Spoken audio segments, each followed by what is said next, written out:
ROBOTECH, Book 3, Homecoming, by James Lucerno, Brian Daly, and Jack McKinney. Read by Mark Keiko. Dedicated to the fans.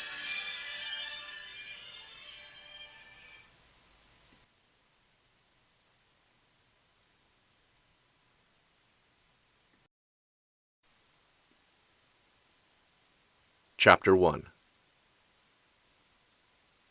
The enemy armada, so vastly superior to us in numbers of fighting mecha and aggregate firepower, continues to harry and harass us. But time and again, the Zentradi stop short of an all-out attack. They impede our long voyage back to Earth, but they cannot stop us. I am still uncertain as to what good fortune is working in the SDF-1's favor. I do not point out any of this to the crew or refugees, however. It does no good to tell grieving friends and loved ones that casualties could have been far worse. From the log of Captain Henry Gloval.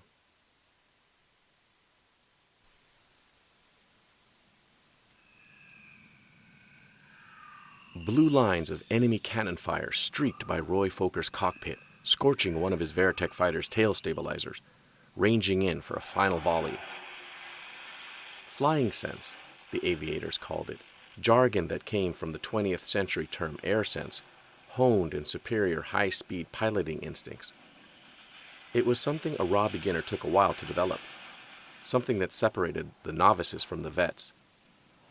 And it was something Lieutenant Commander Roy Foker, Skull Team Leader, and Veritech Squadron Commander had in abundance, even in the airlessness of a deep space dogfight.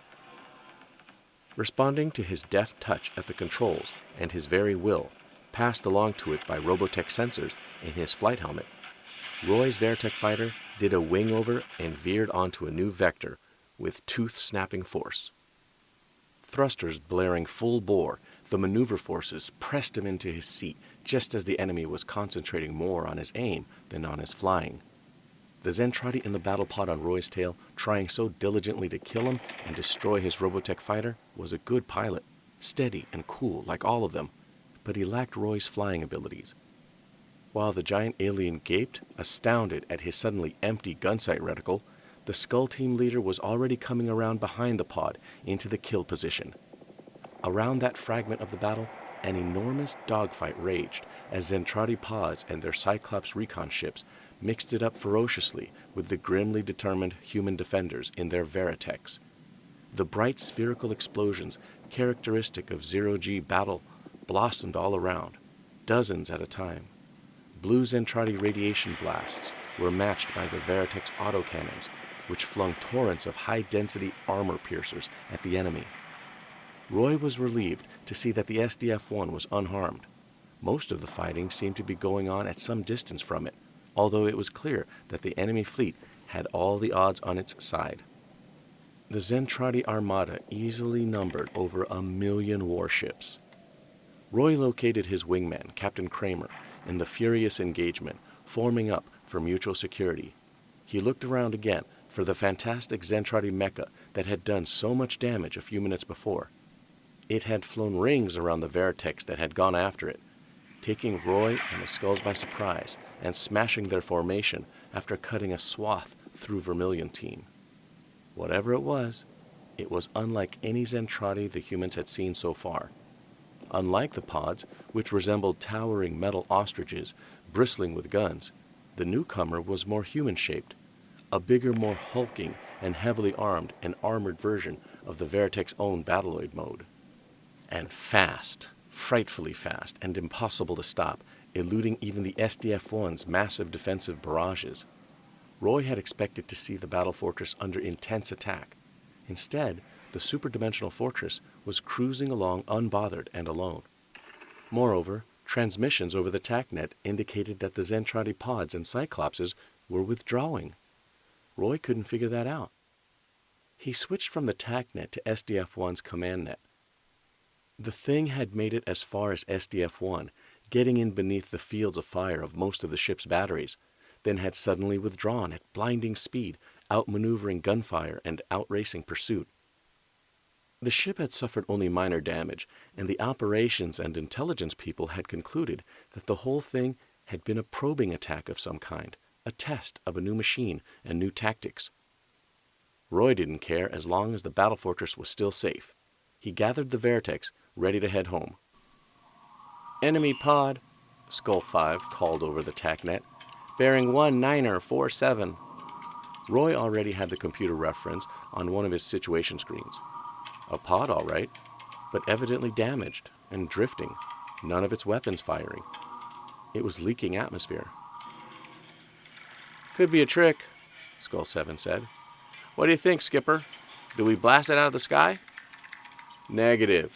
Somebody may still be alive in there, and a live captive is what the intelligence staff's been praying for." The incredible savagery of this deep space war was such that few survived as casualties. Alien or human, a fighter almost always either triumphed or died. A simple formula. The humans had never recovered a living enemy. Besides, for very personal reasons, Roy was especially eager to see a Zentradi undergo interrogation. "We're getting signals from it.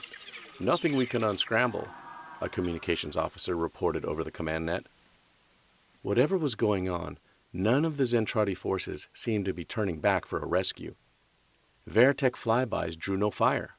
Eyeball inspection and instruments indicated that the damaged pod's main power source had been knocked out, but that some of its weapons were still functioning. Nevertheless, it passed up several opportunities to blast away at nearby Veritechs. "This is too good an opportunity to pass up," Global finally announced over the main command net. "If there is a survivor aboard, we must get him into the SDF-1 immediately." "That thing could be booby-trapped, or its occupants could be," a security staff officer protested from one of Roy's display screens. Global replied, "That is why we will push the pod closer to SDF-1, but not too close, and connect a boarding tube to it. An EVA team will make a thorough examination before we permit it any closer." "But," the officer began. Roy cut in over the command net. "You heard the captain, so put a sock in it, Mac." Roy was elated with Global's decision. It was only a slim hope, but now there was hope of finding out what had happened to Roy's closest friend in the world, Rick Hunter, and Lisa Hayes and the others who disappeared on their desperate mission to guide the SDF-1 through danger. Roy began swinging into place, shifting his ship to Battloid mode. "Okay, Skull Team, time to play a little bumper cars." 2 more Skulls went to Battloid, their Robotech ships transforming and reconfiguring. When the shift was complete, the war machines looked like enormous armored ultra-mech knights. They joined Roy in pushing the inert pod back toward the battle fortress. The men and women of the EVA, extravehicular activity crews, were efficient and careful. "They're also gutsy as hell," Roy reflected, his Battloid towering over them in the boarding tube lock. But of course, everybody knew and honored the legendary dedication and tenacity of the EVA crews. Crowded into the boarding tube lock, with 2 other Battloids behind him, Roy watched expectantly.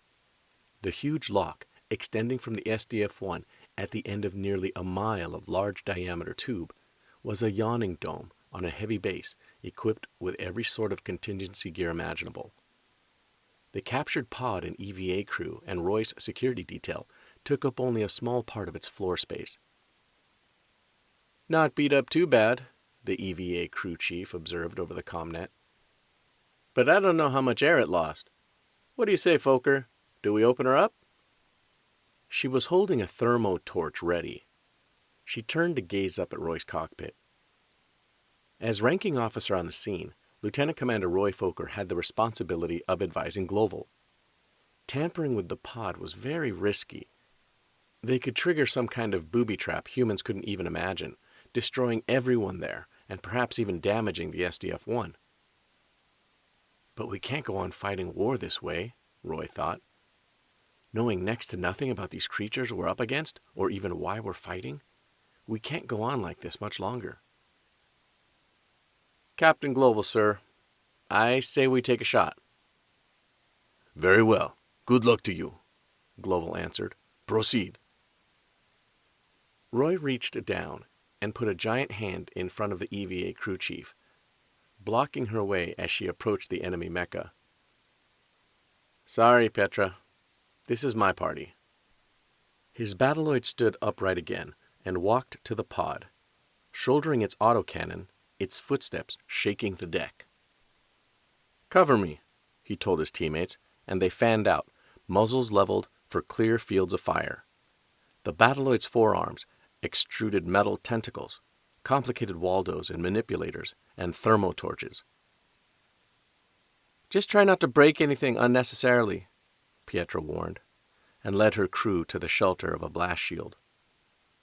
Roy looked the pod over, trying a few external controls tentatively. Nothing happened. He moved closer still, examining the pressure seals that ran around the great hatch at the rear top of the pod's bulbous torso. Being this close to a pod's guns had him sweating under his Veritech helmet. Careful, Roy, Kramer said quietly. He didn't want to use the torch for fear of fire or explosion. He decided to try simply pulling the pod's hatch open with the battloid's huge, strong hands. He ran his battloid's fingers along the seams, feeling for a place to grab hold. The pod shook, rattled, and began to open. Roy's battloid leapt back, weapon aimed, as the hatch lifted up. Battloid forefingers tightened on triggers, but there was no occupant immediately to be seen. However, the battloid's external sound sensors relayed a remarkable exchange, muffled and a little resonant, coming from the pod. Well, finally. Thank goodness. When you start bragging to your fighter pilot buddies about this mission, boys, don't forget, it took you just about forever to get a simple hatch open. The voice was womanly and very pleasant, if a little arch and teasing. Another, a young male's, sounding highly insulted, answered, You weren't so hot at getting in touch with your precious bridge, I noticed.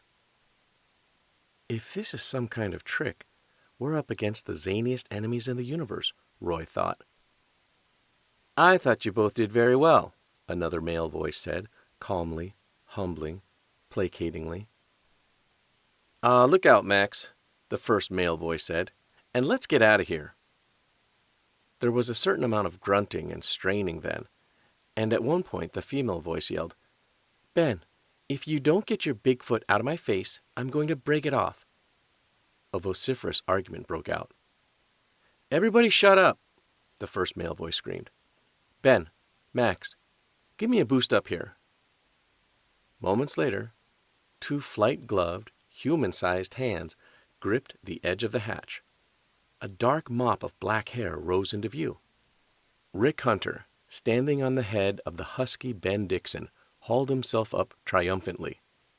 Hold your fire! We're back! Roy, we escaped from the Zentradi. Three battloids stood there looking at him, hands resting casually on the upturned muzzles of their grounded autocannon, heads cocked to one side or the other. Their attitude seemed to be one of resigned disgust. We escaped, Rick repeated, thinking perhaps they hadn't heard him. Man, have we got stories to tell. We were in an enemy ship. We met their leaders. We shot our way out in this pod. What's wrong? Roy couldn't tell Rick how overjoyed and relieved he was. It would have spoiled their friendship. We were hoping for a POW, he said. Boy, is Captain Global going to be sore at you for not being a Zentradi.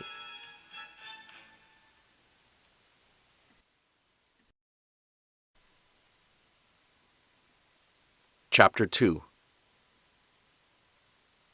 The Zentradi version of psychology could only be termed primitive, of course, except as it applied to such things as maintaining military discipline and motivating warriors, and even there, it was brutal and straightforward. No surprise, then, that when those particular three Zentradi were quick to accept their spying mission, Britai scarcely thought twice about it. But of course, he hadn't spent as much time watching transmissions of the swimsuit portion of the Miss Macross contest. Zeitgeist. Alien Psychology. The SDF-1's survival of the latest Zentradi attack had buoyed morale all through the ship, at least in most cases. There were those whom the lessons of war had made too wary to quickly believe in good fortune. Even with Earth looming large before it, and the long, dark billions of miles safely crossed, the battle fortress was dogged by the enemy, now more than ever. Continued vigilance was imperative. One of those acutely aware of the continuing danger was Claudia Grant, who was acting as the vessel's first officer in Lisa Hayes' absence. Though Claudia and Lisa were friends, Claudia had always felt a little put off by Lisa's single-minded devotion to duty, her severity. But now, elevated to the responsibilities of her new position, especially at this moment with Global off the bridge, Claudia was seeing things in a different light. The members of her usual watch, the female enlisted rating techs, Sammy, Kim, and Vanessa, were off duty for a long-postponed pass into Macross City. Lisa, Claudia, and the other three had formed something very much like a family, with Global as patriarch. They had become a highly efficient team, both under everyday stresses and demands, and under fire. The turmoil of the war had brought an assortment of other techs to the bridge on relief watches, and Claudia didn't trust any of them to really know what they were doing, just as Lisa hadn't. So even though she was almost out on her feet with fatigue, Claudia had refused to be relieved of her duties as long as Global was away. There was no telling how long that would be. The glorious news of the rescue of Lisa and the others was tarnished by the fact that the SDF-1 was still surrounded by the enemy armada. Debriefings and command conferences might go on for a very long while. Claudia looked up wearily from her instruments as she heard one of the relief watch techs say wistfully, "Boy, is that beautiful. Do you ever think we'll ever set foot on Earth again?" The tech had brought up a long-range image of their blue-white homeworld on the screen before her. Claudia was a tall woman in her late 20s with exotic good looks and glowing honey-brown skin. Her dark eyes twinkled and shone when she was happy and flashed when she was angry. Right now, they were flashing like warning beacons. "Why don't you go ask the commander of that Zentradi fleet? Go ahead, take a look at them. Maybe they've gone away." The tech, a teenage girl who wore her auburn hair in a page boy and still didn't look quite comfortable in uniform, swallowed and went a little pale. Claudia Grant's temper was well known, and she had the size and speed to back it up when she needed to. The tech worked her controls obediently, bringing up a visual of the Zentradi fleet. They were all around the battle fortress, standing out of range of the ship's secondary batteries and lesser weapons. They were like a sea full of predatory fish, cruisers and destroyers, and smaller craft in swarms, blocking out the stars. And farther away, the instruments registered their flagship, 9 miles of armor and heavy weapons. The tech gasped, eyes big and round. "Still there, huh?" Claudia nodded, knowing full well they were. "All right then, let's not hear any more about wanting to go home, not until our job's done, understood?" The tech hastened to say, "Aye, aye," as did the rest of the watch. Claudia eased off a bit, looking around at the watch members. "There's a lot of folks depending on us, and I guarantee you, you don't want to know what it feels like to let people down in a situation like this." In a far-off compartment of the SDF-1, 3 strange beings skulked and crept around. They were not Zentradi, at least not any longer. They were of human scale, but neither could they fairly be called human, though that was the appearance they gave. Until a few hours before, they had been members of the giant warrior race. The devastatingly fast and ferocious enemy mecha that had wreaked such havoc among the Veritechs, the one the humans hadn't seen before, had put this threesome aboard. The one thing they could accurately be called was spies. They had hastily retreated from the metal canister in which they'd arrived. The mighty Quadrano battalion mecha that had, in its lightning raid, torn open a section of the SDF-1's hull to toss them inside, had also, understandably enough, attracted a certain amount of attention.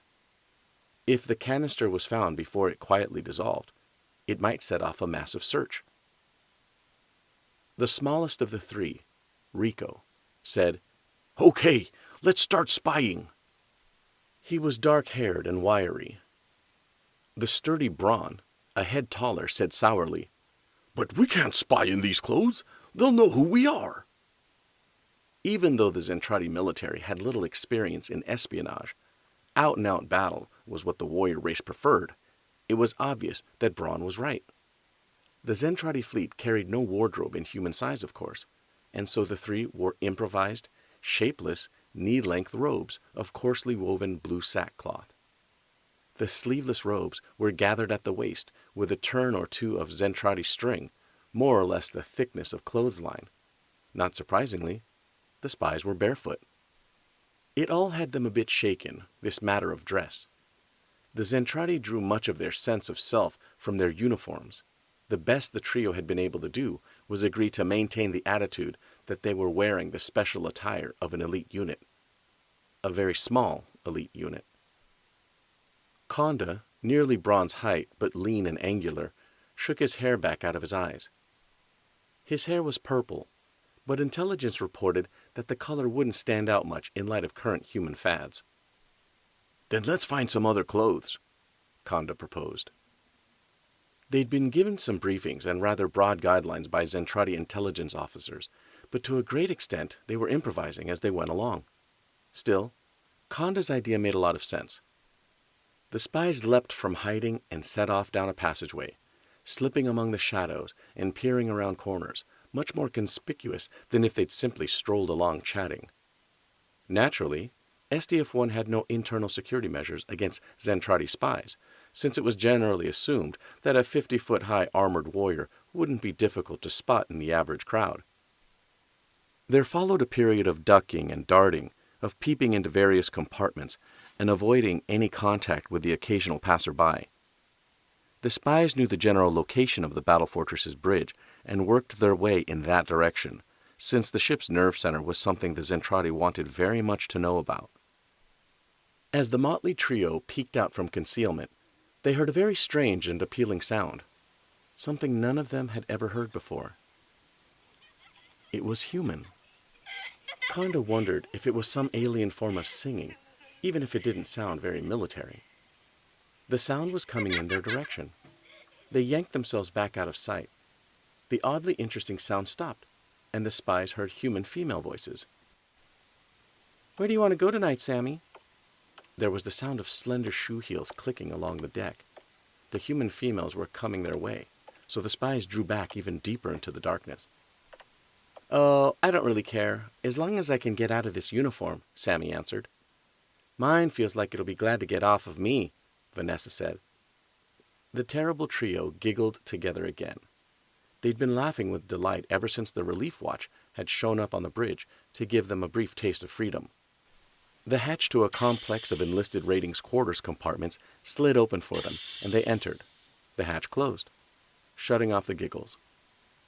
The accelerated course in human language the three spies had been given let them understand the words perfectly, but the content was another question entirely. "What did that all mean?" Konda wondered, rubbing feet that had been made very, very cold by the deck plates. Little Rico was thinking of a uniform, wanting to get off somebody. Can these creatures have sentient clothing? Perhaps with artificial enhancements. That would indicate a supreme control of protoculture.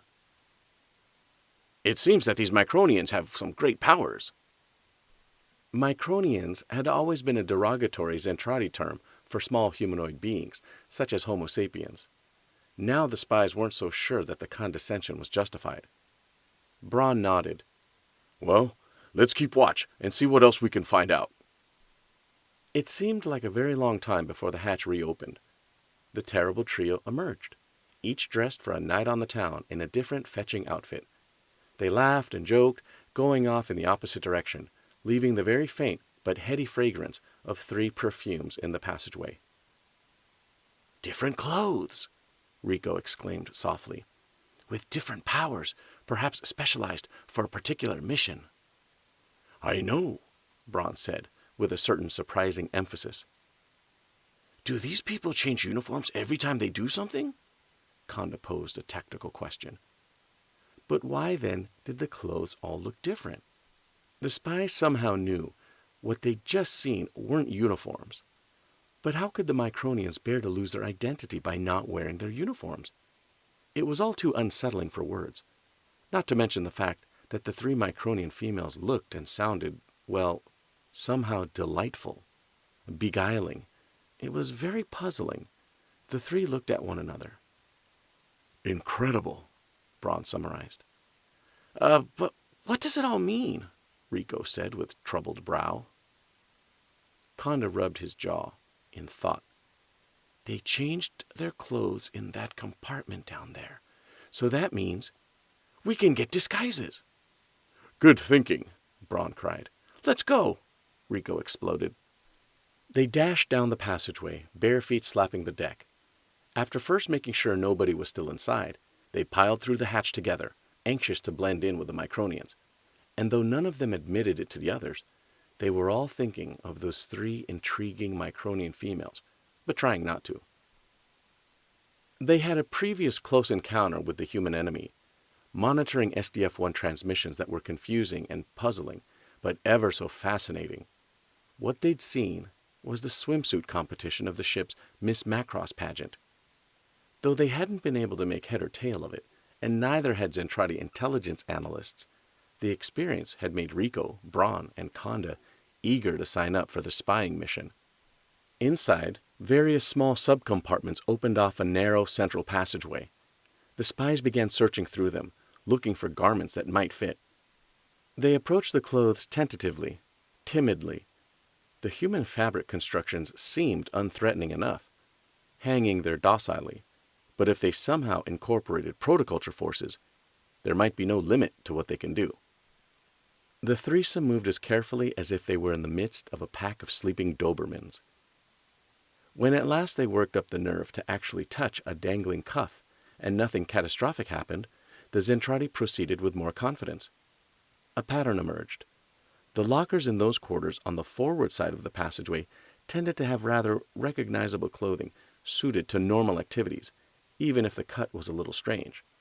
The ones on the aft side, however, had frilly things, as well as trousers and the skirt-type uniform that females had worn, as well as more elaborate designs of the same undivided lower garments.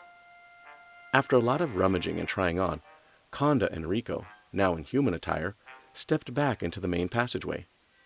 Conda wore dark slacks and a yellow turtleneck. Settling the collar uncomfortably, Rico had found blue trousers and a red pullover. "Hey, Braun, let's get moving," Rico called. "This uniform is very unusual," Braun said, lumbering to catch up, "but it's all I can find that fits me. I dressed to conform with a two-dimensional image I saw in the compartment. What do you think?" Braun held out the hem of his pleated skirt, standing awkwardly in the large pumps he'd found. His white silk blouse was arranged correctly, its fluffy bow tie and the tasteful strings of pearls exactly corresponding to the fashion photo he'd seen. "Why, looks fine, Braun. Now let's get started," Rico snapped. Braun looked wounded. Rico was edgy. He and the others had come aboard unarmed. Since all Zentradi weapons were now far too big for them to handle or hide, they'd found no Micronian weapons at all in the humans' personal quarters, except those of a makeshift and unsuitable sort. How could these creatures feel any peace of mind without at least a few small arms close at hand? It all made less and less sense. Braun glowered, and Rico subsided. It was unwise to get the big fellow irritated. Braun gave his skirt a final hitch and said, "Ready." They fell in together and trooped off in the direction the terrible trio had gone, ready to bring triumph and glory to the mighty Zentradi race.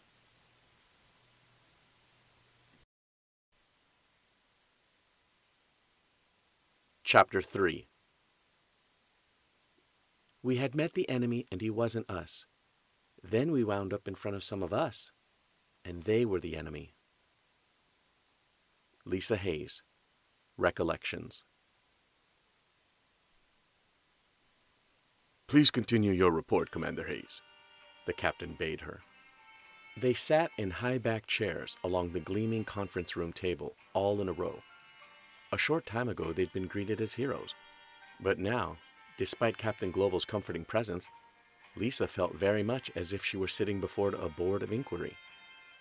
Lisa, Rick, Ben, and Max looked across the long, wide table at the row of 4 member officers of the evaluation team.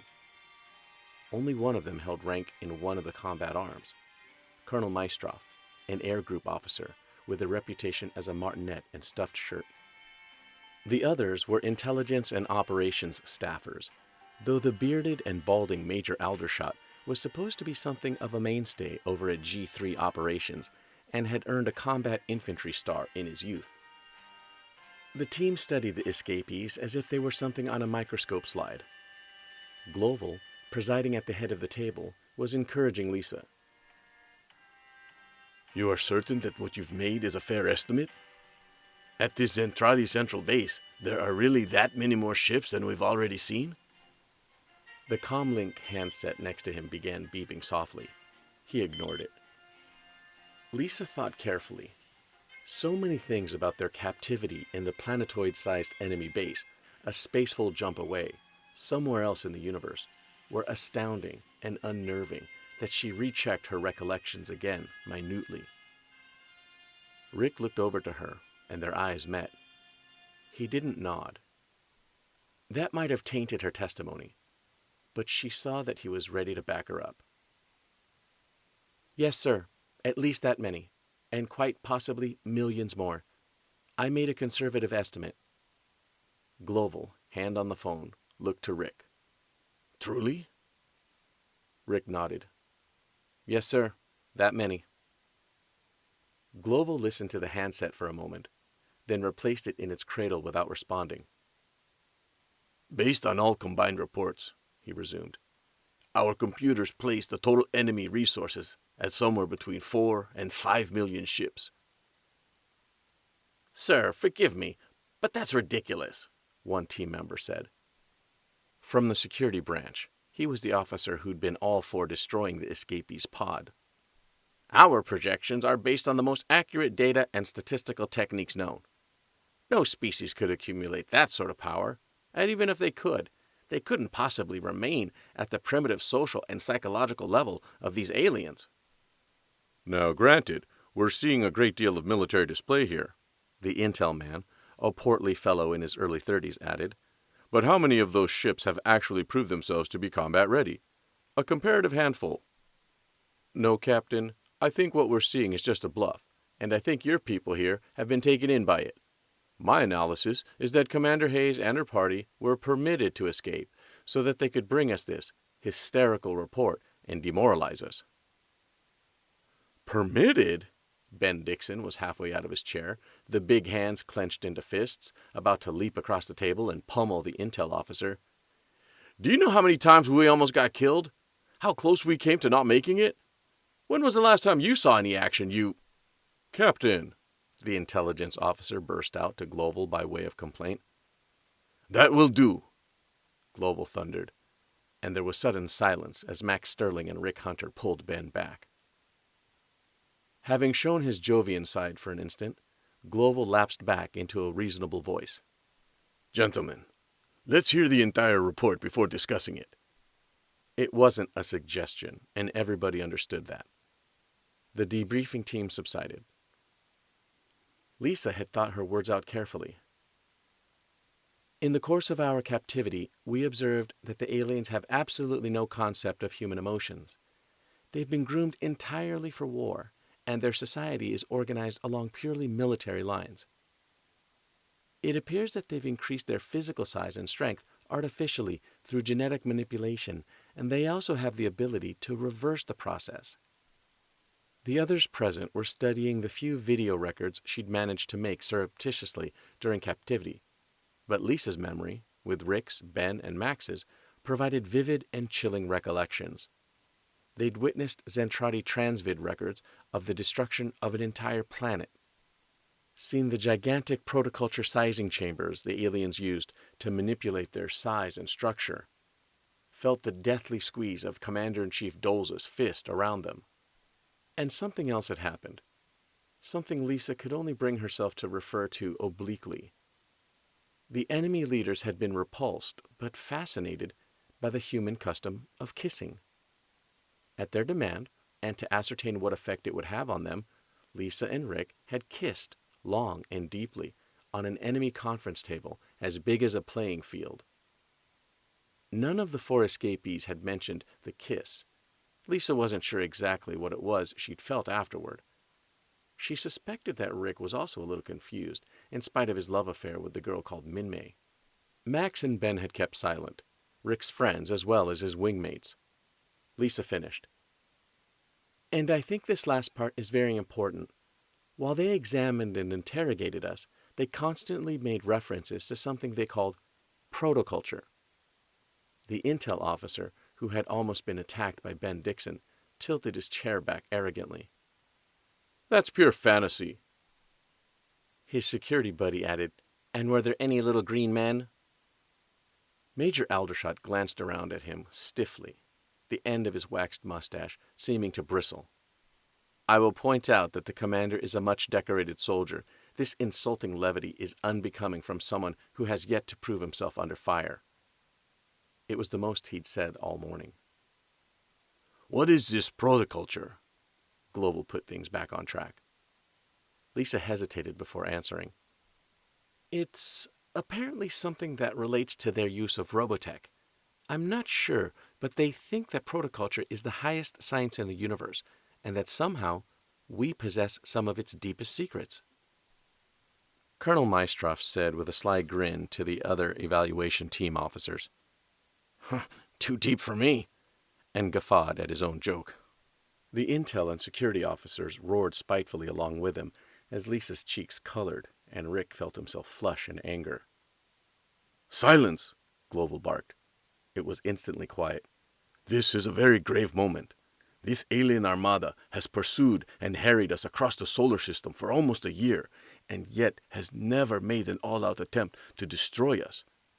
Perhaps we do possess a power in the SDF-1 that we don't fully understand. That was a good bet, the way Rick saw it. Even the brilliant Dr. Lang understood only a fraction of the alien ship's secrets, and he was the one who had masterminded its reconstruction from a burned and battered wreck. Maestroff fixed Lisa with a gimlet stare, red-faced at being rebuked in front of junior officers. Commander Hayes, is that all? Lisa met his glare. Yes, sir, that's all. Ben whispered to Rick. I don't think they believe us. Ben wasn't exactly point man on the Genius roster, and the idea that such a thing could happen had never occurred to him until the debriefing was well along. It's probably the dishonest expression on your face, Rick whispered back absently.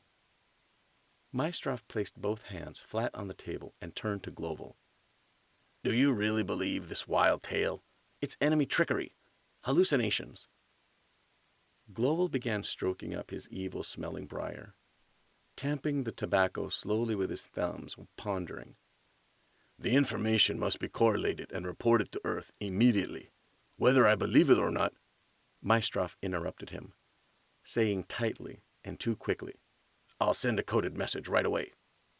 Colonel Maestroff. It was Global's turn to interrupt. No, you won't. He lit his briar while they all gaped at him. Global said, We've got to break through the enemy elements that stand between the SDF-1 and our homeworld. The evaluation team was aghast, Maestroff shouting, We can't make it. Rick looked around and saw that everybody on his side of the table thought it was a magnificent idea. Global rose. At our current speed, we are only 2 days from Earth, and they must have this information. He started for the hatch. Maestroff scowled at Global's back. And then what? The captain answered over his shoulder. And then nothing. We just await orders while we relax, Colonel Maestroff. He cut through all their protests. That will be all, gentlemen. Global turned to the escapees. And as for you 4. They all shot to their feet at rigid attention. At least for the time being, you'll be relieved of duty. You've earned a little R&R. You're dismissed. The four saluted him happily. Enjoy yourselves, Gloval said gruffly, puffing his pipe. They did a precise right face and marched out of the conference room in style. But at the last moment, Gloval removed his pipe from his mouth and called, "One moment, Lisa." The others continued on. Lisa paused at the hatch and turned back to him. "Yes, Captain?" "Personally, I am inclined to believe that your report is accurate. However—" "Certainly," she said. "Thank you, Captain. I know you believe in us, and I appreciate that." "I'm glad you understand." The door slid open again, and she turned out and left. Gloval, looking back to the debriefing room, saw that the fact that he'd chosen to tell Lisa what he did, where he did, wasn't lost on them. "I'd rather face the aliens again than that bunch of brass," Max Sterling told Rick as they walked down the passageway. They were walking side by side, with Ben Dixon behind. They could hear Lisa's quick footsteps as she fell in at the rear. "Global wasn't so bad, and that Major Aldershot." "They're only doing their job," Rick maintained. "I'd feel the same way in their place." "Sure you would," Lisa put it, a little surprised that Rick Hunter had been so transformed from a headstrong discipline problem to a trained military man who understood why and how the service functioned. "And they'd feel exactly the same way we do in ours." "That's right. Why not look on the bright side?" Ben said. Rick looked back to Ben, but found himself making eye contact with Lisa. He looked ahead again quickly, in turmoil, not sure what he felt. "After all of us were promoted, weren't we?" Ben went on, noticing nothing, very jolly. "And we're going home to a big hero's welcome. So why not relax and enjoy the rest and recreation Captain Global gave us?" He clapped Rick on the shoulder, staggering him. Rick looked at him sourly. "You could probably relax in the dentist's chair, Ben." "Are you sure this is the right way?" Konda asked nervously, watching the elevator's floor indicator lights count down toward 1. "We're headed for the area of greatest activity in the battle fortress," Rico said confidently. "Surely the most important concentration of military secrets will be there." "I still think we should be trying to reach the bridge," Braun grumbled. The elevator stopped, and the door parted. A brilliant ray of light broke in on them. The three spies stood rooted, making astounded, strangled sounds. Before them was Macross City, in all its glory. The streets were jammed with traffic. The sidewalks were crowded with busy, hurrying people. Streetlights and signs and headlights shone, as did the starlight projected by the enhanced video emulation system. Display windows were filled with clothing and appliances, books, furniture, and an astonishing variety of other goods. Rico gulped and found his voice. "There's so much to spy on. Where should we start?" Kondo drew a deep breath. "Perhaps we should just mingle with the Micronians and observe their habits." They gathered their courage and stepped out.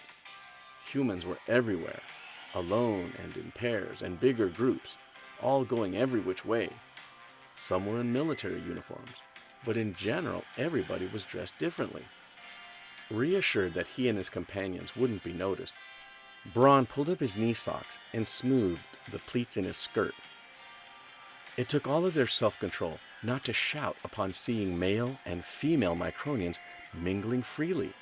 No officers or overseers were in immediate evidence, although it was just as plain as could be to the Zentradi that such hive-like activity would be totally impossible without some strong central control.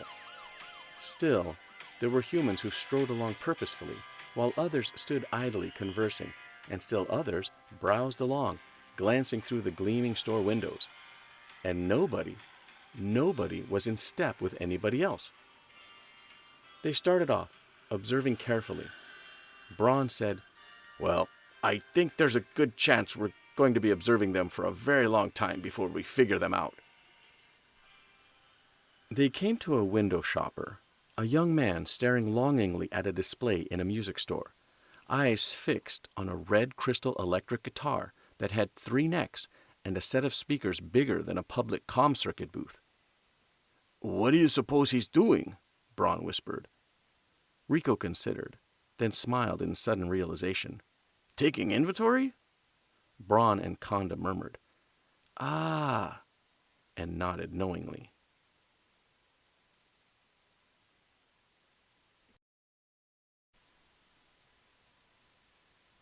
Chapter 4.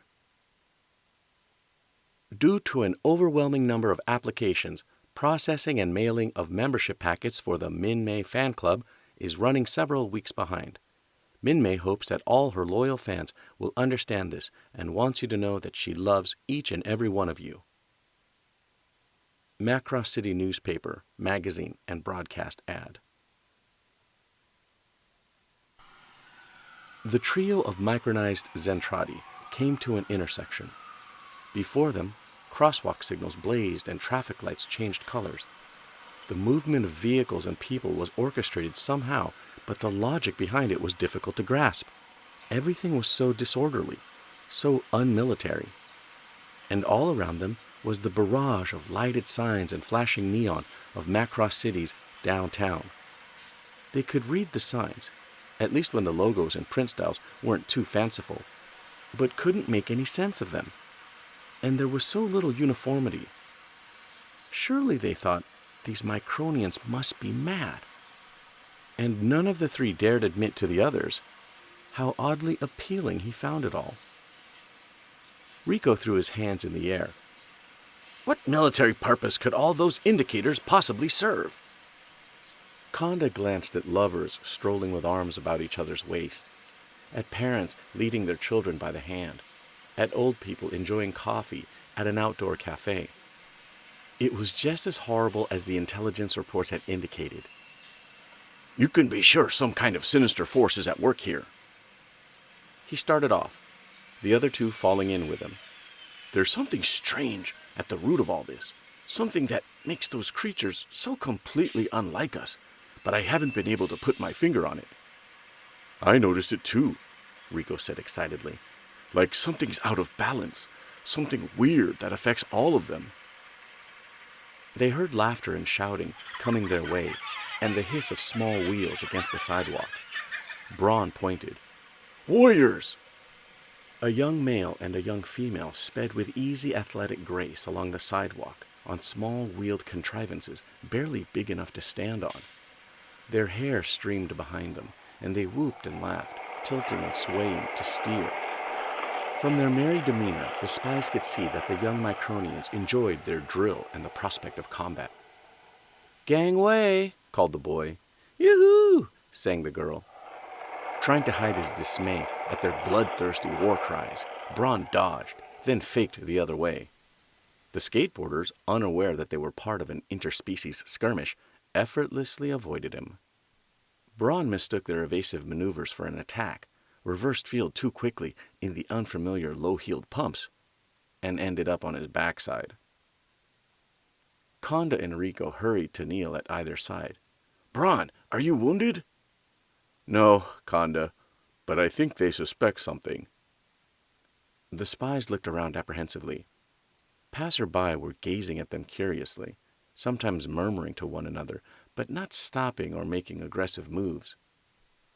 Perhaps that was only a probing attack, Rico speculated. His voice betrayed an unusual lack of self-confidence.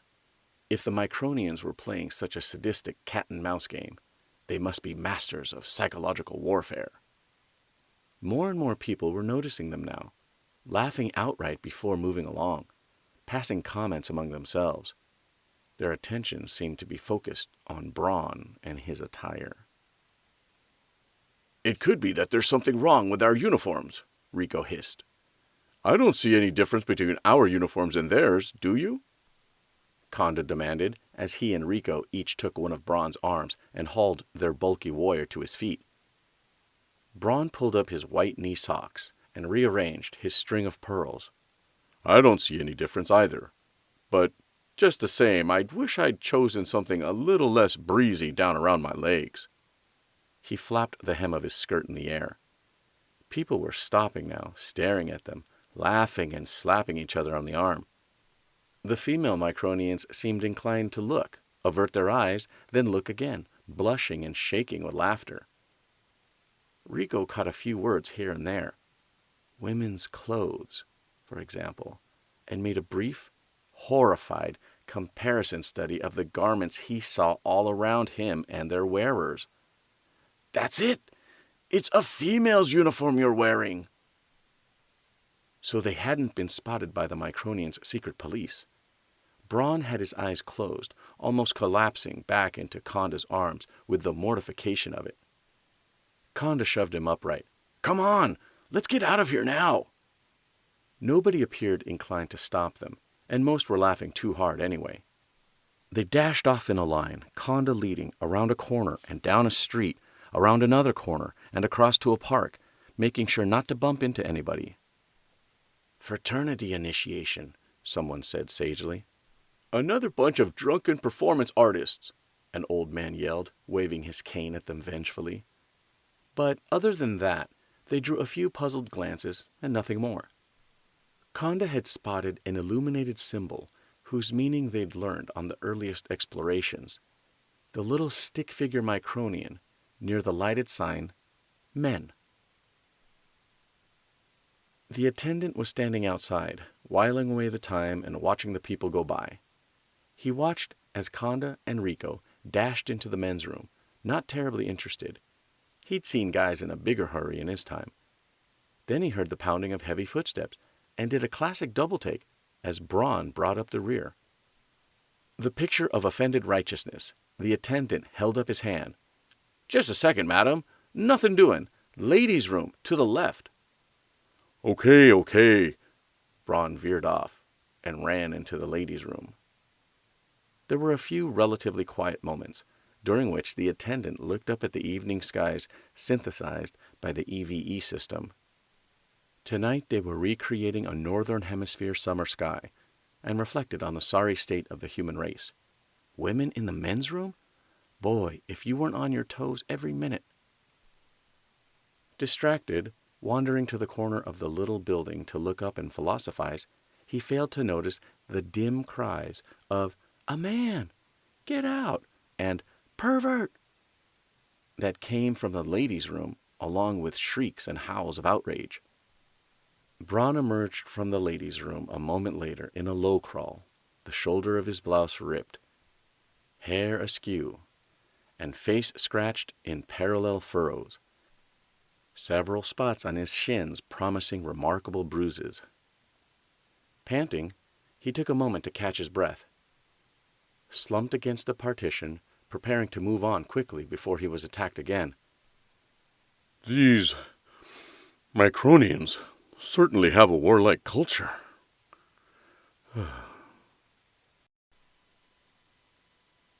Elsewhere in the park, in the Star Bowl, the open-air amphitheater where Minmay had been crowned Miss Macross, a different sort of ceremony was about to take place. None of it fazed Max Sterling very much. Few things seemed to, but Ben wasn't happy. "Hey, Max, I thought we were supposed to be resting and relaxing." Max adjusted his large aviator-style eyeglasses, smiling his serene, mischievous smile. What's the matter? Don't you want to be a hero? Didn't you say you were looking forward to it?" Ben considered Max sourly. Now here was this little guy, not even 20 yet, who wouldn't even be flying in one of the old-time wars. In pre-war days, pilot candidates who needed corrective lenses were as sought after as those with untreatable air sickness. And then there was Max's self-effacing style, his quiet, somehow zen humility, which wouldn't have been noticeable except that he was the hottest pilot who'd ever climbed into a Veritech, and everybody knew it. Not Rick Hunter, not even Roy Fokker himself, was Max's equal. But Max just went along like a good-natured kid who was rather surprised at where fate had brought him, bashful and loyal and given to blushing, even if he did follow the fad of dyeing his hair. Blue in this case. Pipe down," Ben growled at him, but in fact Ben wasn't that unhappy. Who gets tired of being cheered? Pity them, whoever they are. Banks of lights came up all around them until they were standing in a lighted area brighter than the brightest day. Triumphant music soared from the sound system as curtains swept aside and the applause and cheering and whistling began, like waves hitting a shore. Rick and Lisa, who'd been conversing haltingly and enjoying a kind of mutual attraction they couldn't seem to resist, looked relieved that the extravaganza had started. The four escapees, in full dress uniform, stood in a line on the stage. From all around the packed Star Bowl, the outpouring of joy and admiration came. There'd been good war news and bad, and virtually everyone in the amphitheater had lost friends and relatives. Besides, many in the audience were military.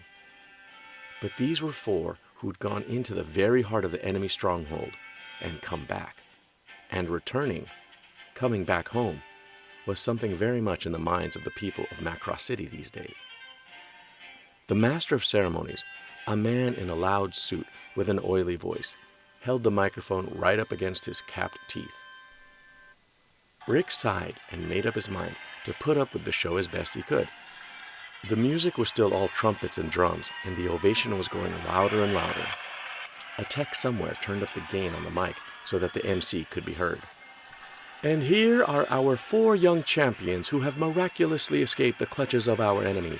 Commander Lisa Hayes, our #1 space heroine.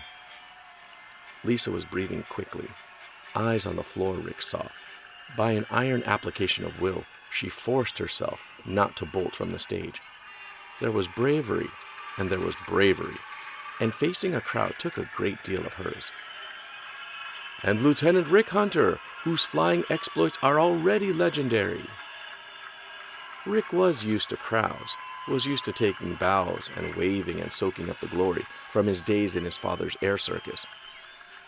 He could easily have played to the crowd, knew just what it was they wanted, and just how to make them like him even more.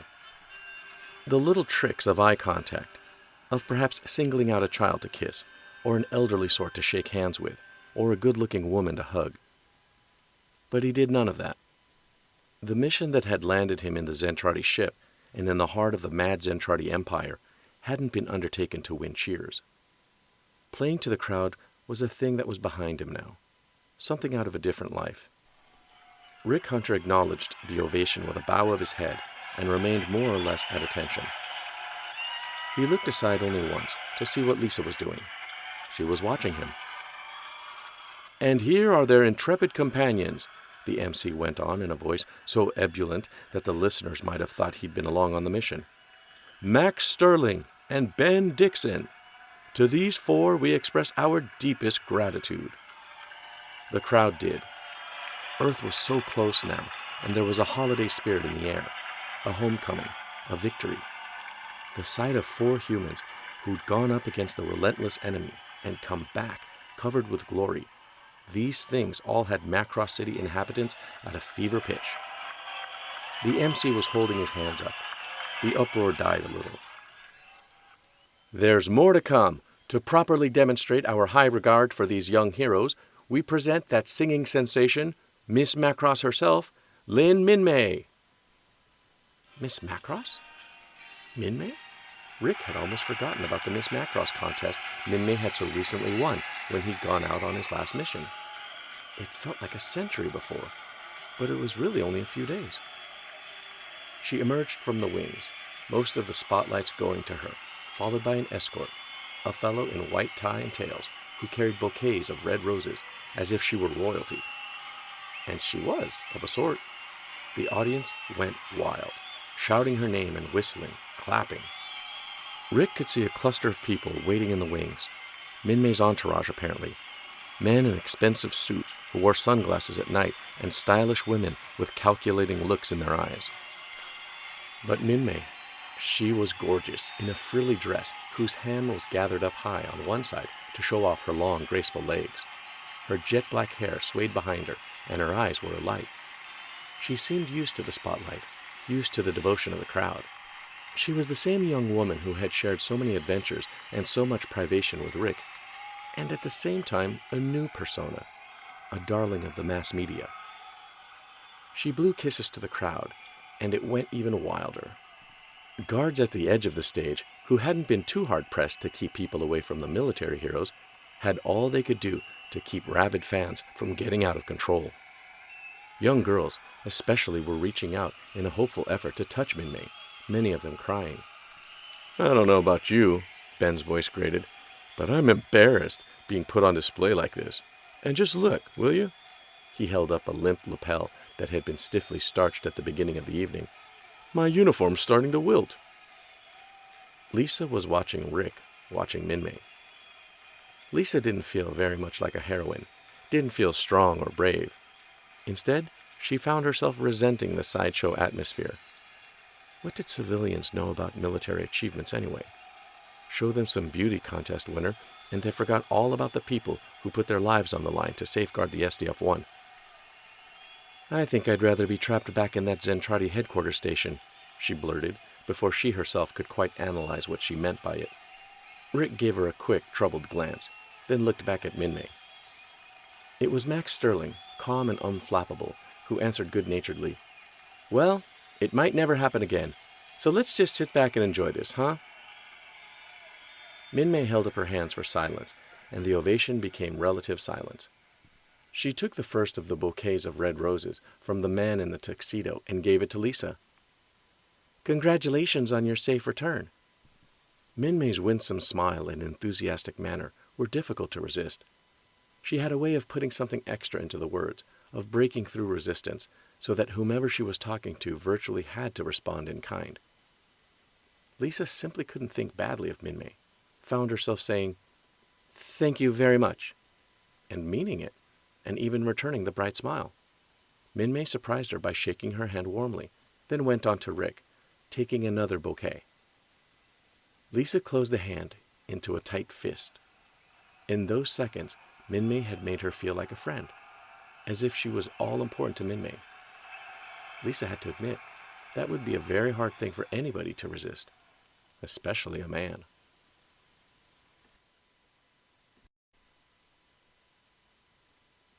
Chapter 5. As veteran Zentradi warriors, you will, of course, even in your micronized state, find it necessary to hide your natural superiority. Be sure to conceal your immunity to the degenerate behavioral impulses of the humans. Britai, from his instructions to the spies Rico, Braun, and Konda. Minmay had gone on to Rick, taking another bouquet and presenting it to him. "And congratulations on your safe return, you handsome devil." She handed him the flowers with a wink and a laugh. He stood for a second, looking as though he'd just touched a live wire. Then he blurted out, "Well, thank you." Minmay put one slender hand to his right cheek and held him steady while she kissed his left. Fire and ice coursed through him. He remembered the moment, months before, when trapped together in a distant compartment of the SDF-1, they'd shared a deeper, more lasting kiss. The crowd had suddenly gone ugly.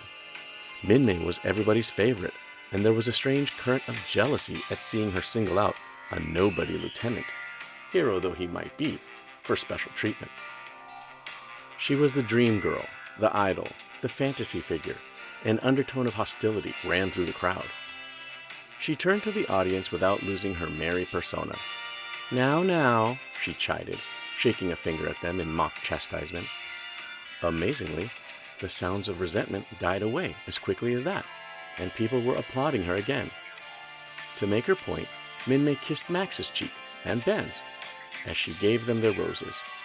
"Congratulations, congratulations." The crowd loved it. The crowd loved her. Down among the people near the stage were the three spies. At first, they'd merely drifted along with the people assembling in the amphitheater to make sure they'd eluded any Micronian pursuit. Then, it had become apparent that a major gathering was taking place, and they'd set out to infiltrate it. That had proved amazingly easy. Braun had gotten rid of his pleated skirt and knee socks and white silk blouse, and even the tasteful string of pearls. He was wearing a blue turtleneck and dark slacks, although it had taken a little doing to get new clothes. On a quiet side street, they had stumbled across a metal bin stenciled "Contributions for the Needy." With some effort, the portly warrior had hauled himself into it and found Micronian male garments that fit. The three spies had concluded that keeping contributions for the needy in the difficult-to-enter metal housing served as a kind of minimum qualification test in the savage Micronian culture. Any needy individual who wasn't fairly spry would be out of luck. It was a stern way to run things, the trio agreed, but no doubt very efficient. Now they looked around themselves, worriedly. These Micronians were obsessed with the creature Minmay. At first the spies had thought that they'd stumbled onto a simple propaganda rally, and that they'd get insights on the humans' attitudes toward the Zentradi. But the Zentradi had hardly been mentioned. Instead, there was a lot of strange business with passing plants around, flowers to be precise, and a very confusing level of noise and emotion, virtually all of the outpouring directed at Minmay. Konda in particular felt that they were close to uncovering some important military secret. There was no question that the enemy was highly motivated. Perhaps some new sort of mind control technique would be revealed. They recognized Minmay from transmissions of her that they'd intercepted on their original signal intelligence mission, of course. She'd abandoned the bizarre armor the Micronians called a bathing suit and wore a slightly less revealing but even flimsier cover. The trio had as yet no demonstration of protoculture powers from the human garments, but they were still very edgy. The crowd was still carrying on over Minmay.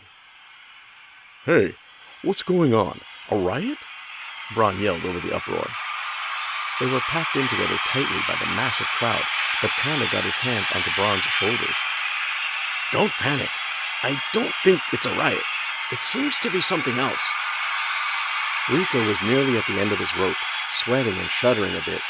A good old-fashioned anti-enemy hate rally was something everybody could understand. But this was utter chaos. He covered his ears with his hands, squeezing his eyes shut. "Oh, my head!"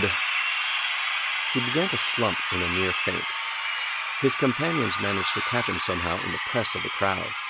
Just then, Minmay came to the edge of the stage in a convergence of spotlights, and the gathered residents of Macross began applauding and cheering all over again. Now what's the matter? Braun asked, referring to Rico as well as the Minmay situation.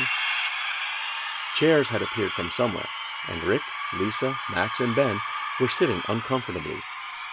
Minmay, angelic in the spotlights, indicated them with a sweeping gesture.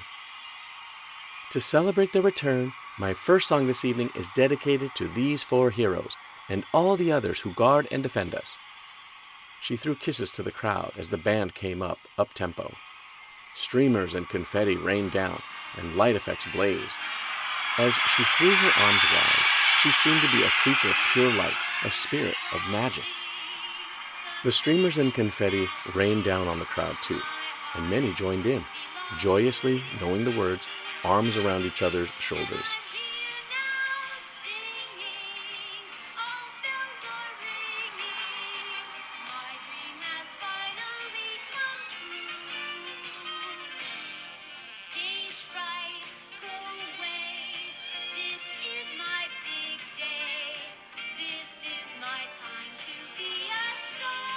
In a time when the most adored performers were unapproachable and inaccessible, she was somehow the exact opposite of the media sirens who reigned elsewhere.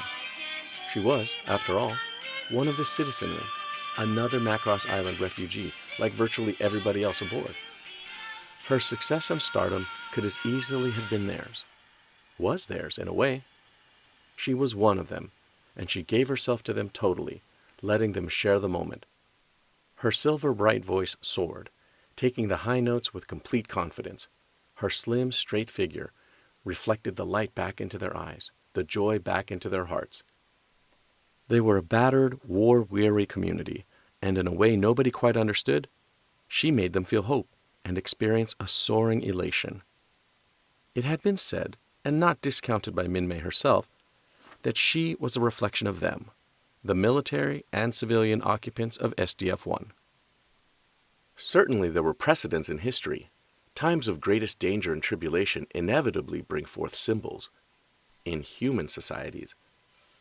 The three spies couldn't quite understand it, but couldn't resist it either. It had to be admitted the gathering of humans might as easily be an assembly of Zentradi in some ways, except that this spirit of undisguised joy was utterly weird. People swayed and laughed and forgot their problems, thinking about home, and there wasn't a single pro-war propaganda message to be seen anywhere. Somebody threw an arm around Rico's shoulders from one side, somebody else hanging one around Braun's from the other, and they were caught up in the swaying of the throng. It so happened that the groups on either side were keeping separate time, one going one way while the other went counter. This must be some kind of tribal ceremony, Konda speculated, but he found himself enjoying it. Still, somehow, as easily as if they'd been doing it all their lives, the Zentradi sorted out the conflicts and in a moment were swaying along with the thousands upon thousands of others. It began to dawn on them what they were seeing. As had happened before, a symbol had arisen, and Minmay was it, uniquely suited to the role. One tiny Micronian female, hoping to get home, possessed of a kind of deathless optimism. And all that was set off by remarkable singing skills and a personality that won over whomever she encountered. And none of it was calculated. People sensed that. She was wonderful and straightforward, and Macross City threw itself at her feet. She's incredibly dangerous to the Zentradi cause, Rico mused. Why do I like her so much? I feel incredibly primitive, Braun reported dubiously. But it has a pleasing effect on the senses, Rico was honest enough to admit. It's mass hypnosis, Braun burst out, even though he'd been trained to recognize mass hypnosis and knew this wasn't it. Yeah, but I kinda like it, Konda confessed. They swayed along with the music and laughed at the people who swayed and laughed with them.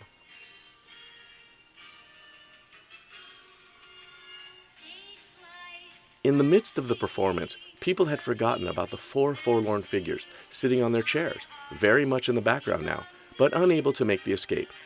Only Max Sterling seemed unbothered and happy. Rick shifted the bouquet on his lap despondently. He saw it all now. Minmay had been elevated to a different level of existence. What they had gone through together and felt for each other didn't matter anymore. He had lost her. Lisa leaned toward him to ask, "What's the matter, Rick?" He shook himself, drawing a deep breath. "Nothing. The light bothers my eyes, that's all." Lisa saw it wasn't true. She hadn't gotten to be a commander and the SDF-1's first officer by being unobservant or slow to understand what was going on. But that didn't help her figure out what she was feeling as she looked at Rick and the now unreachable Minmay. Some complicated mixture of relief and foreboding. Minmay's hands were high, and she had moved the crowd into a veritable transport of joy.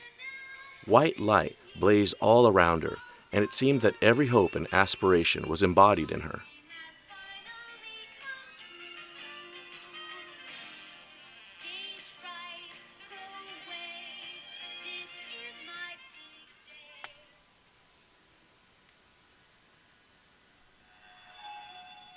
The hatch to the Battle Fortress's bridge slid aside.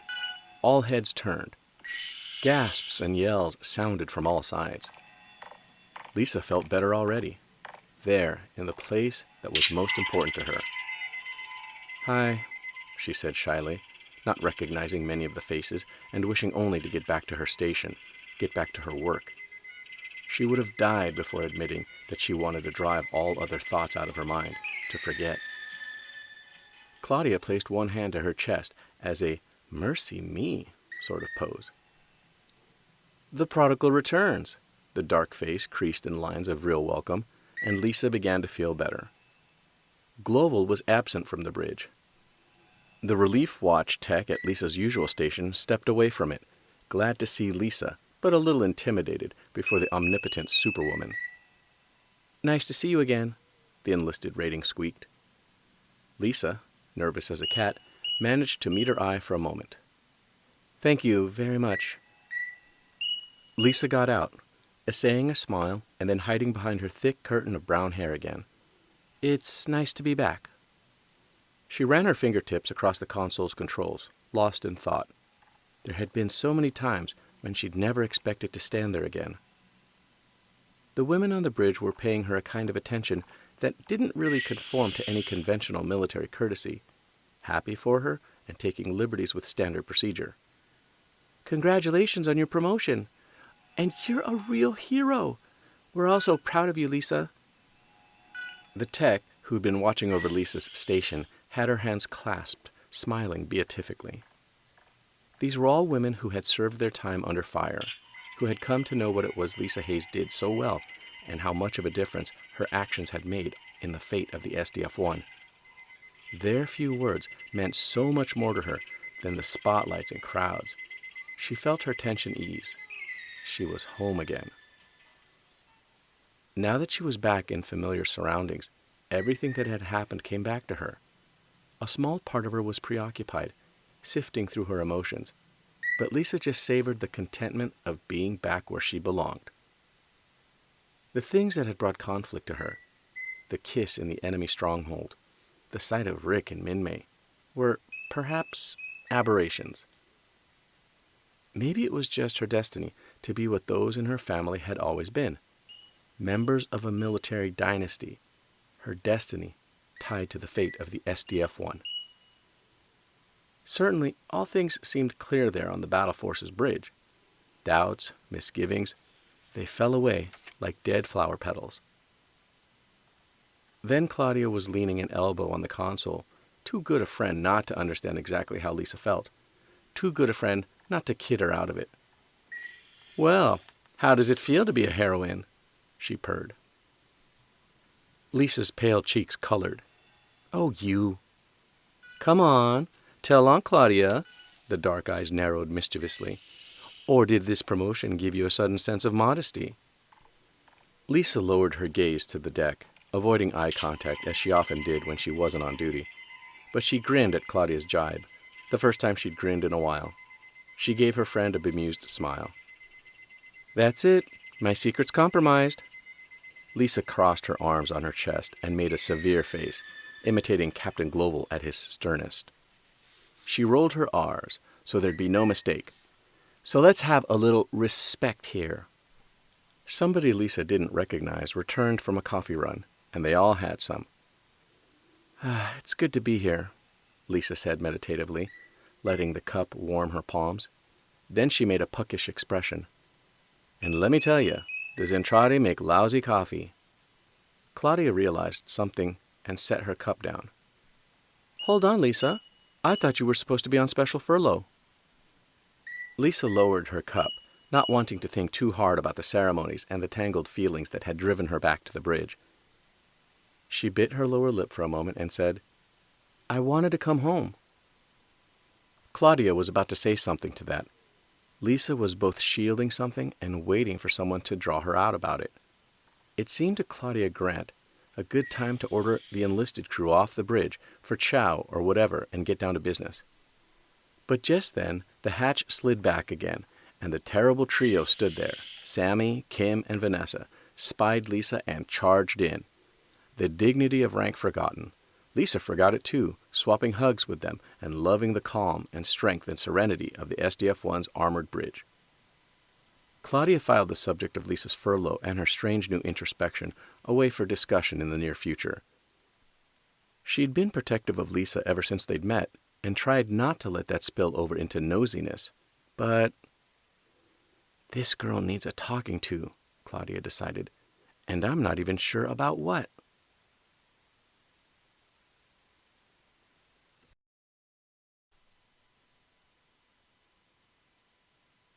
Chapter 6. As an instinct seen through an enlarging imager may appear a monster, so these Micronians, magnified by a few minor successes and by an unforgivable timidity among certain Zentradi leaders, are permitted to resist us. This has led to a stalemate. What Zentradi worthy of the name would permit this? Chiron the Backstabber. The Jeep roared down the empty SDF-1 passageway, rounding corners on two wheels, tires shrieking. Ben Dixon enjoyed this kind of outing. He usually took a slightly longer route to the fighter base than he had to because he so missed the open road. Ben's dragster had been parked in an alley on Macross Island on the day of the fatal spacefold maneuver. So now, it was either a floating relic in space back near Pluto's orbit, or had been completely dismantled by the salvage and reclamation people. Either way, he didn't like to think about it. But barreling around the roomier parts of the dimensional fortress helped ease his loss. The civilians had crowded but very livable Macross City, but once in a while, some people needed to hit the road, floor the accelerator, and let off a little steam. It was an open secret that some of the less traveled regions of the SDF-1 had become virtual racetracks. Ben took a corner even more sharply than usual and waited for Rick, who was sitting in the seat next to him, to make a perfunctory objection. But, lost in thought, the Vermilion team leader didn't say anything. Sprawled in the back, Max Sterling looked supremely unworried. Ben was a little offended by that. Max was a good friend, but Ben expected passengers to be a little intimidated when he drove. Yet nothing seemed to ruffle Max or dim the boyish cheerfulness for which he'd become famous. In fact, a few guys had decided that Max's good-naturedness meant that he was a wimp, despite his ferocious flying skills. There'd been a few fights, and Max had insisted that Rick keep Ben from interfering on his friend's behalf. Help wasn't necessary anyway. Max's astonishing reflexes and hand-eye coordination more than sufficed. Max always helped his opponents to their feet afterward, still with that boyish smile. He even performed first aid in one extreme case. After a while, interest in bothering Max Sterling waned. Max gave his blue hair a toss and resettled his glasses, turning at the sound of another Jeep engine. He leaned forward to tap Rick in point. At the wheel, Roy Fokker was catching up to them, accompanied by 3 of his Skull Team flyers. "Hey, Rick!" "Hi, Roy." "Uh-oh." Roy came up very close alongside, and Ben had to cut the wheel to avoid an accident. "Where do you 3 think you're going?" Roy demanded. They were on one of the longest straightaways in the ship, but they were moving fast. Ben knew he was being tested. He sweated a bit, but kept on a steady course. But they were approaching the far bulkhead at an alarmingly rapid speed, and there was room for only one Jeep in its hatchway. The Skulls in Roy's Jeep didn't seem very thrilled about the encounter either, but they knew better than to say anything to their hot-headed leader. "What'd you say?" Rick asked mildly. Roy hollered, "I said, where do you think you're going?" Max leaned forward. "The PA system set for all military personnel to report for duty," he said. Ben Dixon began sweating bullets as the far bulkhead got closer and closer. "You had orders to stay behind, you nitwit. That announcement doesn't apply to you guys." Roy was shaking his fists in the air as the guy riding shotgun grabbed the wheel while one of the others in the back seat began crossing himself, and the other spun a tiny prayer wheel. Roy ignored them, keeping the accelerator floored. "But that wasn't an order specifically," Rick pointed out. Roy had his hands back on the wheel. "Well, I'm making it an order, specifically. Return to quarters and make it fast." Ben eased back, breathing a sigh of relief. Roy's Jeep took the lead as Rick yelled, "Gonna take on the enemy alone, huh?" Roy turned and rose, his front seat passenger diving for the wheel again. Roy shook his fists at the heroic escapees. "Maybe you'd rather report to the brig for insubordination." Ben began braking. He and his friends chanted in perfect unison, "Not really, sir. No thank you, sir." A boot camp response used to mock Roy by implying that he was as dumb as a drill sergeant. Roy cracked an unwilling smile, then turned to take the wheel back from his ashen-faced front seat passenger. "I'm glad you understand," he called back, voice growing fainter. "Nobody likes a smart aleck." Ben stopped just short of the bulkhead, and Roy's Jeep shot through the hatch, speeding toward the fighter bays. "There goes a wonderful guy," Ben said, letting out his breath. The Zentradi had a saying that in earthly terms would translate to, "Even wolves may be prey to the tiger." So the huge armada kept its distance from SDF-1, pacing it on its homing journey. Ironclad orders stated clearly that Zor's fortress was to be captured with all its protoculture secrets intact. From the perspective of the fleet's commanders, the more important point at this moment was that the SDF-1's main gun had proved itself operational, even though the Micronians had used it very sparingly. The Zentradi couldn't figure out why. One of the mysteries that prompted the placement of Braun, Rico, and Konda aboard the SDF-1. What the Zentradi didn't know was how little the human race understood about the giant ship and how vulnerable the SDF-1 really was. All the Zentradi knew for certain was that the ship contained enough power to destroy whole star systems and rip the very fabric of space and time. So the Armada paced the battle fortress, watching and waiting. A report was being delivered by a technician in a fleet command vessel. Commander Azonia, the superdimensional fortress has started to increase its velocity. Azonia looked up sharply at her intelligence analyst. Azonia sat in the control seat amid a vast array of machinery and consoles and holographic data displays that stretched away in every direction. What are your orders? The analyst asked. Azonia glanced at the various maps, readouts, and tactical projections. "Dolza has given me no authority to destroy it," the Armada's commander replied, running a hand through her close-cropped blue-black hair. "So we'll just follow it and see what happens." Azonia had replaced the legendary Britai as commander when he'd made one mistake too many, and she had no intention of suffering similar humiliation. The analyst bowed obediently and withdrew from the command center. Azonia pulled her campaign cloak tighter around her and adjusted the high collar. She was having doubts she would never betray to a subordinate. The Micronians' homeworld was close. What would happen there? The original Zentradi invasion force had smashed all Terran opposition until it encountered those thrice-damned Robotech mecha, the Veritechs. And after all these months, who knew what new defenses the perversely ingenious humans might have developed? Allowing the superdimensional fortress to reach its destination was a risky game at best, a disastrous one perhaps. Yet Azonia couldn't see any new orders coming from her superiors, nor could she come up with an alternative course of action to offer them that didn't risk the loss of the all-important secrets of protoculture.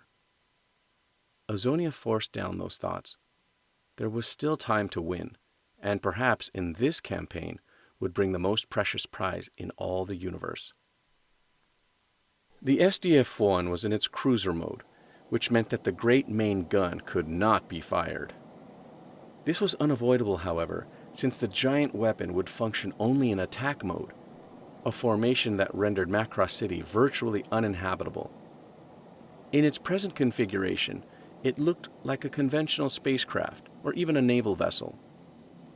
The Thor-class supercarriers Daedalus and Prometheus were swung back flush against it, and the two great booms of the main gun were mated together to form a prow. The bridge and its attendant structures rose above the main deck, but still sat rather low. As its gargantuan thrusters flared blue fire, the ultimate warcraft approached the orbit of pockmarked Luna. Claudia studied Earth's moon in her displays. "We are proceeding at maximum speed, Captain," she reported. "Beginning Earth approach maneuver now." Global appeared to be sleeping. The polished visor of his cap was pulled low down on the bridge of his nose, and his arms were folded across his chest. But he said quite clearly, "Vanessa, how has the enemy fleet reacted?" Vanessa pushed her glasses up, made a final sweep of her instruments to be sure, and then turned to Global. "They're still all around us, Captain, but they're maintaining distance. It's strange. They're still matching our speed exactly." Global rubbed his cheek, and he realized he needed a shave. He didn't even want to think about how tired he was. It would appear that they still don't want to risk firing on the SDF-1. This would seem to bear out your theory, Lisa. Lisa broke her intense concentration on her instruments to say, "I certainly hope so, sir." If she was wrong, the battle fortress wouldn't last another hour. "We are approaching the orbit of Luna, Captain," Vanessa said tensely. Keep monitoring the enemy closely. "Yes, sir." Lisa chimed in. "Fighter Ops reports Vermilion and Ghost teams ready for takeoff, Captain." She did her best to sound businesslike and not think about one of those Vermilion team Veritechs, especially its pilot. Global nodded and hoped he wouldn't be forced to use them. They were some of his very best pilots, but they'd been chewed up badly in the latest installment of the running battle the SDF-1 had been fighting for months in the remote, dark places of the solar system. Earth was so close. Global would have given his own life without an instant's hesitation if it would have meant repatriating all the refugees who'd survived the brutal voyage. But that wasn't how things worked. In a Zentradi command center, a finger the size of a log stabbed at a tactical display screen representation of the SDF-1 and the armada around it. Chiron could barely keep his voice from breaking in rage. The Micronian ship is here, and the ships under my command are here, behind it. Now, at maximum speed, their vessel stands a good chance of penetrating the net around it and escaping. He stared angrily at his second-in-command, Grell, and his trusted subordinate, Geraro. Are we to sit here with our arms folded while these creatures get away and not raise a finger to stop it? But Azonia has forbidden us to act, Grell pointed out. What can we do? Chiron slammed his palms down on the display console. We will crush them! Chiron, handsome and fiendish commander of the Zentradi 7th Fleet and its mecha strike arm, the Boturo Battalion, had a reputation that gave even the giant warriors pause. He had earned the name Backstabber. He had a reputation for savage ferocity, a total lack of feeling for his own men, and an unquenchable thirst for bloodshed and triumph. Grell knew better than to contradict his superior when the killing rage was upon him. There was a persistent rumor that Chiron's secret vice was the essence of the flower of life, a forbidden addiction. If that were so, he used it in some form that made it a flower of death. In this mood, he was capable of anything. Order the lead ships in the squadron to increase speed and attack, he roared, holding his hand high in a salute and gesture of command. For the glory of the Zentradi and of Chiron. Vanessa stared intently at her screens, calling out, "A squadron of enemy battlecruisers has broken away from the rest of the fleet and is moving in on us, Captain. Approximately 10 of them." Global stared out the forward viewport morosely. Scramble the fighters. "Yes, sir." Lisa drew a deep breath, opening the PA mic. "Vermilion and Ghost teams, scramble, scramble."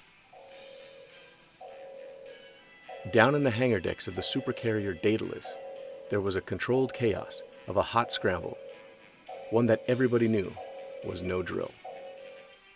The huge elevators began raising the Veritechs to the flight deck, port and starboard, two to a lift. Roy Fokker pulled on his flight helmet and checked his controls as his ship was moved out for lift by a tow driver.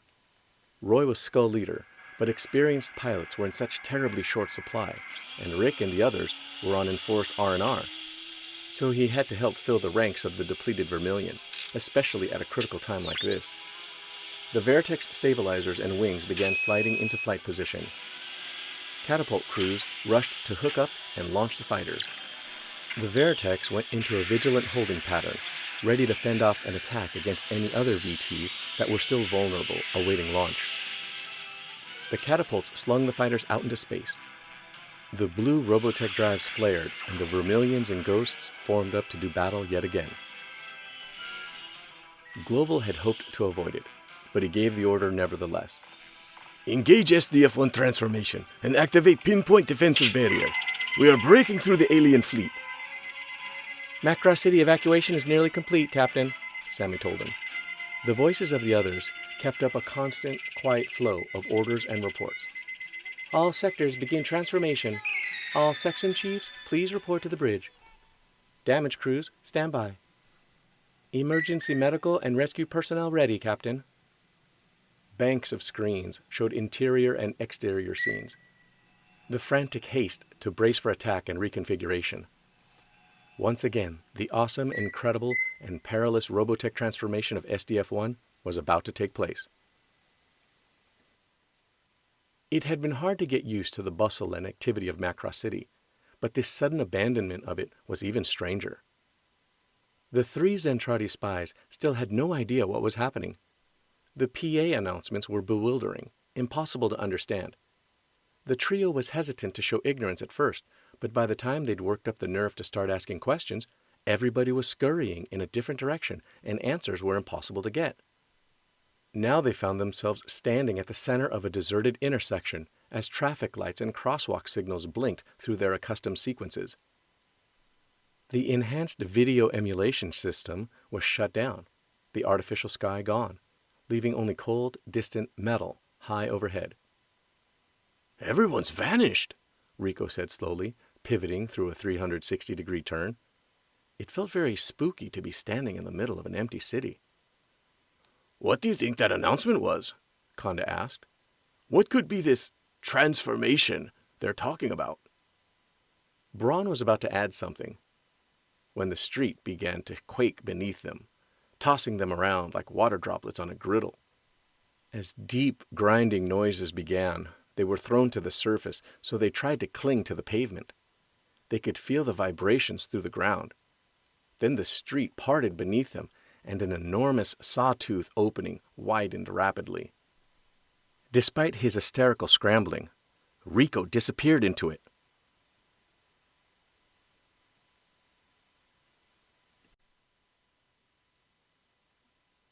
Chapter 7. What they never asked themselves was whether Chiron would have behaved as he did if it hadn't been for the accursed Micronians. I hated Micronians too. We all did. It was just that Chiron was better at it. Grell, aide to Chiron. Reacting faster than Braun, Konda just managed to grab Rico's sleeve and keep him from falling beyond reach. Then Braun was there to help pull his companion back out of the abyss. It was a long drop into a type of machinery they hadn't seen in the battle fortress before. Rico lay puffing and gasping, white-faced. What kind of insane place is this? Elsewhere, the titanic booms that were the battle fortress's bow were rotated to either side by monster cam-like devices. Whole sections of a hull moved and slid, opening the ship's interior to the vacuum of space as precious atmosphere escaped. Giant armor curtains slid into place to seal the gaps, but not before there was grievous loss of the very breath of life. The SDF-1's life support systems would eventually replace it, but the inhabitants of Macross would be living under the same atmospheric conditions as Andean Indians for a while, if they survived. Enormous pylons, the dimensions of a city block, rose from the floor and descended from the ceiling, crushing the buildings in their way. The grinding of servo motors shook every bolt and rivet in the ship. Scraps of buildings, torn loose by the outpouring of air, were whirled around like leaves in a cyclone. Macross City was being leveled. The three spies went dashing down the middle of a broad, empty street, dodging a falling sign here, a broken cornice there. Utility poles toppled, whipping live power lines around like snapping, spitting snakes. Konda puffed. I think it would be advisable for us to take cover as soon as... He never got to finish. Just then, the ship's internal gravity fields shifted from the effect of the massive power drains of the transformation. The three went floating into the air, among drifting automobiles, scraps of roofing material, uprooted trees, and spinning trash barrels. All through the great fortress, modules shifted, and billboard-sized hatches closed here, opened there. The full ship transformation had the two Thor-class aircraft carriers, Daedalus and Prometheus, swiping out from the SDF-1's side by the elbow-like housings that joined them to the ship. The midships structure that housed the bridge and so many other critical areas rotated, coming end for end into the center like a spinning torso. Inside, cyclopean power columns met and latched as cables snaked out to connect with them and complete the new configuration. Global fought to stifle his impatience.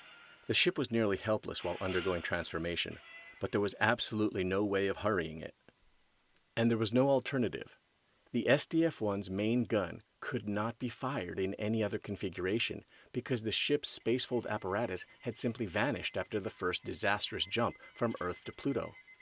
The transformation was a kind of glorified hot wiring, bringing together components that would otherwise be out of each other's reach. "Starboard wing section transformation 75% complete," Vanessa said. "Port wing section transformation complete," Kim added. "Now connecting to defensive power system." "Enemy vessels approaching in attack formation," Lisa said, her face lit by her screens. "Estimated intercept in 53 seconds. Ghost and Vermilion teams on station to engage." The battle fortress had become a tremendous, armored ultra-tech warrior, standing, straddle-legged in space, awaiting its enemies. They swooped at it eagerly. "The enemy's within range of our main gun, sir," Kim said. From Vanessa, "Fighter ops report all Veritechs clear of the line of fire."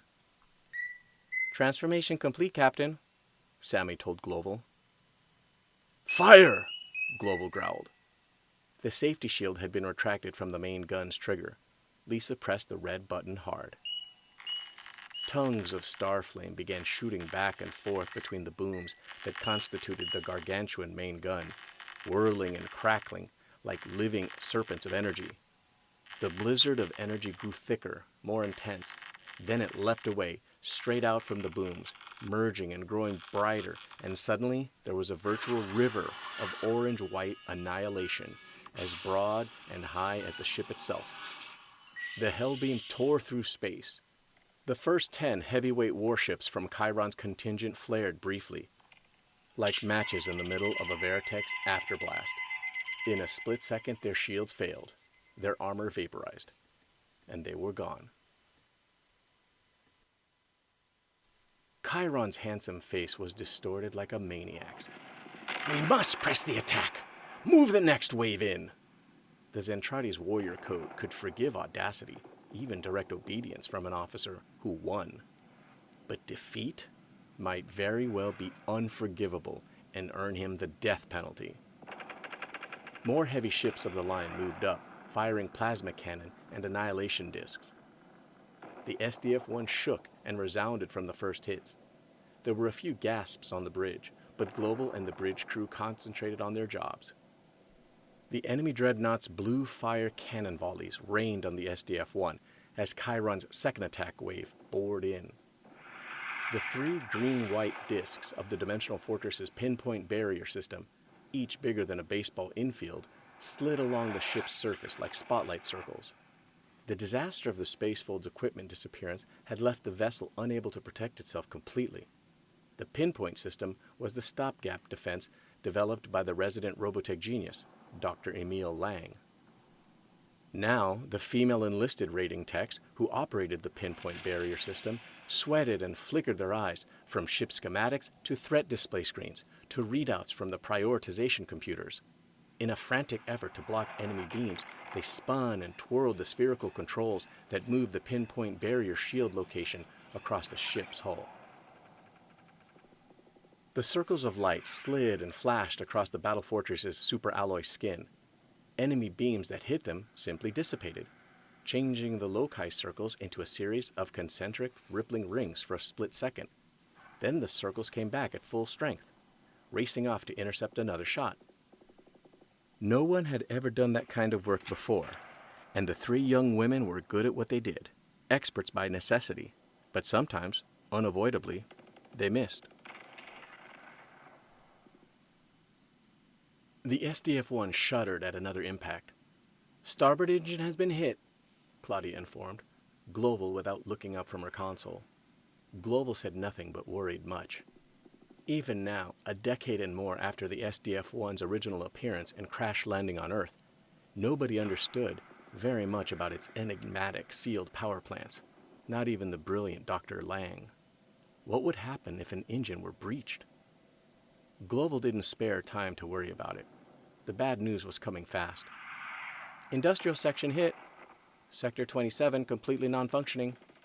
Claudia looked to Global. The pinpoint barrier is losing power, sir. Global didn't permit himself to show his dismay. Now what? He thought. We fought so hard, endured so much, come so close. Keep firing the main battery, he said aloud. Lisa knew how to read him so well after all these years. Look at him, she thought. It's hopeless. I know it. Lisa, didn't you hear the order? Claudia was yelling, a little desperately. Yes, Lisa said resolutely. She pressed the trigger again. Another unimaginable flood of utter destruction leapt out to devour the second Zentradi wave. In her command center, Azonia watched a dozen proud Zentradi warships vanish from the tactical display screens. That imbecile Chiron? What does he think he's doing? He has no authority whatsoever for this attack. Yaita, her aide, said laconically, No, Commander. Then therefore what are your orders? In an event of this magnitude, there was opportunity for the right junior officer to get herself noticed, perhaps even mentioned in dispatches to Dolzer's headquarters. Interfering with the unstable battlelord risked a confrontation, perhaps even combat, but by nature, Yaita was a risk-taker. Azonia even more so. I shall have to force Chiron to break off his attack myself, Yaita said. You mean to divert part of the fleet blockade? But the enemy vessel might find a way to break through. It can't be avoided, Azonia said coldly. That ship must not be destroyed. Its protoculture secrets are the key to the Zentradi's ultimate victory. Vanessa relayed the information. The aliens are bringing up reinforcements, Captain. Nearly 200 heavy warships. She looked up from her console. Analysis indicates that's too many for us to handle. The barrier's weakening rapidly, Sammy said. We're losing power, Kim added. Vanessa watched her tactical screens, ready to give the grim details as the enemy closed in for the kill.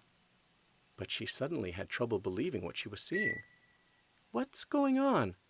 The reinforcements are breaking formation, spreading out and closing in on the other enemy ships.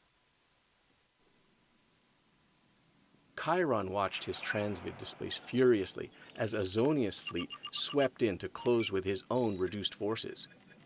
What is this woman up to now? The Micronian vessel was nearly his. He could feel it. I will not be thwarted again. A project beam created an image of Azonia in midair over his head. Chiron, you fool! Dolza has given you no authority whatsoever to destroy the enemy ship. Chiron felt that insane wrath welling up in him once again, a fury so boundless that his visions began to blur. He growled like an animal through locked teeth. Azonia was saying, As commander of this force, I am ordering you to cease this attack at once and withdraw to your assigned position, or you will find yourself facing Zentradi guns. Studying the tactical readouts, Grell said, Captain, her entire arsenal is already being aimed at us. Chiron crashed his fist on the map console. That blasted, meddling idiot of a woman! He may have been called Chiron the Backstabber by some, but he'd never been called Chiron the Suicidal or Chiron the Fool. Azonia had the rest of the armada to back her in this confrontation. Chiron had no choice. With Azonia's ships blocking their way, his vessels reduced speed, and the SDF-1 began to put distance between itself and its enemies. They're escaping! Chiron's voice was a harsh croak. And so Azonia robs me of my triumph, but I swear I shall not forget this. Grell had heard that tone in his commander's voice before. He smiled humorlessly. If Azonia was wise, she would begin guarding her back at all times. The immense Robotech night that was SDF-1 descended to Earth's atmosphere, toward the swirling white clouds and the blue ocean. "I don't understand it," Claudia said. "They screened us from their own attack." I know, but we'll worry about that after we get back to Earth, Claudia, Global answered. "Re-entry in 10 seconds, she told him. Steady as she goes, Lisa, Global ordered calmly. All the equations and theories about how the reconfigured SDF-1 would take its first grounding in Earth's normal gravity were just that, theories. Any one of an almost infinite number of things might go wrong, but there was no alternative. Soon the ship's crew and inhabitants would find out the truth. "Atmospheric contact," Claudia reported. The giant warrior ship descended on long pillars of blue-white fire that gushed from its thruster legs and from the thrusters built into the bows of Daedalus and Prometheus. Order all hands to secure for landing, Global directed. Elsewhere, the strain was beginning to tell. Power surges and outages, overloads and explosions were lighting up warning indicators all over the bridge. "Starboard engines have suffered major damage from the re-entry, sir," Claudia said, "and gravity controls becoming erratic." "The explosions have caused some hull breaches, Captain, and we're losing power quickly," Lisa put in. This is going to be some splashdown, Global muttered to himself. At least the loss of atmosphere didn't matter anymore. In moments, they'd either have all the sweet atmosphere of Earth to breathe, or they wouldn't need air ever again. Claudia counted off the last few yards of descent. Vast clouds of steam rose from the oceans as the water boiled from the heat of the drive thrusters. Then the ship hit the water. At first, the ocean parted around it, bubbling and vaporizing. Then it came rushing back in again, overwhelming even that tremendous heat and blast. SDF-1 sank, the waves crashing against its armor, then racing away from it, until at last it disappeared from sight beneath the churning water. Moments passed, and the sea began to calm itself. Suddenly, a spear of metal broke the surface, then 3 more, the long tines at the tips of the booms of the ship's main gun. The booms rose, shedding water, and then the bridge. The SDF-1's shoulder structures came up, and then the elbow housings, until at last Daedalus and Prometheus were up, their flight decks shedding millions of gallons of water. The calculations were right. SDF-1 was an immense machine, but it was quite buoyant and seaworthy. It gleamed brightly as the seawater streamed down its hull.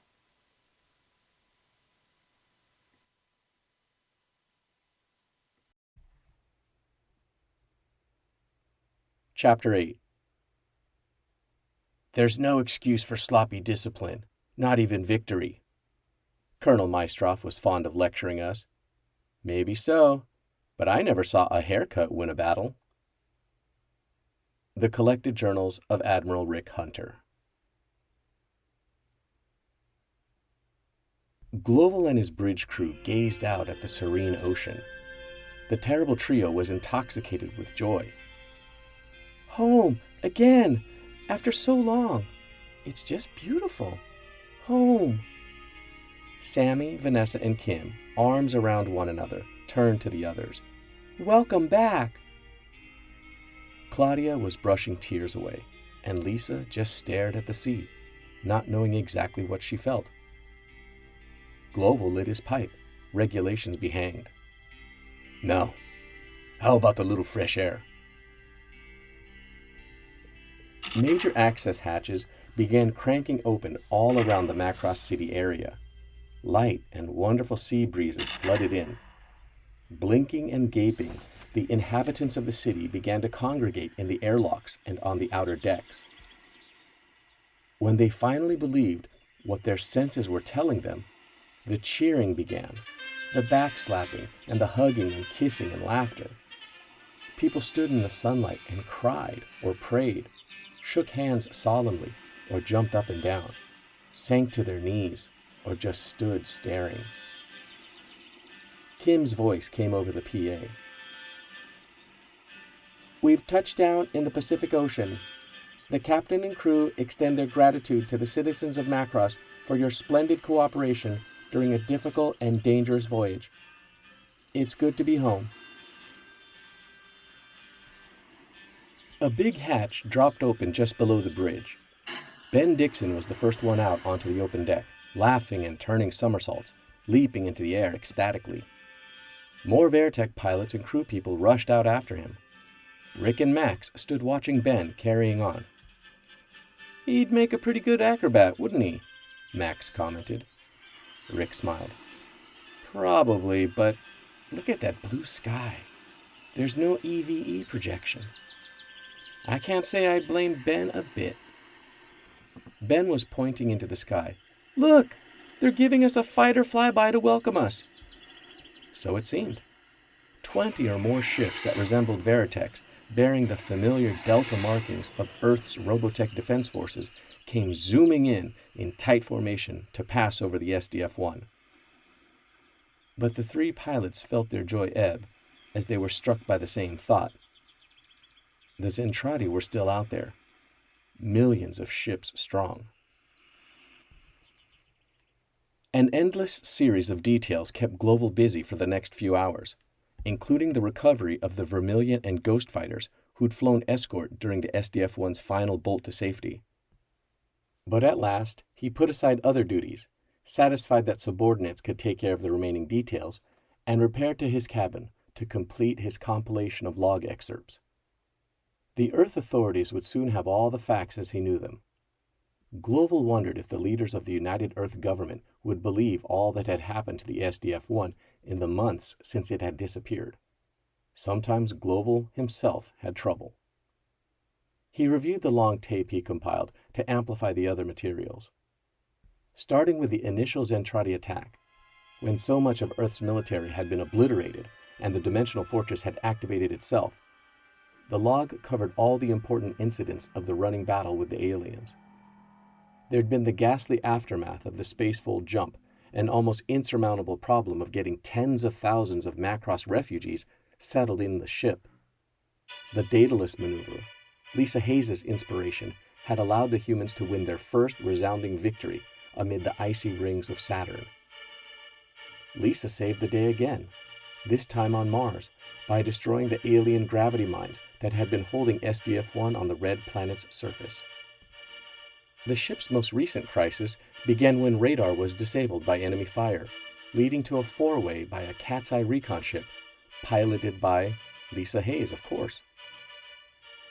Global didn't like to think too hard about the fate his command would have suffered if he hadn't been lucky enough to have had Lisa with him. Certainly, there were skilled and courageous men and women throughout the SDF-1. Examples of extreme bravery and ingenuity were too many to mention. But it seemed that Lisa's devotion, valor, and special loyalty to the SDF-1 and to Global made her the pivotal figure in almost every action the ship fought. It made it that much more difficult for Global to see how few real friends Lisa had, how empty her life was of anything but service and duty. Of course, he had no right to interfere with her personal life, but he couldn't help being worried about her. The most important thing Global had to present to the United Earth government was an enigma. The molecular and genetic structure of the Zentradi was so formidable that some of them could even survive unprotected in the vacuum of space for short periods of time. Their sheer physical strength was a match for that of Battloids and other human Robotech mecha, yet they had nearly collapsed at the sight of two relatively tiny humans sharing a kiss. Moreover, the Zentradi didn't seem to know anything about repairing their equipment. It was as though they were a servant race using the machinery given to them by some higher power. Yet they boasted of being the mightiest warriors in the known universe. Global shook his head, hoping the Earth authorities would have additional information or analyses and would shed some light on the mysteries surrounding the war. He worked for hours, inserting updates and clarifying things that warranted it, condensing wherever he could.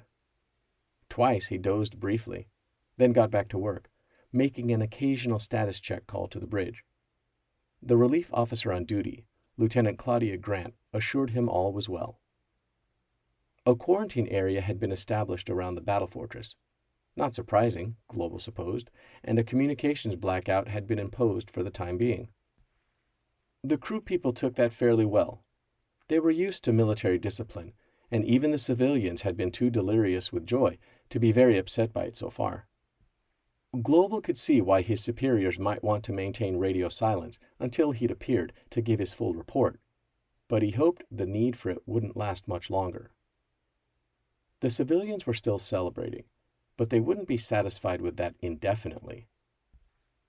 He brought the recording to a close, puffing on his briar as he dictated. I am convinced the Zentradi have more firepower than we can even imagine. The situation is extremely critical, and I believe that the central issue in this war they forced on us is this mysterious protoculture they keep mentioning. I therefore suggest that... What? Come in. The rapping had been gentle. Lisa entered with a pot of fresh coffee. I thought you could use some about now, sir. Thank you. It smells wonderful. She came in, and the coffee's aroma filled the cabin, cutting the aroma of the pipe tobacco. She poured while he glanced up at an ancient brass ship's clock on his wall. I did not realize what time it was. He put the pipe aside. The ashtray lay next to a detailed analysis and history of living arrangements and social organization in Macross City and the SDF-1 during the voyage. The SDF-1 held far and away the largest human populations ever to travel in space, and that on a voyage of very long duration. The data on how people had coped with their living conditions and somehow managed to make things work would be very important, Global suspected. There would have to be a lot more humans in space for long periods of time, sooner than anyone expected. Global threw back the curtains, looking out the high, wide curve of viewport at a Pacific dawn. He'd forgotten how many seemingly impossible colors there could be in such a sunrise.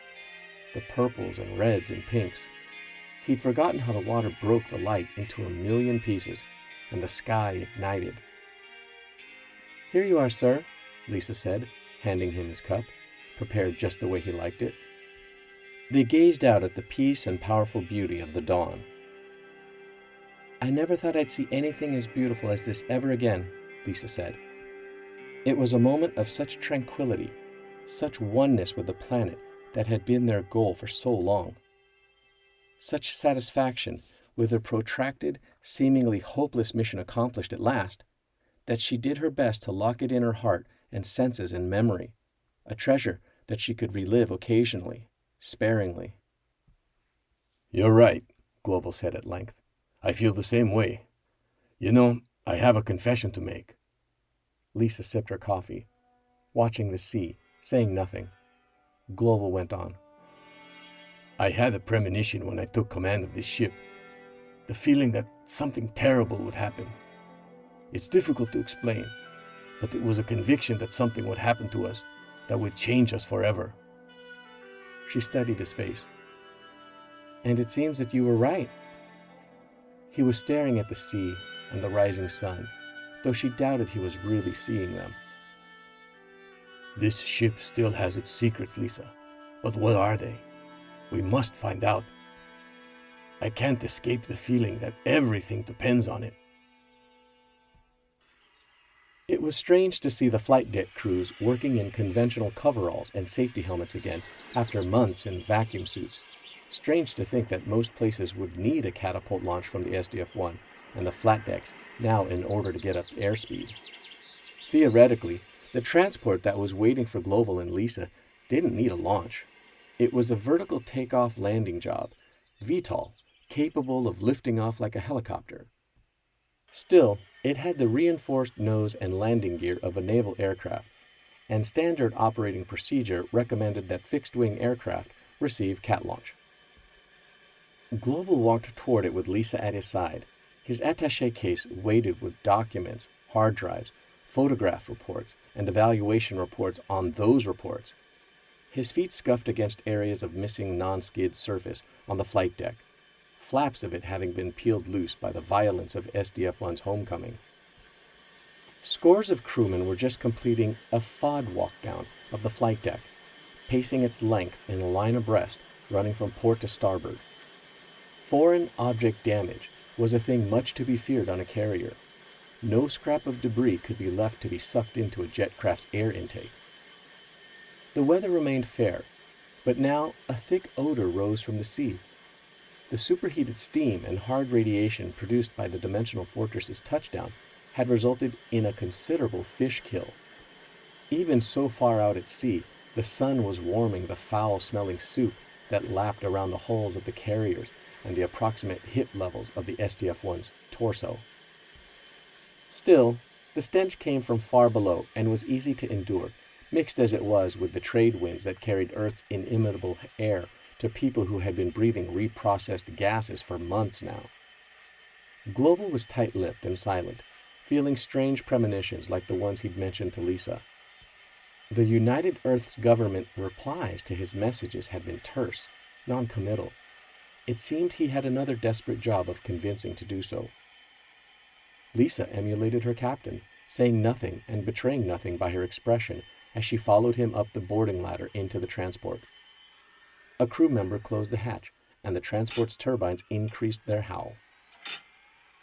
The plane had already been boxed, aligned on the catapult, and fitted with an appropriate breakaway holdback link that was color-coded for its particular job. The transport's downswept wings bobbed minutely as the catapult got ready to launch. When the cat crew had gone through their ritual, the transport shot away, taking lift from the sudden flare at the bow, off the angled flight deck in a cloud of catapult steam. Kim stretched, arms behind her head, gazing down at the carrier deck from the SDF-1's bridge. She sighed. Well, there they go. At least they got a clean launch. She was standing at the vast sweep of the bridge's forward viewport with Sammy, Vanessa, and Claudia, following the transport's climb. Little Sammy shook her long, straight locks of blonde hair back from her face. I wish I were going too, she said forlornly, resting her chin on the viewport ledge. Claudia unwillingly told herself that it was time to scold a little, not sympathize. These last few hours or days before the SDF-1 crew was relieved might be the most demanding of all where discipline was concerned. So she chided, What are you going to do about it, Sammy? Do you know how cold Alaska is this time of year? Or any time of year? You should be glad you're staying where it's warm. Well, I'm not, Sammy said bravely. At least we'd be off the ship, Vanessa pointed out, adjusting her glasses self-consciously. She and Kim nodded supportively and made low, uh-huh sounds. Claudia was suddenly stern. All right, that's enough of that. First off, the captain and Lisa are off on a classified mission, which means we don't talk about it any more than we have to for duty purposes, and we don't mention it at all outside this bridge. Do you roger that transmission? The terrible trio nodded quickly, gulping in unison. The hatch slid aside as a voice startled them. Good morning, ladies. I'd like... The greeting was cut off by a sharp whap of impact. The bridge crew turned in surprise, Sammy letting out a small cry. Claudia maintained her composure, but it wasn't easy. Ouch! Ow! Colonel Maestroff was in the hatchway, rubbing his forehead, his cap knocked back cockeyed on his head by the impact, holding himself up with one hand against the frame. Everyone there knew Maestroff, and not for any cordial reason. One didn't make allies of the bridge crew by crossing Captain Gloval. Claudia fluttered her eyelashes and said disingenuously, Colonel, are you all right? That hatchway's terribly low. I recommend you duck down when coming onto the bridge, sir. Captain Gloval always does. There was something in the expressions of the bridge crew that said that they'd resented Maestroff's taking this liberty. It was his right to act as if he were Global, but they were not required to play along with the pretense. Maestroff rubbed a growing knot over one eye, making a low, grating sound so that the subordinates wouldn't hear him groan in pain. Thank you for that warning, Lieutenant Grant. You're only about 10 seconds too late. He stopped rubbing his forehead and squared his cap's visor away. The terrible trio trooped past him, in step, on their way to their duty stations. I just came up to officially take over command of this vessel, in Captain Global's absence. Claudia held all her personal feelings in check. She'd had a taste of what command was now, and was willing to give even Maestroff the benefit of the doubt. Yes, sir. I'd heard you would. I'm sure you'll enjoy the experience. He glowered at her. I don't think that enjoy is quite the appropriate word, miss, but I do expect to run a tight ship. He moved past her, going to the forward viewport. Claudia tried to get a grip on herself. Tight ship. She'd had the feeling he'd say that, as though Captain Global runs a loose ship, as if Captain Global isn't the best skipper in... No more slipping around the rules, Maestroff was saying. What this bridge needs is a good dose of discipline. Gazing grandly out the forward viewport, he drew a long cigar from the breast pocket of his uniform jacket. It was plain that he was savoring the moment. Perhaps he had saved the stogie all this time since the SDF-1's accidental departure so that he could smoke it on the bridge as master. Maestroff made a production of biting off the end, rolling the cigar between his fingers and moistening it front and back between his lips. His indescribable pleasure in the moment was broken by a high-pitched voice. There's no smoking on the bridge, sir. What? Maestroff whirled on Sammy, who was out of her chair and didn't look in the least daunted by his scowl. It's on page 2 of the ship's SOP rulebook, standard operating procedure, isn't it, sir? Claudia couldn't for the life of her figure out whether Sammy was serious or was having her little snipe at the colonel. Apparently neither could Maestroff. He turned back to the viewport, holding the cigar as if somebody else had put it in his fingers, not willing to throw it away, but unable to do much of anything else with it. His back was ramrod straight, and his cheeks flushed a bright red. Of course, I was only holding it. I had no intention of lighting it. He gritted his teeth, but refused to take official recognition when he heard female giggling and tittering behind him. Excuse me, Colonel, Claudia said. Will there be anything else, sir? He turned to her, trying to put down his anger, cold cigar clenched in his teeth, hands clasped behind him. What? She said gently. I was officer on the last watch, sir. Am I relieved? She saluted. He was doubly red-faced to have forgotten so simple a thing as relieving her of the command.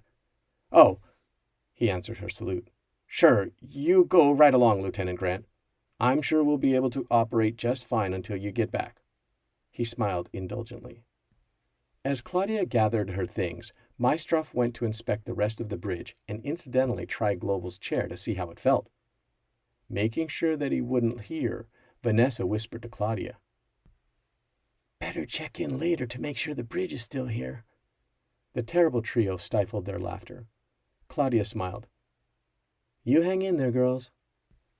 Reflecting that Maestroff didn't know what real opposition was like, but would find out if he crossed the terrible trio, Claudia left the bridge.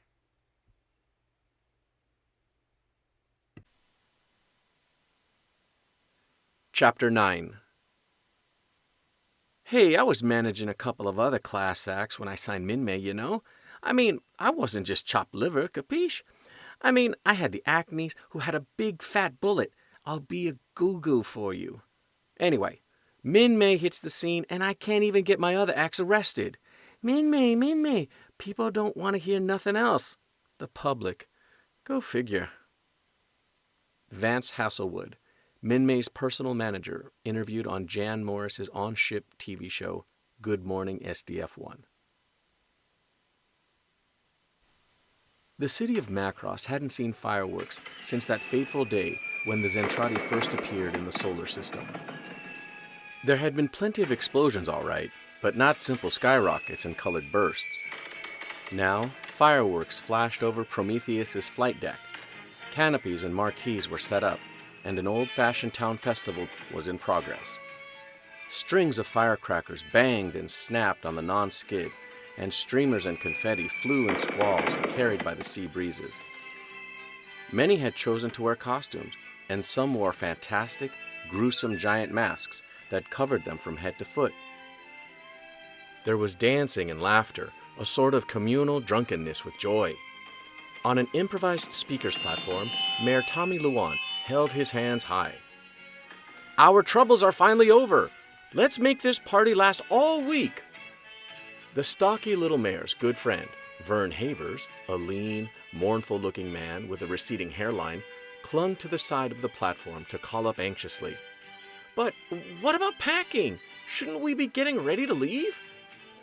"Vern, this isn't a day for packing. We have plenty of time for that. Don't you think that the Macross survivors deserve a celebration after all we've been through?" The mayor looked up at the looming SDF-1, its silent guns throwing long shadows over the deck. "Besides, once we leave this ship, we'll probably never see it again." Vern hadn't even thought about that, but it made sense. SDF-1 would have to take up its job of guarding Earth. The rebuilt Macross City would of course be dismantled. Like many others, Vern had dreamed of returning to Earth, had lived for it, all these months. But now, like many others, he felt strangely sad that a unique time in his life was ending. He hoped there could be some kind of open house or something so people could see what the citizens of Macross had accomplished before all their handiwork was swept away. "Well," he said, "if you put it that way, I suppose you may be right." The mayor was literally hopping up and down from his own swelling emotions. "Of course I'm right. Now, let's party." Vern resigned himself to the inevitable. It was good to be back on Earth, but he was beginning to realize how difficult it would be to get used to uneventful peacetime life. Elsewhere in the milling, boisterous crowd, the three Zentradi spies were trying to absorb what they were seeing around them. Gaiety like this was an unknown among their people. Certainly the frivolous consumption of food and drink, scandalous mingling of males and females, and pointless merrymaking would be a court-martial offense among the warrior race. Konda was absorbing something else, his third cup of an intriguing purple liquid with ice cubes floating in it, when Braun, gawking at all the goings-ons, jostled his elbow. Konda, vexed when some of his drink spilled, gave the bigger spy a shove. "Clumsy! Can't you be more careful?" Braun looked hurt. Konda said, "I'm sampling something called punch, and you interrupted my experimentation." Braun looked at the beverage dubiously. It seems to me you've imbibed more than is necessary for a mere test effects test, Konda. Konda pushed the cup into Braun's hand. "Here, you try it. I know where to get more, and the requisitioning procedure is puzzlingly informal." He hiccuped. Braun sniffed the stuff suspiciously, then after a final glance at Konda to make sure he showed no signs of toxic reaction, he downed the punch in 2 big swallows. It was cold, but somehow had a warming effect. He gagged a little, but felt a pleasant sensation course through him. "I don't know what's in this stuff," Konda said with a foolish grin, "but it sure is getting me charged up." Oh my goodness, thought Braun. You meant it's got some kind of protoculture in it? Exasperated, Konda was considering clouting Braun in the head for being such a dummy, when Rico rushed up to them angrily. "Why aren't you two making noise like the rest of these people? You want them to notice us? Well then, pretend you're having fun." Rico too held a cup of punch. It was all but empty, and he looked a little bleary-eyed. He threw one fist up and yelled, "Yay!" so loudly that he quite startled his companions. "We finally made it back! We're home again!" "Hurrah! We beat the enemy!" Konda added helpfully. "Hurrah for us! Hurrah for Earth!" "Down with the Zentradi!" Braun burst out, doing a little jigging dance step. That punch beverage, whatever it was, had him feeling rather, well, happy. "Up with the Micronians! Down—" He realized the other two were staring at him. Braun covered his mouth with his hands in anguish. "Oh my! I don't know what I was saying. Konda, Rico, please don't report me." Just then a young woman dressed as a medieval princess and carrying 2 cups of punch, swept by. She saw the 3 standing together, one without a cup. She put her extra one into Conda's hand and clinked glasses with them, grinning behind her silvery domino mask. "To home and friendship!" Then she was gone, in the crowd. The 3 spies looked at one another for a moment, then echoed, "To home and friendship!" and clinked cups as the celebration swirled around them. With most of the off-duty crew and virtually all the civilians up at the party, SDF-1's passageways were empty, giving the ship a haunted feel. Making her way toward the Veritech pilot's living quarters section, Claudia Grant tried to put that fool Maestroff out of her mind and concentrate on enjoying her brief time off watch. For the first time in months, the Veritech pilots weren't flying constant patrols or combat missions, and SDF-1 was being manned by a virtual skeleton crew. So her free time meshed with Roy's for the first time in a long time. The love affair between Claudia Grant and Lieutenant Commander Roy Fokker, as passionate as it was romantic, had been terribly strained by the demands of the SDF-1's desperate voyage. But now, there would be time to be together, the very best thing about the Dimensional Fortress's return, as far as Claudia was concerned. She signaled at the hatch to his quarters, but got no response. Rapping on it with her knuckles was no more effective. Claudia wasn't about to miss her chance to see him.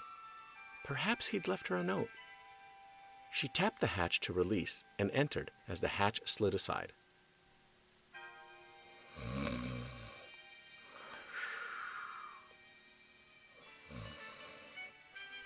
Roy Fokker, leader of the Veritech Skull Team, heroic ace of the Robotech War, lay snoring softly, dead to the world. His long blonde hair fanned out on the pillow.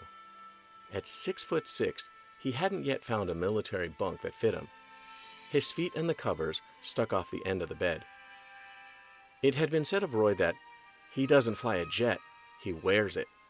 But right now, Roy looked like nothing so much as a sleepy kid. For months, we never had the chance to be alone, and when the opportunity finally arrives, he sleeps through it. But she couldn't be mad at him. He'd been on duty, usually in the cockpit of a fighter, just about every waking hour since the spacefold jump. Poor dear, he must be exhausted. Oh well. She pulled the covers up over his shoulders, then turned to go. "Hey, hold up!" She turned to see Roy sitting up in his bed, blinking the sleep away, smiling. "You just gonna run off?" She grinned at him. "I figured the Skull Leader needs all the beauty sleep he can get." "You were wrong. Come here." He grabbed her wrists, his big hands engulfing hers, and pulled. Claudia gave a laughing yelp as he dragged her down next to him, then relaxed against him in a kiss. That took away all of the pain and sorrow and weariness of the long voyage home. Back in the midst of the festivities, on Prometheus's flight deck, Rick Hunter stood waiting next to an aircraft.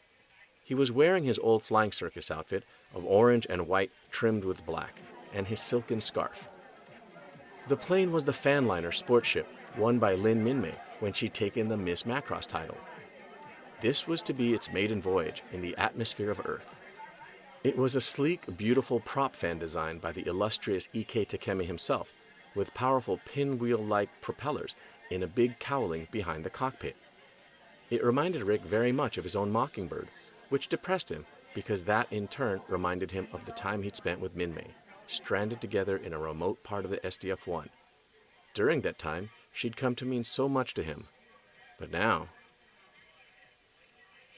"You're a lucky guy, Rick, to be flying Minmei home," a ground crewman was saying. "You not only get to leave the ship, but you spend time with a beautiful..." Rick heard it too and looked around. The roar of the crowd had increased, and there was cheering and applause.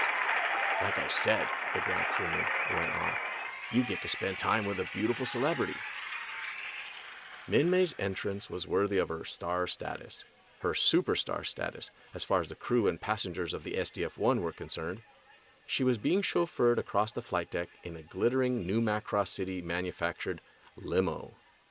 the crowd parting before her. They held up signs with hearts and fond sentiments on them, or waved autograph books somewhat hopelessly. Flower petals and confetti and streamers rained down on her car. People pressed up against the glass to smile, wave, and call out her name, to feel close to her, if only for a moment. "You know, she's the only one who's been given permission to leave the ship so far, even for a short time," the crewman continued. "Hope you enjoy the ride."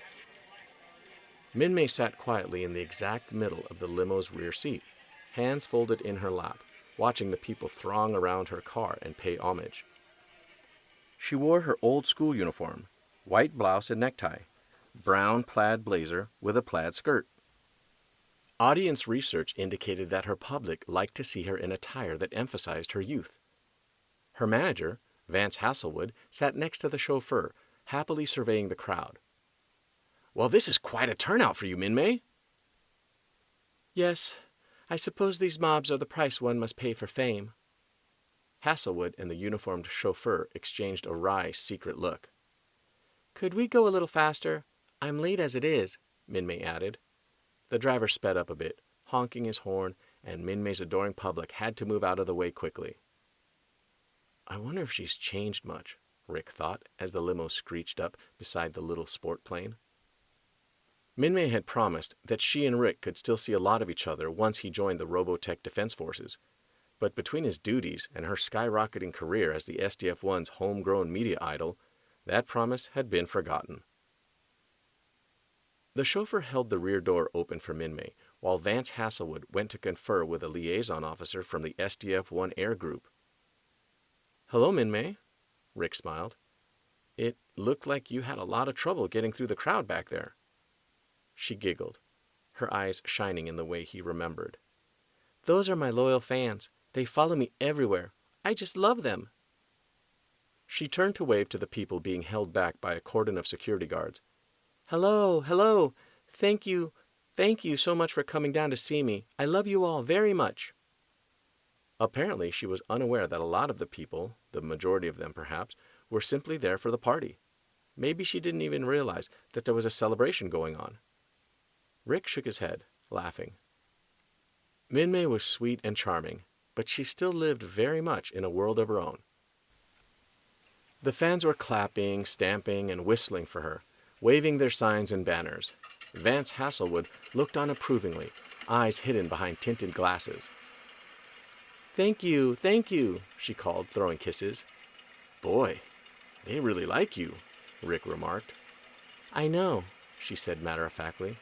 "Rick, when can we take off? I'm really anxious to see my parents." "Well, I guess we can take off any time. The engines are all warmed up." He led her to the boarding ladder. "Just climb into the rear seat. Careful now, and sit down. Strap yourself in." She got into the fan liner and settled her shoulder purse next to her, taking up the safety harness. "Thanks, Rick.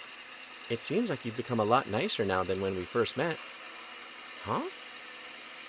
Minmay was still living in her own world, revising her memories of the past according to her preferences, forgetting whatever was inconvenient or troubling, or replacing it with something that freed her from introspection. So now she decided that Rick had been unkind to her.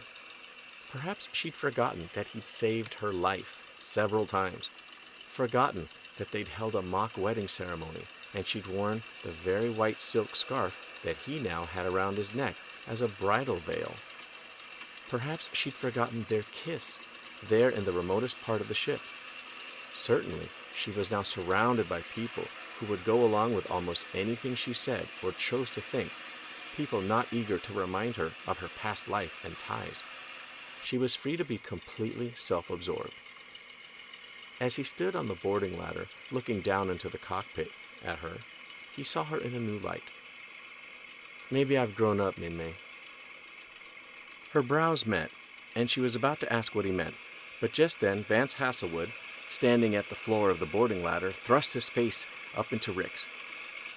"Young man, your name, what is it, huh?" Rick threw him a sarcastic salute.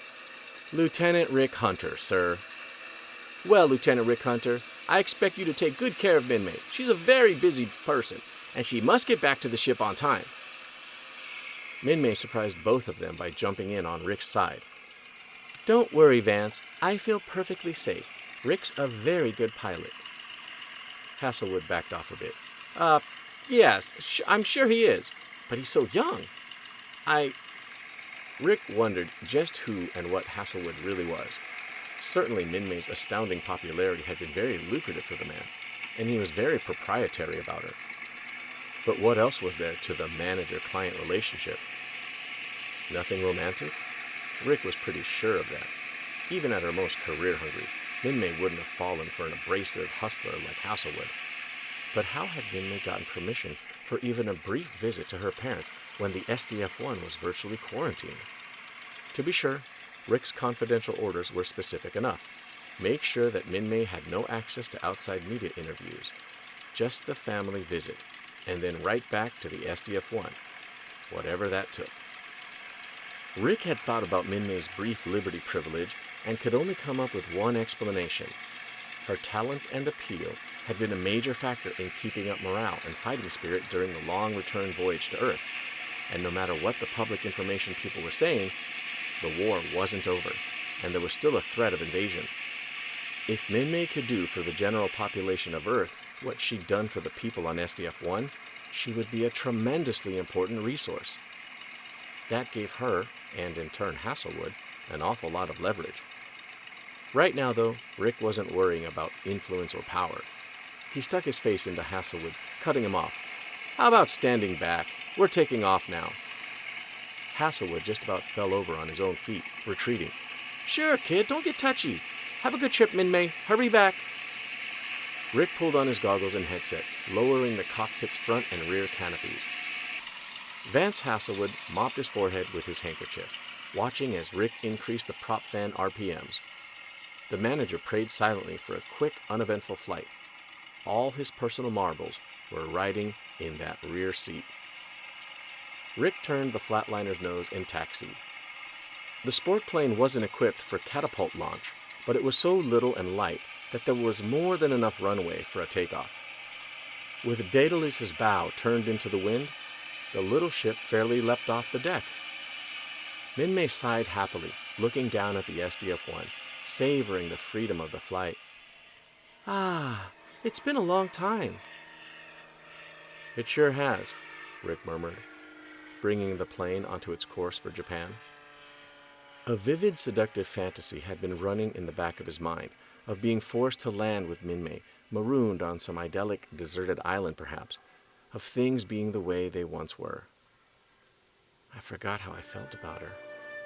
"What?" Min-Mei asked, leaning forward to peer around his seat. He hadn't meant to say it aloud. Flustered, he hastened, "Oh, nothing. But his face was reddening, and she looked at him oddly. He tried to concentrate on his flying as she settled back in her seat, but that little fantasy just wouldn't let him alone.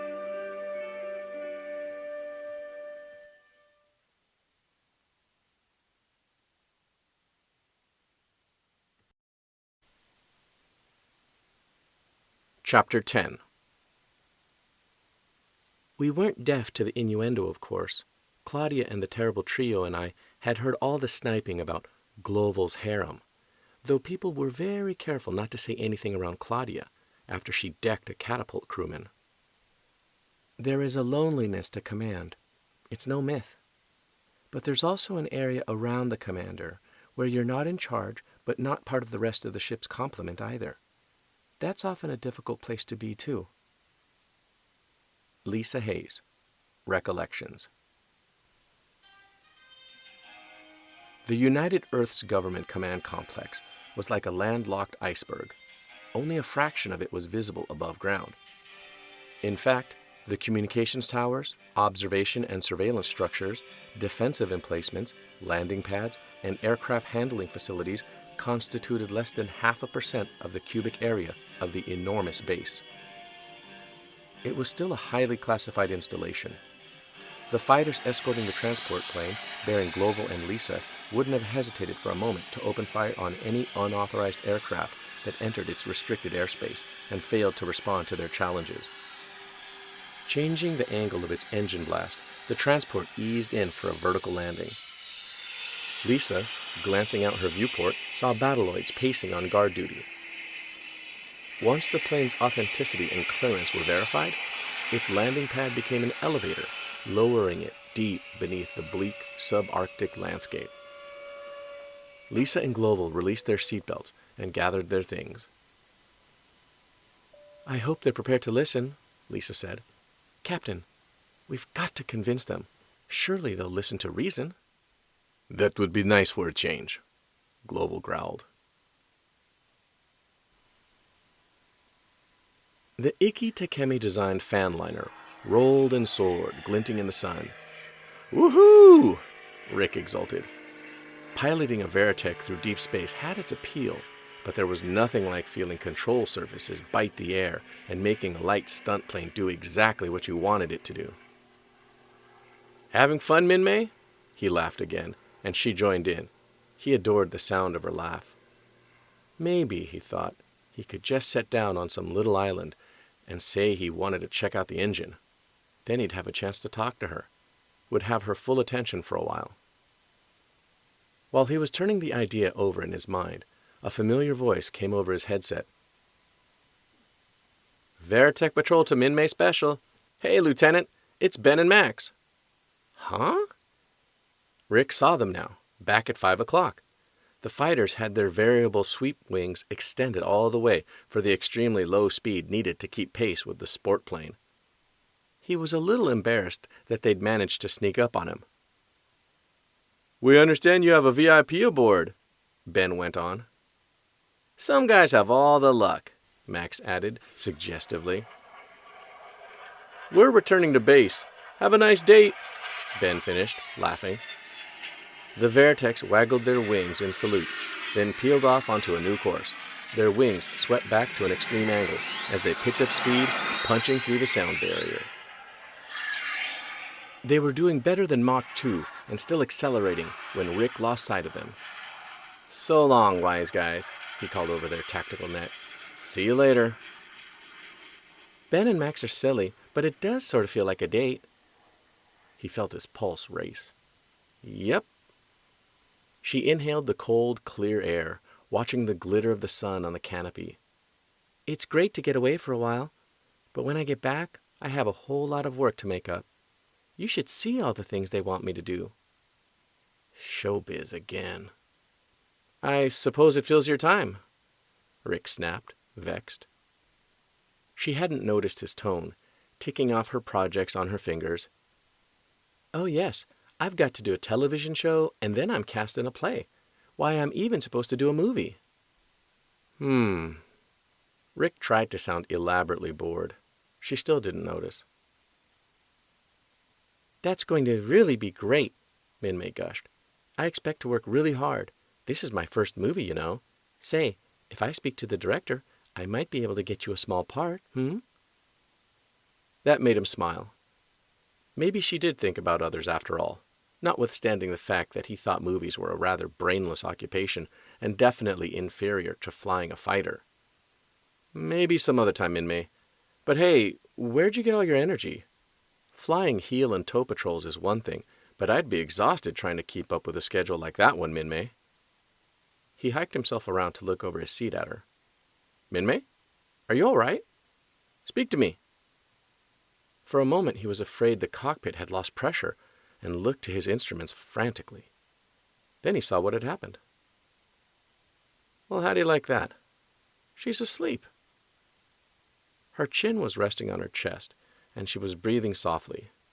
Again, Rick felt a wave of that fierce protectiveness he'd felt toward her when they were stranded, and tremendous affection rose up in him as well. He turned back to his piloting with a fond smirk. "I hope she wakes up long enough to say hello to her parents." The streamlined tram car, mounted on twin magnetic lift rails, plunged deeper and deeper into the gigantic headquarters installation.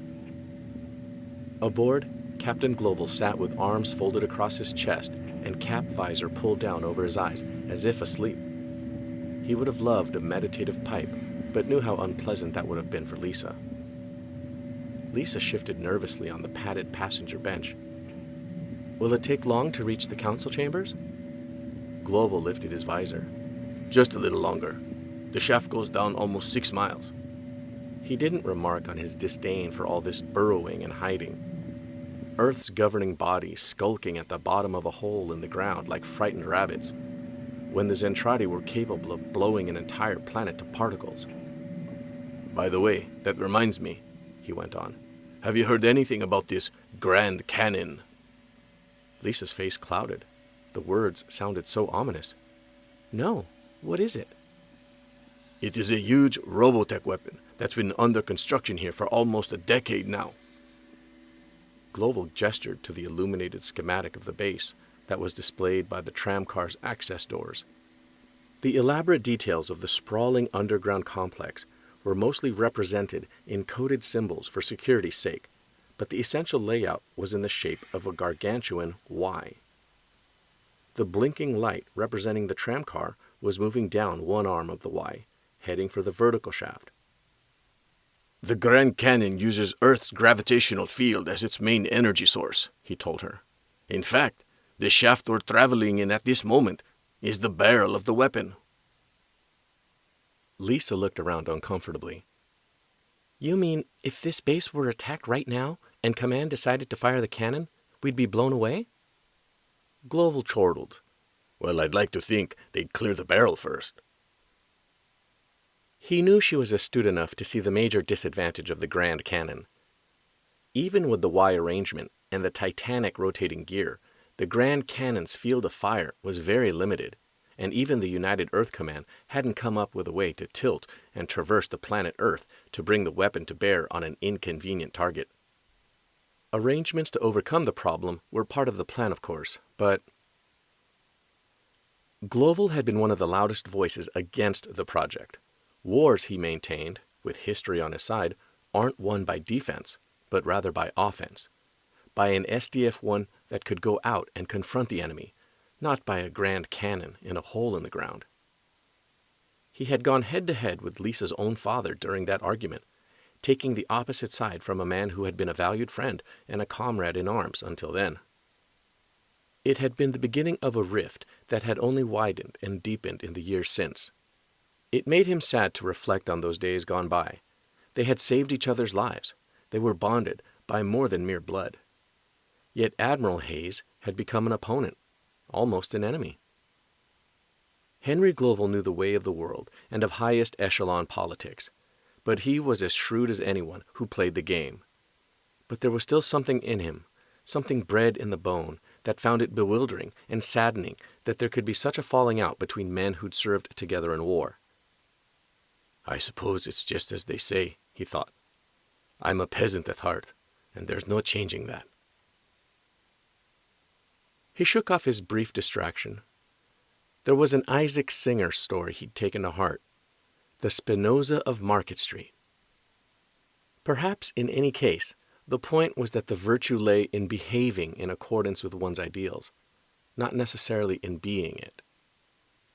And one of Henry Global's ideals was a steadfastness in friendship.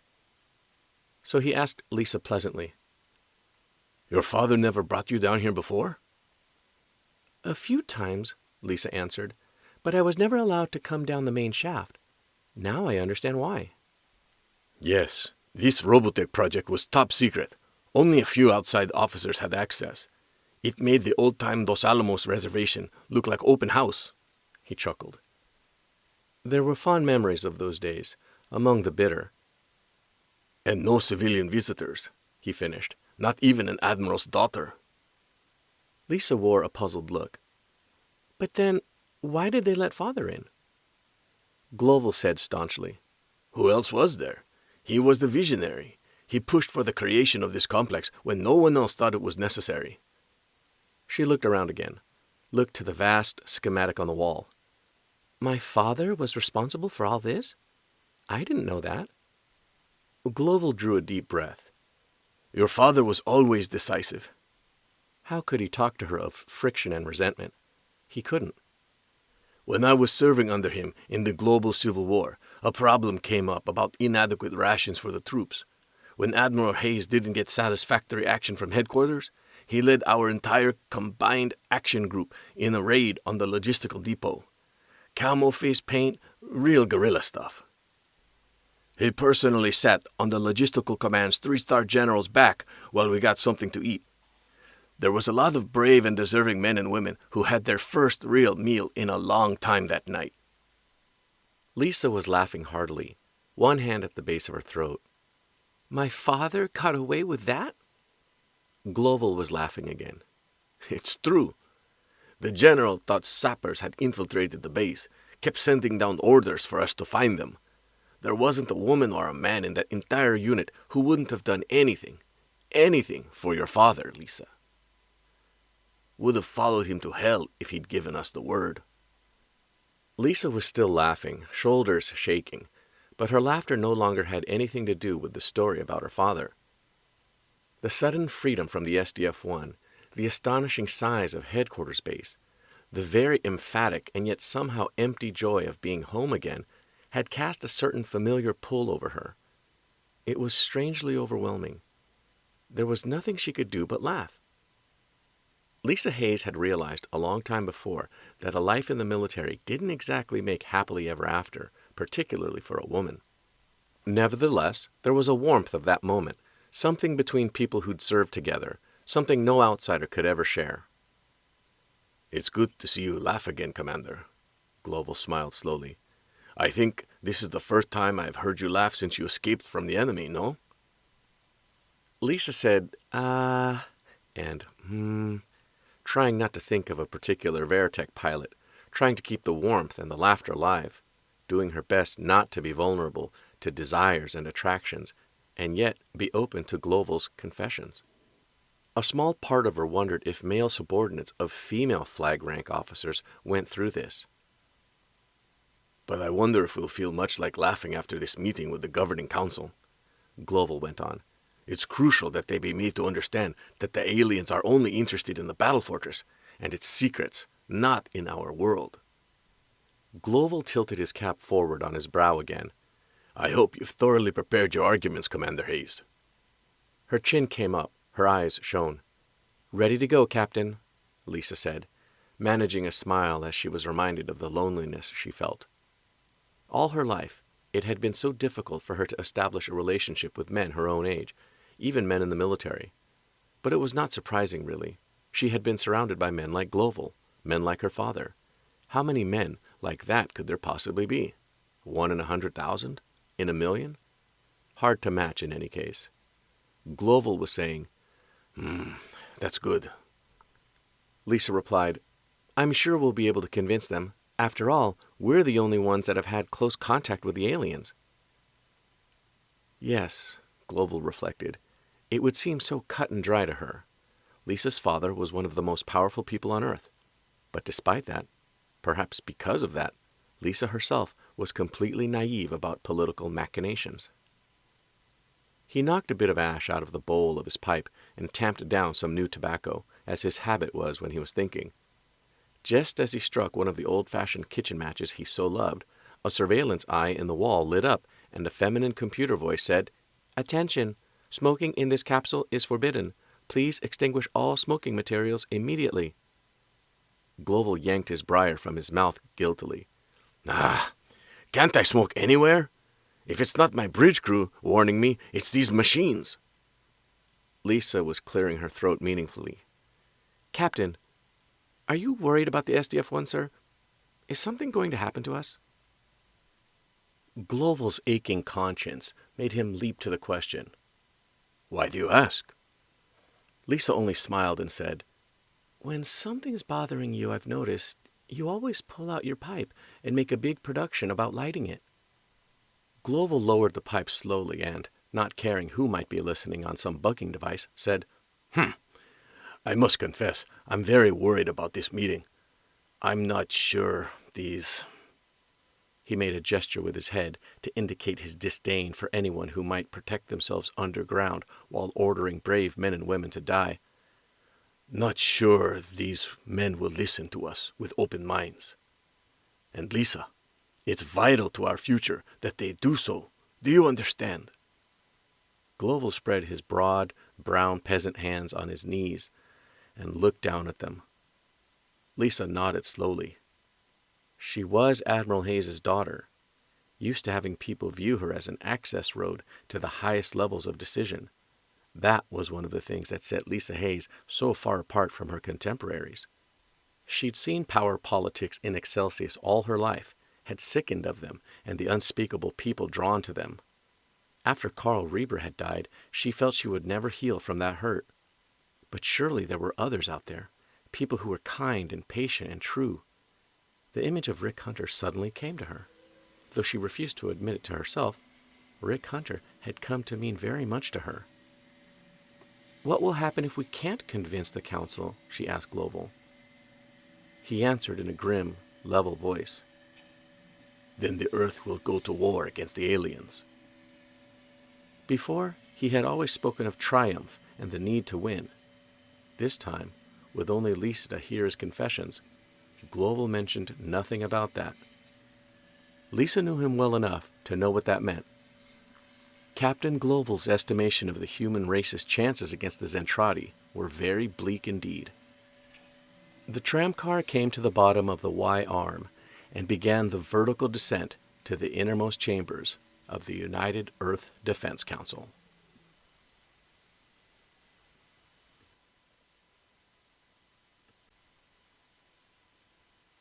Chapter 11.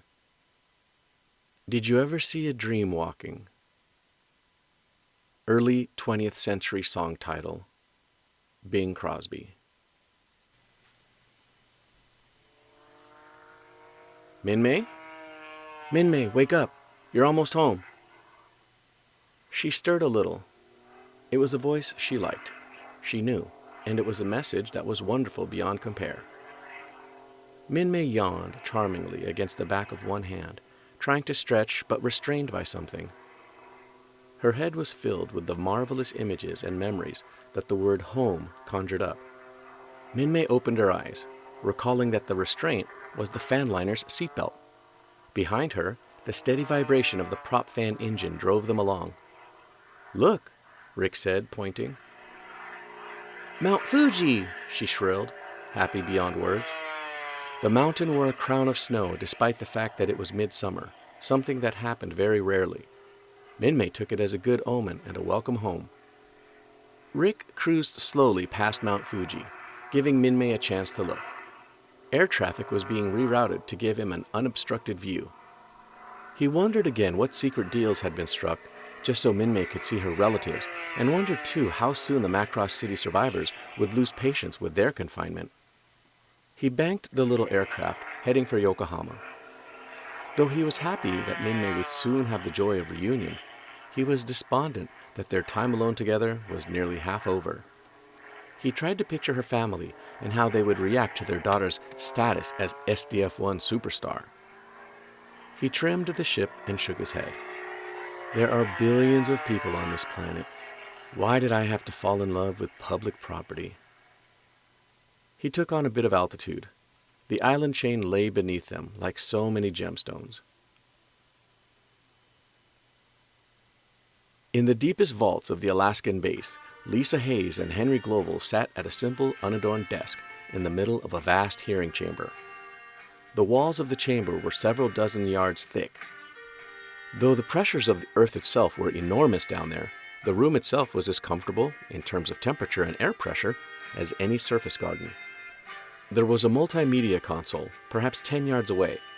At the base of the wall before them, and all around, were display screens as big as billboards. Lisa and Global were still arranging documents and papers on the table, preparing to give their testimony. Though he said nothing about it and gave no outward sign, Lisa knew that Captain Global was absolutely furious. He and his first officer had been denied the courtesy of a face-to-face meeting with Earth's governing body and had been shown, instead, to this interrogation chamber. Lisa knew he didn't blame her, but she couldn't meet his eye. She knew that her own father was one of those responsible for this shameful, cowardly treatment. Suddenly, all the screens came to life. There were a half-dozen extremely magnified faces glaring down Lisa and her captain. All the faces were male, middle-aged to elderly, and all but two were in military uniform. It confirmed Global's worst misgivings. Lisa had to remind herself to breathe. Military running the government. This wasn't what we're fighting for. Before her on the center screen was the towering face of her father. "Welcome home, Captain Global," said Admiral Hayes. "It's been a long time since you reported in person." Global snapped his hand to his forehead in salute, and Lisa followed suit. Others might forget their vows, their obligations, but the one thing that sustained Global was the certainty that while he still lived, he would never renege on his sworn word, even if it meant rendering military courtesies to men he no longer respected. It was a code of conduct few outsiders could have understood. A samurai, maybe. Global had understood and willingly accepted his oath of allegiance to the new United Earth government back when the alternative was racial annihilation. He meant to live up to that oath just as long as he was able. So he rendered military courtesy crisply. "Yes, sir," replied Henry Global. The huge eyes of the projected image, as blue as Lisa's, turned to her. "You too, Commander." "Yes, Admiral," she said quietly. She gave no outward sign that her heart was breaking. After her mother's death, her father had been her only emotional mainstay, until Karl Reber and later Claudia, Captain Global, and a very few others. And now, Admiral Hayes didn't even deign to break formality. An embrace and a few tears weren't military, perhaps, but she'd hoped for them, and to be sure, she'd come prepared with some of her own. But instead, the screen face said, "Good. Now why don't you both have a seat, and we'll hear your report." "Yes, sir." Lisa and Global cut their salutes away, smartly, precise, and correct. They both sat while Lisa prepared her briefing data, and she stood again. Global felt a sudden burn, since he would have to hear the brunt of their inquiry. But the structure of the meeting was traditional and dictated by custom. The first officer made the presentation because the captain was sacrosanct and not subject to cross-examination outside of a court-martial. "We must know everything from the beginning," said a white-haired man with a snowy handlebar mustache.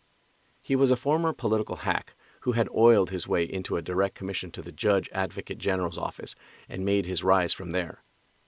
Lisa took one look at the ribbons on his tunic and knew he had never seen a single moment of combat. She had 2 decorations for courage under fire, as well as numerous other campaign ribbons and medals, but she bit her lip and said, "Of course, sir." Lisa arranged the papers in her hands and looked straight into the image of her father's face. He didn't look away. All around her were august visages. It was like being in an observatory with televisor screens running from floor to ceiling apex. Lisa gazed at her father coldly. "This report presumes that everyone present is familiar with the details of the situation up to the time of the Zentradi's appearance in the solar system. Supplementary reports will be made available to you." She glared at her father for a second, then went back to her report, happy that Global was at her side, but ashamed of her own family. She turned instead to a commissioner whose face was displayed to her right, a man who looked like Clark Kent in those ancient Superman comics. She cleared her throat, looked at the overbearing faces around her, and suddenly felt strong. Strong as only people with simple truth and dedication to duty on their side can feel.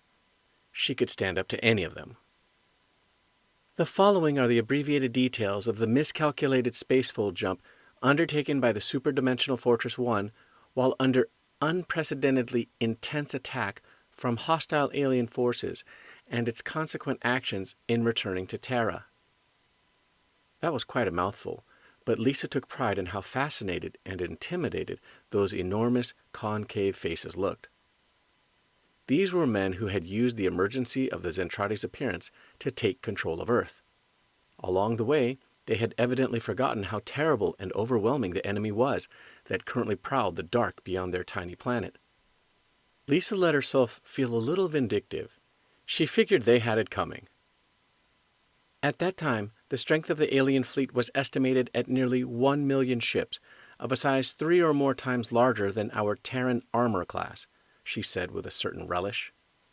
And before anybody could say anything, Lisa Hayes added, as she stared her father in the eye, "That number has since increased, and our best intelligence evaluation indicates the Zentradi commitment to this war to be in excess of 2.5 million ships of the line."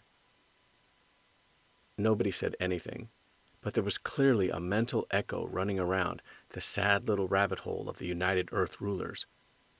2.5 million ships? Chew on that, Lisa thought to herself as she went on to the next page, watching out of one eye as the great and the mighty of Earth squirmed in their seats. Yokohama was picture postcard perfect, under a blue sky dotted by slender wisps of white cloud. Minmay tugged Rick along by the hand as they headed for her parents' restaurant. She stopped in the middle of the esplanade, looking at the glittering ocean. Just smell that beautiful sea air. She drew in a great breath of it. Nothing smells as good as Yokohama. She took her hands from the guardrail, went on a full point, pirouetted, and then did a few jetés. It makes me want to sing and dance and carry on. Rick, trying not to feel like a secret agent, but aware of his responsibility, caught her by the upper arm. Minmay, would you please stop acting like this? Everybody's looking at you. Shaking off his grip, she spun on him, putting her face up to his furiously. Listen, I'm happy to be home, and if I feel like singing and dancing, I will. Rick was about to mention their obligation to the SDF-1 and the secrecy to which they'd both been sworn for this mission, when Minmay spied a tall, slender structure nearby. Look, there's the new Yokohama Marine Tower, she squealed, pointing down the esplanade. She took on the reserved voice of the tour guides she'd heard so often while she was growing up. When it was built, the new Marine Tower, which replaced the first, was the tallest structure in the world, over 2,800 feet high. It's an engineering masterpiece. She did another jeté. It's the same age as me. Rick's patience was fading. He doubted that the tower had very much longer to live if its life expectancy was tied into Minmay's. It looks like it, he commented. She thumped him hard on the chest with her fist. Doesn't anything impress you, Rick Hunter? I want you to like my city. It was another one of Minmay's masterful emotional flip-flops. She won him over again in a single moment as he stared into those enormous blue eyes while she tossed her head, sending ripples of light through her jet-dark hair. Does she know she has this effect, or is it all unconscious, he wondered. He never dared ask the question. She had her hand in his. I just know you're going to like my mother. She's the nicest, friendliest woman in the whole world, Rick. I'm not kidding. She tugged him along. Come on. Who am I to resist? He thought, yielding to the inevitable. A few minutes later, they came to a torii that spanned the street, inscribed with ideographs. Hey, this is the local Chinatown, Rick remarked. Minmay shook her head in dismay. How could such a brilliant pilot be so dumb in other things? I know, silly. I'm Chinese. This is where I live. Come on, let's go. She grabbed his hand again and dragged him along under the torii and into Chinatown. People stared at them a bit, curious about the trim young man in the circus flyer's outfit and the enchanting young woman who seemed to radiate life and exuberance. Now, the grocery store is right over there, Minmay was saying, right next to the gift shop. And the bakery is still... Rick, have you ever tasted mandarin root? Oh, and I'm so glad they haven't changed the street signs. The signs were in the shape of smaller torii. You haven't been gone that long, he reminded her. What did she expect? Funeral bunting on every corner? Right, she said, barely having heard him. I hope my house is still the same. Just a minute now. He'd stopped as she slowed to a halt. Look! She was pointing to a building facade covered with ideographs and intertwined symbols, gold on scarlet, with a very conspicuous dragon in the midst of it. We're here! She turned to Rick excitedly, and he found himself returning her smile in spite of himself. It's the Golden Dragon, our restaurant, see? Just like the White Dragon in Aunt Lena's in Macross. It's very nice, was all Rick could say. Minmay was close to tears of joy. I hope everybody remembers my face. Rick sighed. I keep trying to tell you, you haven't been gone that long. So, maybe I've changed a lot. She struck a pose. He recognized it from her glamour photos and feared the worst. Minmay gave a carefree laugh and went dashing into the Golden Dragon. With no alternative, Rick followed after. "Chang! Chang!" She was shouting into the face of a startled and rather nervous-looking Chinese gentleman dressed in a white waiter's tunic and matching Nehru bat. "Do you recognize me? Look, who am I?" She twirled before him. Chang, his eyes the size of poker chips, said something in a language Rick didn't recognize and charged off into the kitchen, crying. "Look! Come look! Look!"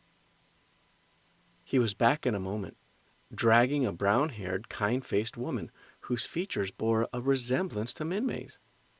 "Chang, why are you shoving me? What in the world? Stop pushing! Oh!" "Don't you recognize me, Mother?" She had spied Minmay and stopped, wordless, perhaps close to cardiac arrest. "Does that mean you do?" "Minmay, we were sure you'd been killed." "No, I'm home," she said brightly. Minmay's mother rushed over to throw her arms around her daughter, nearly knocking her down. "I can't believe it. My darling little girl is home. She wasn't taken from us." She was racked with sobs. "Well, I was, really," Minmay said, pulled a little off balance by her mother's tight embrace around her neck. "But they brought me back." Her mother suddenly had her at arm's length again. "Back? Back from where? And who's this?" "This is Rick Hunter, Mother. He's the boy who saved my life." Minmay's mother suddenly clasped Rick's hand, bowing over it solemnly again and again. "Thank you, thank you, thank you, son." Rick scratched his head with his free hand, not knowing what to say. Among other things, he wasn't at all sure he liked being referred to as a boy, especially by the young woman he cared for so much. "Minmay, we thought you were dead." A thick-bodied, angry-looking man had appeared from the kitchen.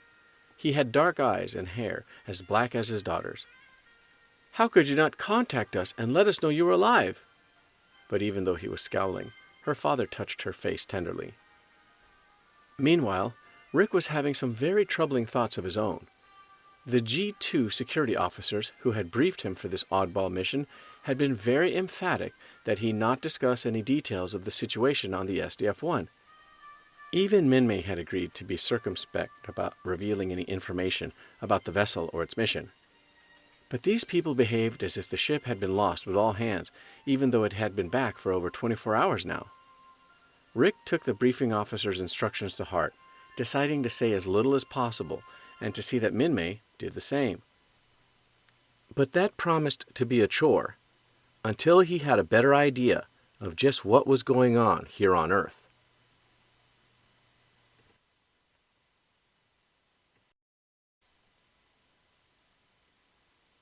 Chapter 12. Gloval's ship and crew had been tested in the flame and come through.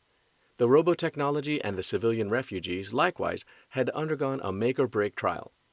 No one had foreseen that an even more severe strain was about to be put on Gloval's own oath of allegiance.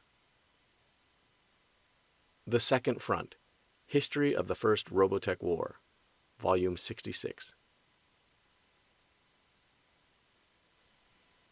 The giant face of a council member looked down at Lisa as she set down her briefing book, her summary complete. "That was a very comprehensive report, Commander Hayes," the council member, General Herbert, said.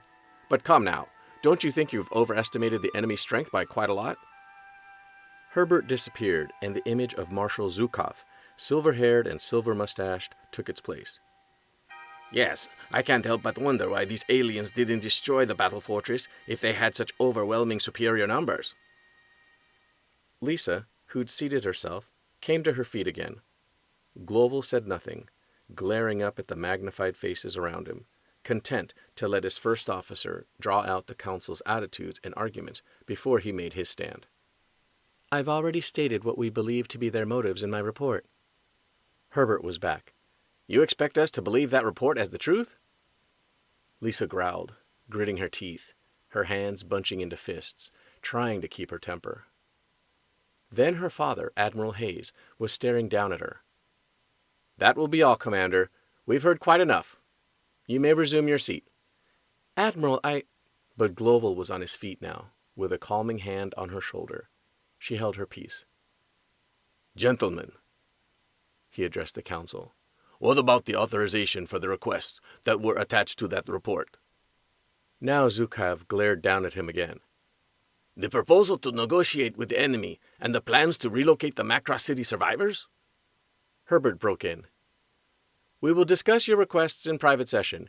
You and your first will stand by. There was a loud calm tone, and all screens went blank, leaving Lisa and Global in a sudden silence in the dim, domed chamber. Lisa's fists were trembling.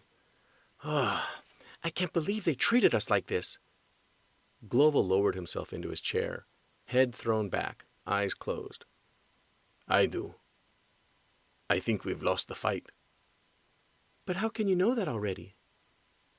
There's something going on here that we don't know about, Lisa. Their minds are made up.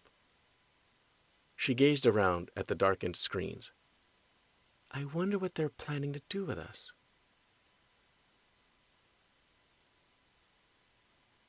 Minmay's father slammed his fist on the table, making the teacups jump. No, you're not going. That's right, her mother added. After more than a year, we finally discovered that you're not dead. How can you think we'd let you leave?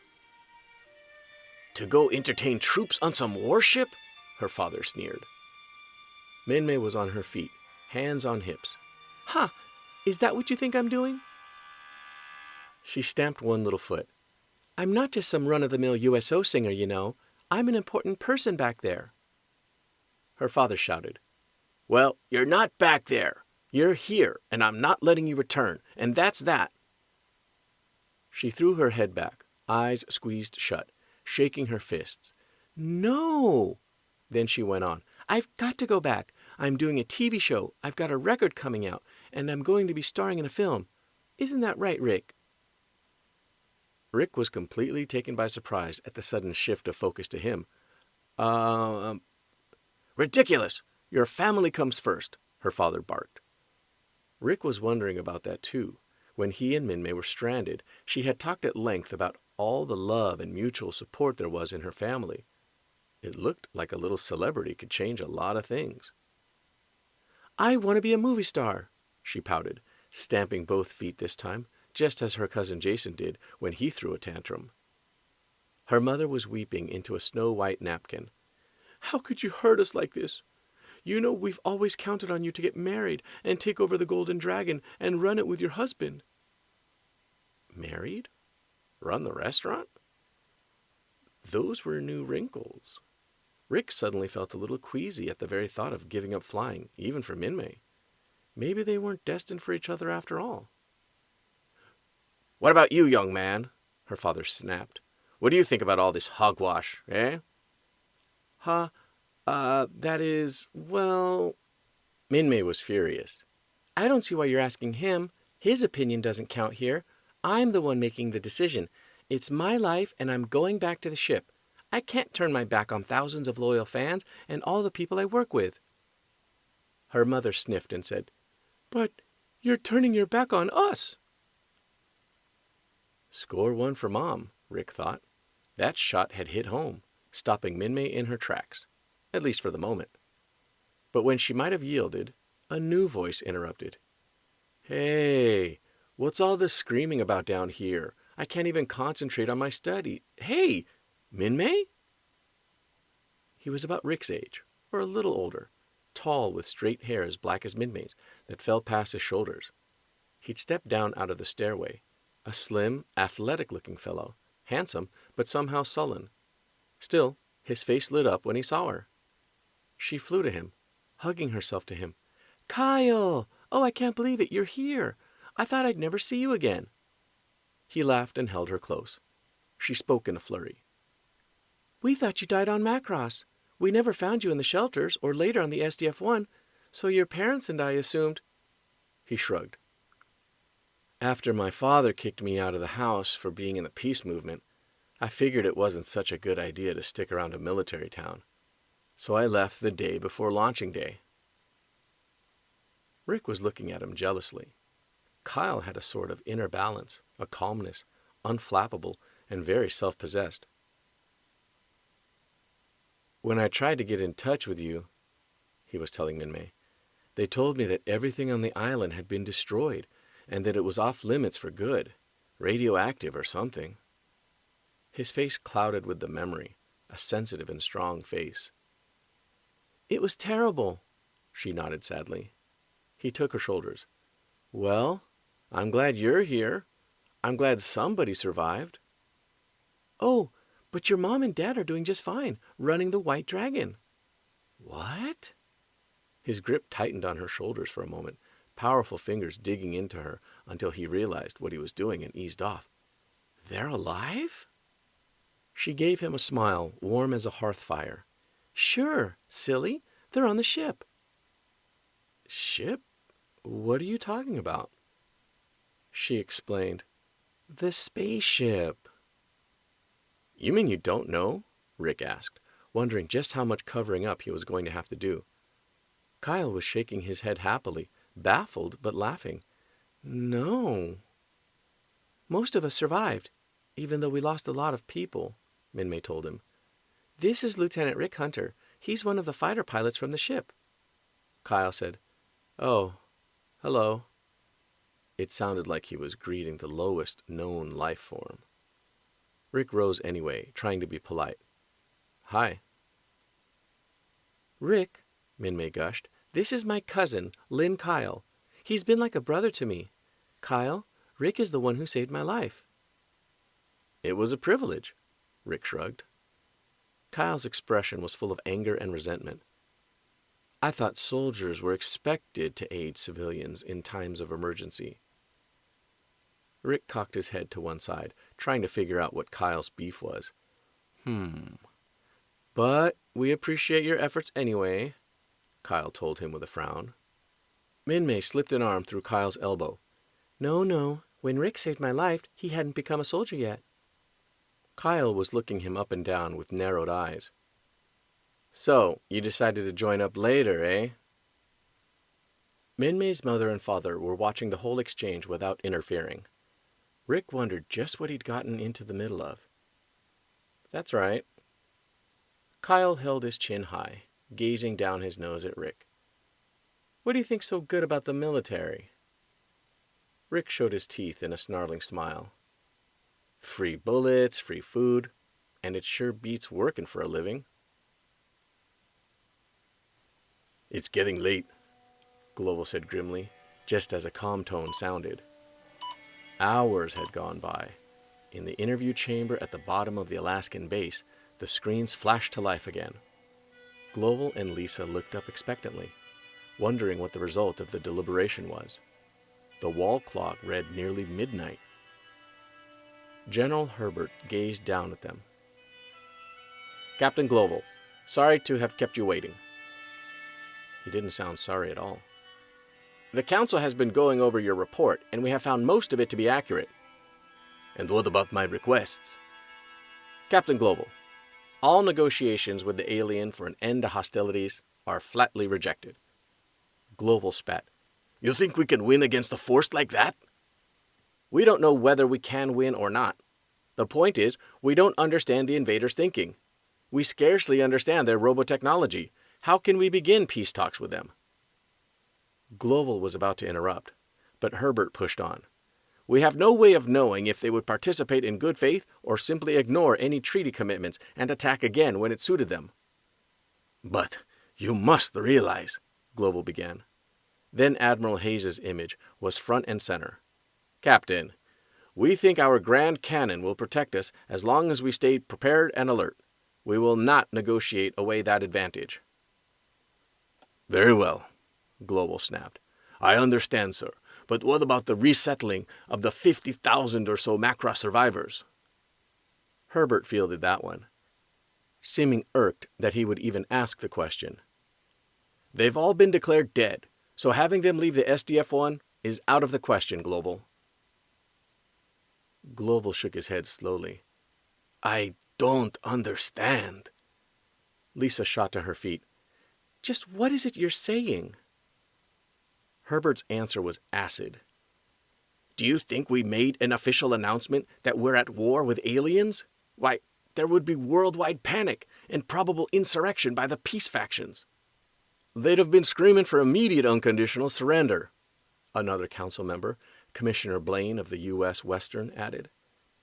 Admiral Hayes's image held the center spot again.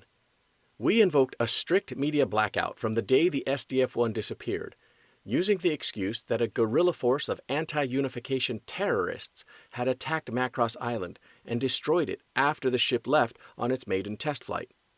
Now, how could we let the tens of thousands of Macross inhabitants who know what a tremendous threat we face return to Earth? It's impossible, Zhukav threw in. The government would be overthrown. Are they crazy or am I? Global asked himself. For 10 years, throughout the rebuilding of SDF-1, the world government had used the threat of alien invasion to justify their staggering defense budgets and its own ever-expanding influence. But when the Zentradi finally appeared with power so far beyond anything humans had envisioned, except for a few hard-headed realists like Global, the Council had in effect become completely paranoid. They lied to the populace, hid in a hole in the ground, and simply prayed the menace would go away. All for the sake of their political power base, all so they could rule a little longer. Global's voice rose a few decibels. We're going to have a riot on our hands if we don't allow those people to get off the ship. They've been through a lot and endured it gallantly, but now they're safely back home and their patience is wearing thin. Herbert answered that. Keeping them under control is your responsibility. And anyway, if, as you stated in your report, the aliens are so curious about our customs, then carrying an entire city within the SDF-1 should ensure that their attention is focused on it. Don't you think? It's crucial that you draw the enemy forces away from the planet, Kinsolving, a bloodless-looking man with eyes like glass pellets, said from one side. At what price? Global roared. He felt very close to surrendering to his rage, perhaps going back to the SDF-1 and launching a little revolution of his own. But he knew he wouldn't. Knew he couldn't fire on innocent men and women who believed the Council's lies and who would rise to oppose him. Knew he couldn't break the oath of allegiance he'd sworn. He'd seen enough of civil war. He knew he couldn't start another. Admiral Hayes was saying, Captain, we're not insensitive to your situation, but we must have time to strengthen our defenses and increase our knowledge of robotechnology. And you're the only one who can give it to us. Lisa cried, Father, this is too much to ask of all those civilians. Hayes's huge projected face glared down at her icily. Commander Hayes, we may be father and daughter, but during these proceedings I expect to be addressed by my rank. Is that understood? Yes, sir. She spit out the words. And what if the aliens decide not to follow the battle fortress? Global posed the question. What if they attack the Earth instead?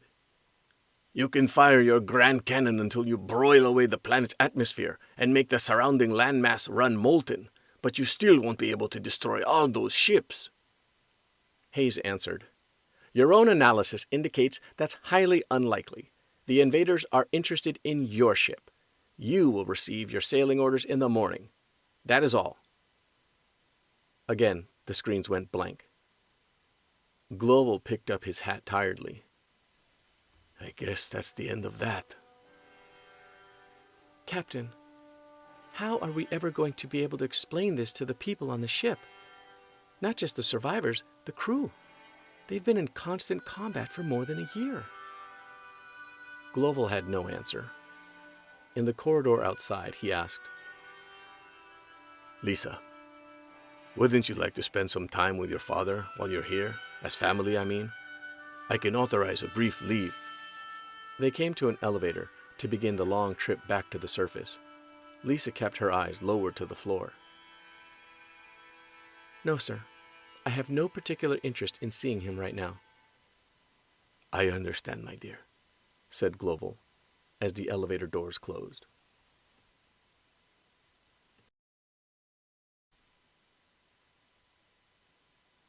Chapter 13. The patterns of behavior observed so far indicate that either all of these humans are demented, or else the three of us suffered head injuries upon first landing here. Preliminary observation of the Zentradi spies, Rico, Braun, and Konda.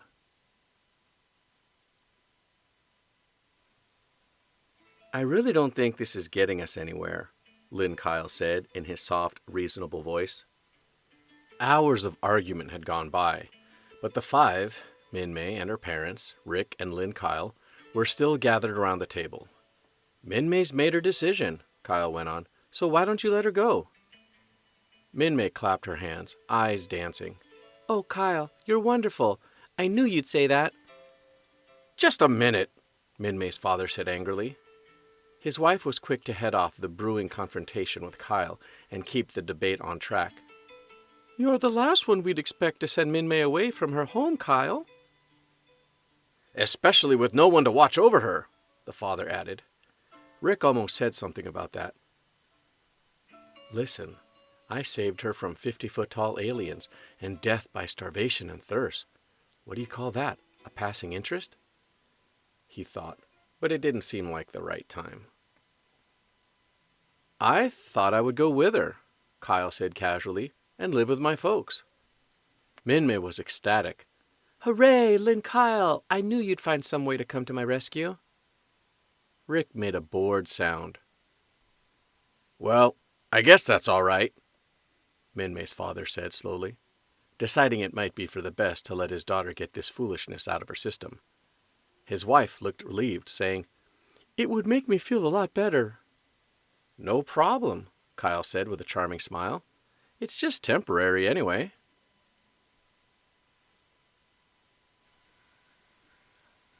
The transport hurtled through the frigid night air, bound for the SDF-1. A full squadron of fighters were flying escort around it. Global knew now that it was no longer a matter of honor. He wouldn't be given the chance to divert or disobey orders now that the council had made its decision. Lisa, sitting in the window seat, opened an envelope that one of her father's aides had given to her. She read, My dearest Lisa, I know you're angry about my decision regarding the SDF-1, but it was unavoidable under the circumstances. I want you to try to understand and realize I'm concerned about your welfare. The battle fortress is a very dangerous place, and I'm working on getting you reassigned to another ship, or possibly here to headquarters, before it's ordered to move out into space once more. Without finishing the note, she tore it into tiny little pieces.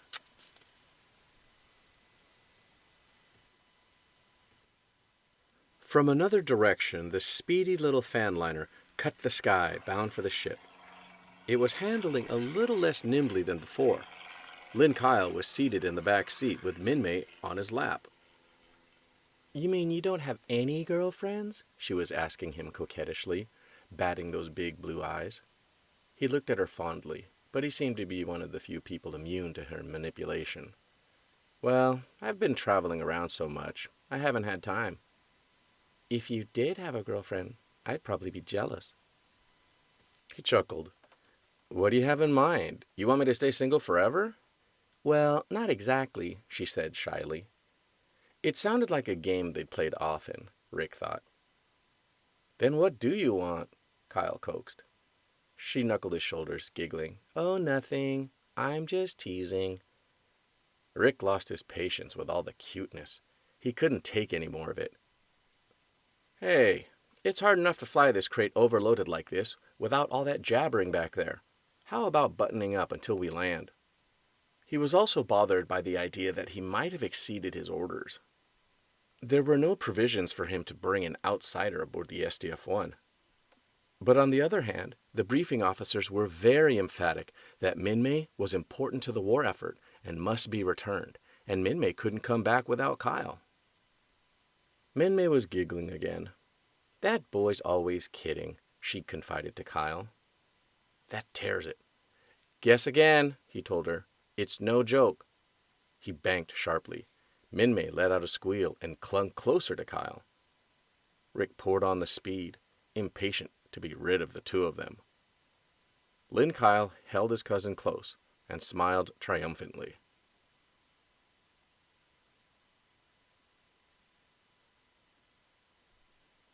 "That's not fair," Kim Young cried, hearing Global's heartbreaking news. "It's like we're prisoners here," Sammy added.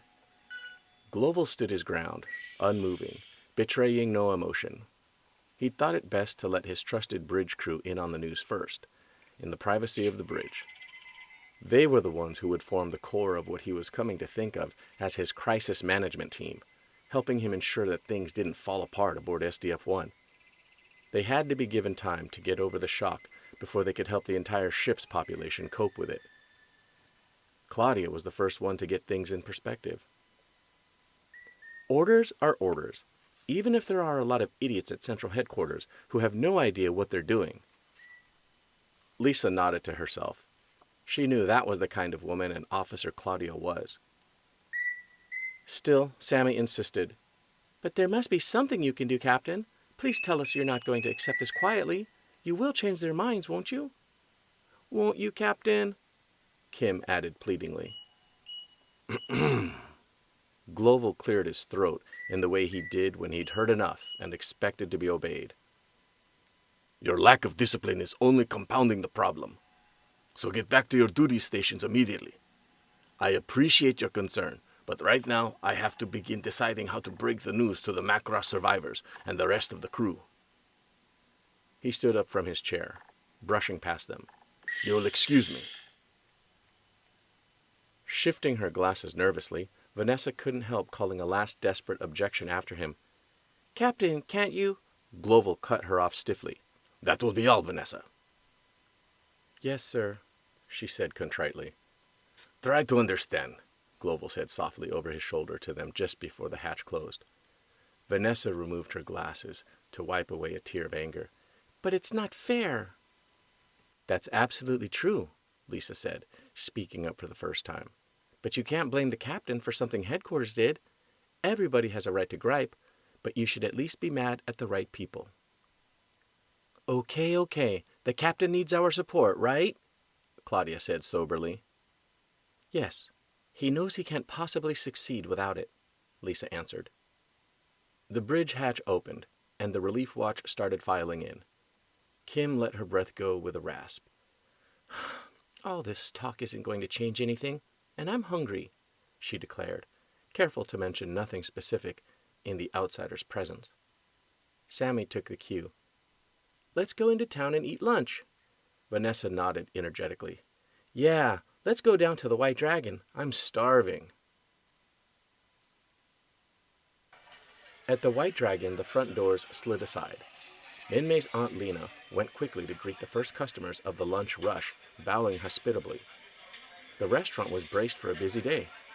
People were boisterous, in a mood to continue their celebrating, even though a lot of them were getting restless and edgy with the delay in disembarkation.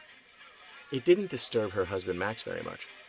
"People will always have to eat," was his motto. But Lena knew a certain sadness.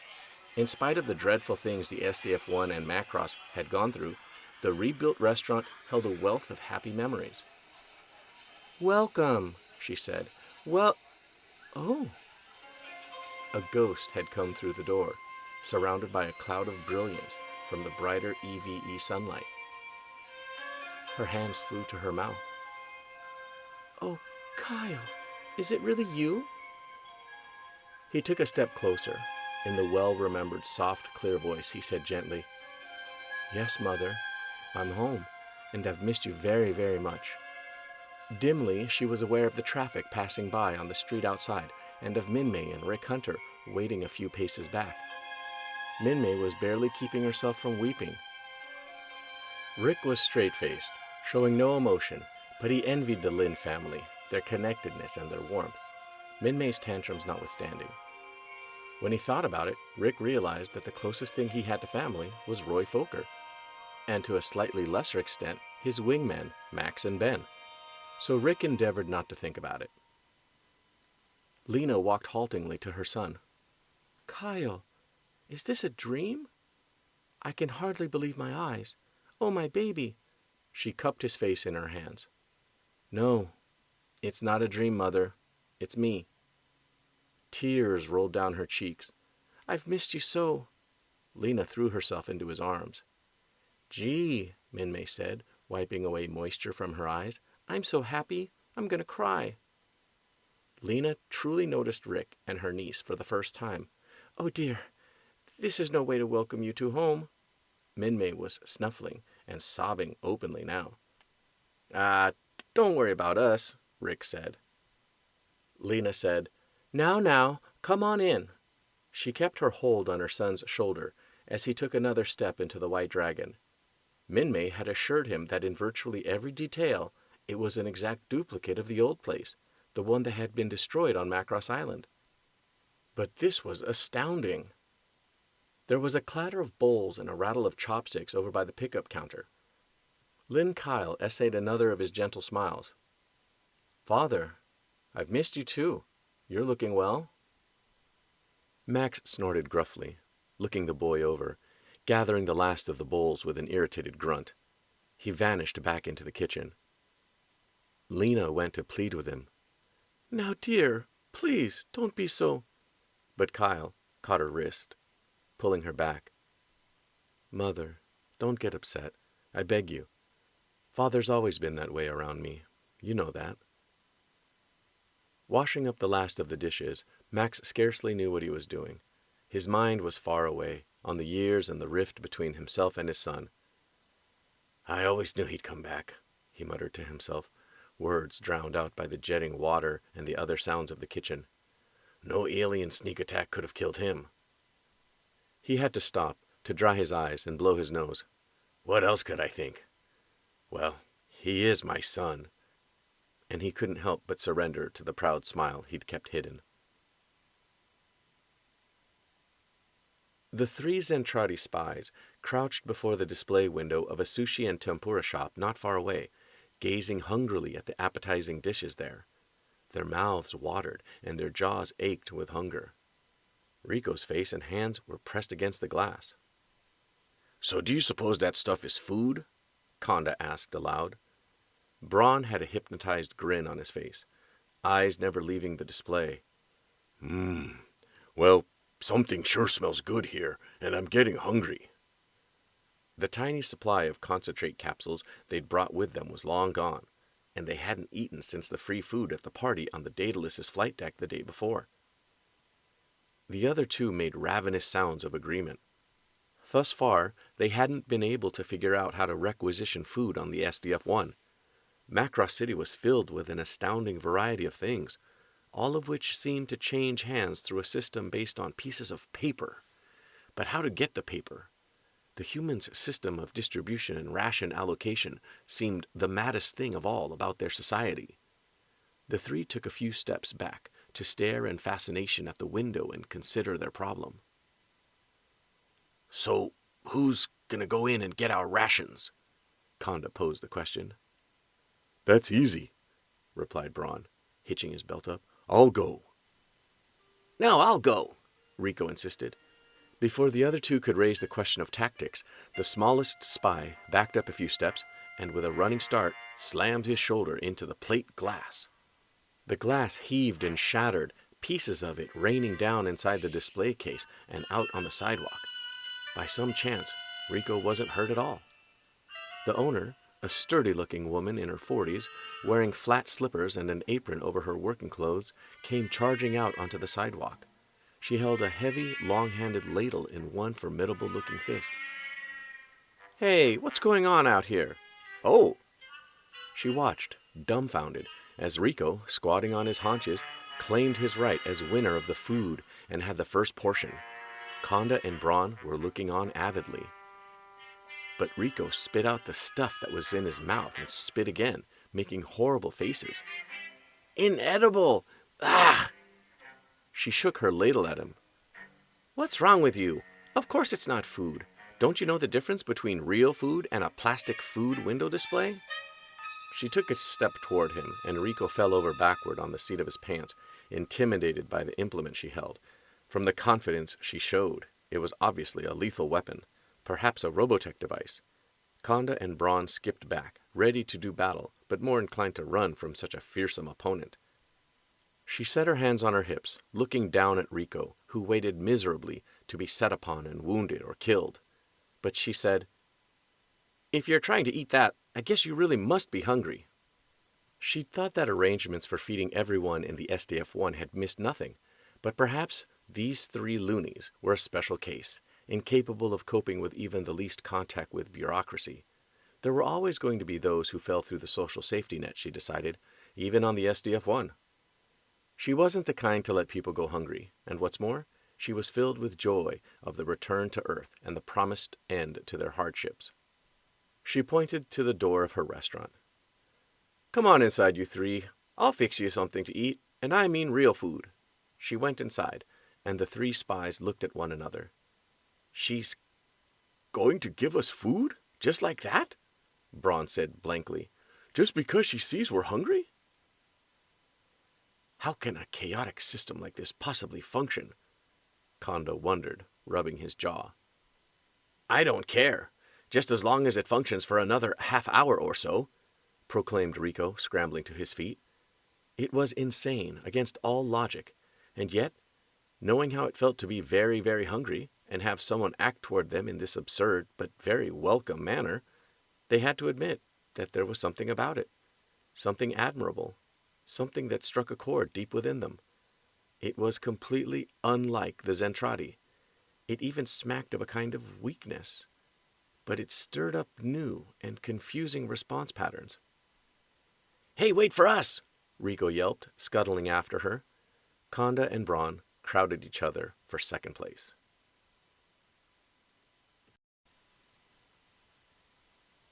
Chapter 14. In recent years, Karl Reber hadn't come to mind so often, no more than once or twice a day sometimes. Occasionally, I wondered why I stayed in the service, since it was war that took us apart, war that had made peace-loving Karl volunteer for duty on the Mars Sarah base that got him killed in that raid. I was only a teenager and a rather young one when he left. When he died, I thought someday the pain would go away. The years would wear it out. I know better now. Lisa Hayes, Recollections. Lisa and her watchmates showed up at the White Dragon with Max Sterling bringing up the rear. Max knew that Rick claimed to dislike them, especially Commander Hayes, but Max didn't share his feelings. He even suspected that Rick protested too much, was too loud in his denunciation of Lisa. Max had seen them together and knew there was more than met the eye, more than either of them was willing to admit, but far be it from the self-effacing Max Sterling to make any comment. As for Kim, Sammy, and Vanessa, the ones Rick had dubbed the Bridge Bunnies, Max was delighted to have their company. He thought it good luck to have run into them and been invited along, and figured any Veritech jock who wouldn't jump at the chance to have 4 good-looking women for company ought to report immediately for a long talk with the flight surgeon. "Looks kind of crowded, doesn't it?" Kim was saying, just as they realized someone was signaling them. He had a big table all to himself, the only unoccupied table in the place. The Bridge Bunnies thought it was a sign from Providence, and Lisa made no objection to joining him. "Talk about a case of perfect timing," Rick said as Max ran around trying to hold all of the women's chairs at once. "Minmay's long-lost Kyle cousin was in Yokohama, and she wouldn't come back without him." Lisa's face clouded with disapproval. She knew Rick's orders, and bringing an outsider was tantamount to disobedience. Still, if that was the only way Miss Macross would rejoin the ship, Rick had probably done the right thing, she admitted, even though she couldn't see why the staff people, especially the civilian affairs and morale officers, were so determined that the girl be catered to. Besides, she knew from her visit to the Alaskan base that there would be no leak of information about the SDF-1's return or Minmay's visit, not even from Minmay's parents. The damned Council Gestapo would apply pressure to make sure of that. "So it's a big reunion," Rick was grousing. "Everybody in the neighborhood came to see him." "Gee, what a hunk," Sammy gushed. Her 2 cohorts were quick to agree, sounding as if they were about to swoon. Lisa looked over to where Kyle stood with Minmay and his mother, greeting people and exchanging pleasantries with that gentle reserve of his. Lisa gasped. He reminds me so of Carl. Gentle, peace-loving Carl, her one and only love, gone forever. The terrible trio were into their act. Kim, you shouldn't stare, not so hard, Sammy giggled. Kim sniggered back. Oh, sure, and I suppose you saw him first. Sammy dissolved in laughter. Max seated himself, tossing a forelock of long blue hair out of his eyes, and polished his glasses on his napkin. Vanessa asked Rick, "What did you say her cousin's name was again?" "I think I said Kyle," Rick grunted. The terrible trio had practiced enough to say it as one, so that everybody in the place could hear. "Oh, well, he's sure good-looking, isn't he?" Maybe Bridge Bunnies isn't such a bad name for them after all, Max mused, putting his glasses back on and taking another look at this Lynn Kyle. "Gee, Minmay looks so happy," Kim sighed. Rick had something sour to say on the subject, but at that moment Mayor Tommy Luan sauntered up to the table, his usual effervescent self. "Well, well, Rick, my boy, so these are some of your friends, eh? Why don't you introduce me to the ladies, Rick wondered if there was ever a time when Tommy Luan wasn't campaigning. But before he could comply, Minmay's cousin was there, with Minmay trailing behind like a faithful pet. "Hello, Mr. Mayor. Glad to have you back on Earth. I'd like to introduce myself. My name is Lynn Kyle. Welcome to my family's restaurant." Minmay, clinging to his arms, added, "Hi." Rick heard a little gasp escape Lisa and saw that something about Kyle made her very distraught. The terrible trio fell all over one another, greeting Kyle, and Max mumbled some adequate response. The mayor said heartily, "Well, Kyle, even if you don't like the Army, you'll have to admit there are some lovely ladies in the military." Lisa gasped. He even had the same convictions as Carl. "Oh, did I say something perhaps I shouldn't have?" Tommy Luan asked, with elaborate innocence. "Well, young people should get to know one another," he sauntered off. Excuse me." Max had the distinct impression that the mayor was wearing a satisfied smirk, as though he'd succeeded at something. But what? "Was the mayor implying you have something against the service?" Sammy piped up. Kyle shook his head, the long, straight, midnight hair shimmering. "It's not just the military. I don't like fighting of any kind." Sammy rested her chin on her hands and batted her eyelashes at him. "Oh, really?"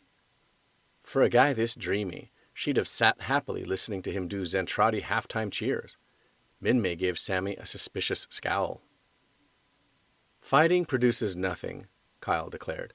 "It only results in devastation and destruction." Max was studying Kyle with an unusual directness. "Are you saying that everyone in the service enjoys destroying things?" Rick couldn't help jumping in, even if it offended Minmay. Maybe even because it would.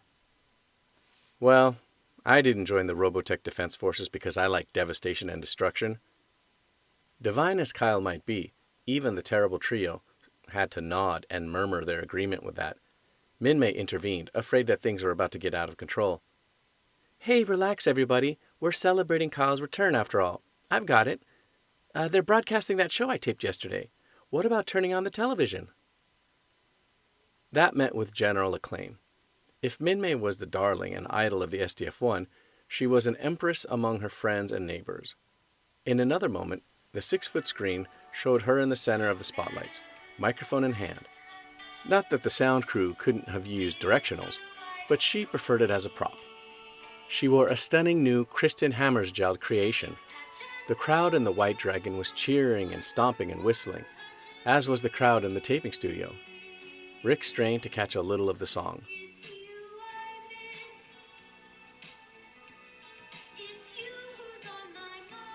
All at once, the entertainment special disappeared in an avalanche of zigzag static, to be replaced by Colton Van Fortespiel.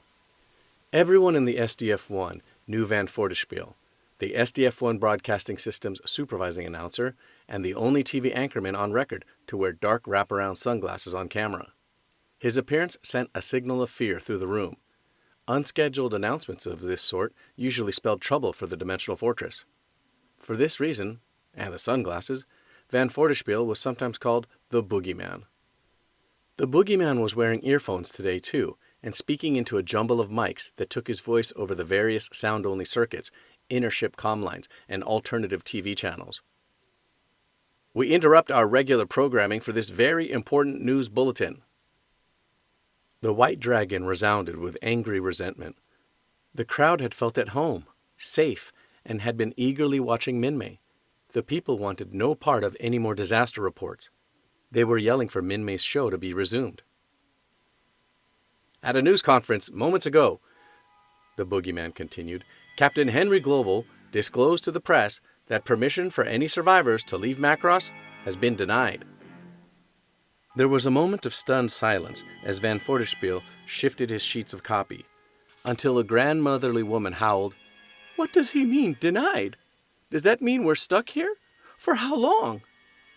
Others were raising objections too, but most were shushing them to hear what else the Boogeyman had to say. Rumors circulating throughout the ship's upper echelons today indicate that this prohibition may only be temporary.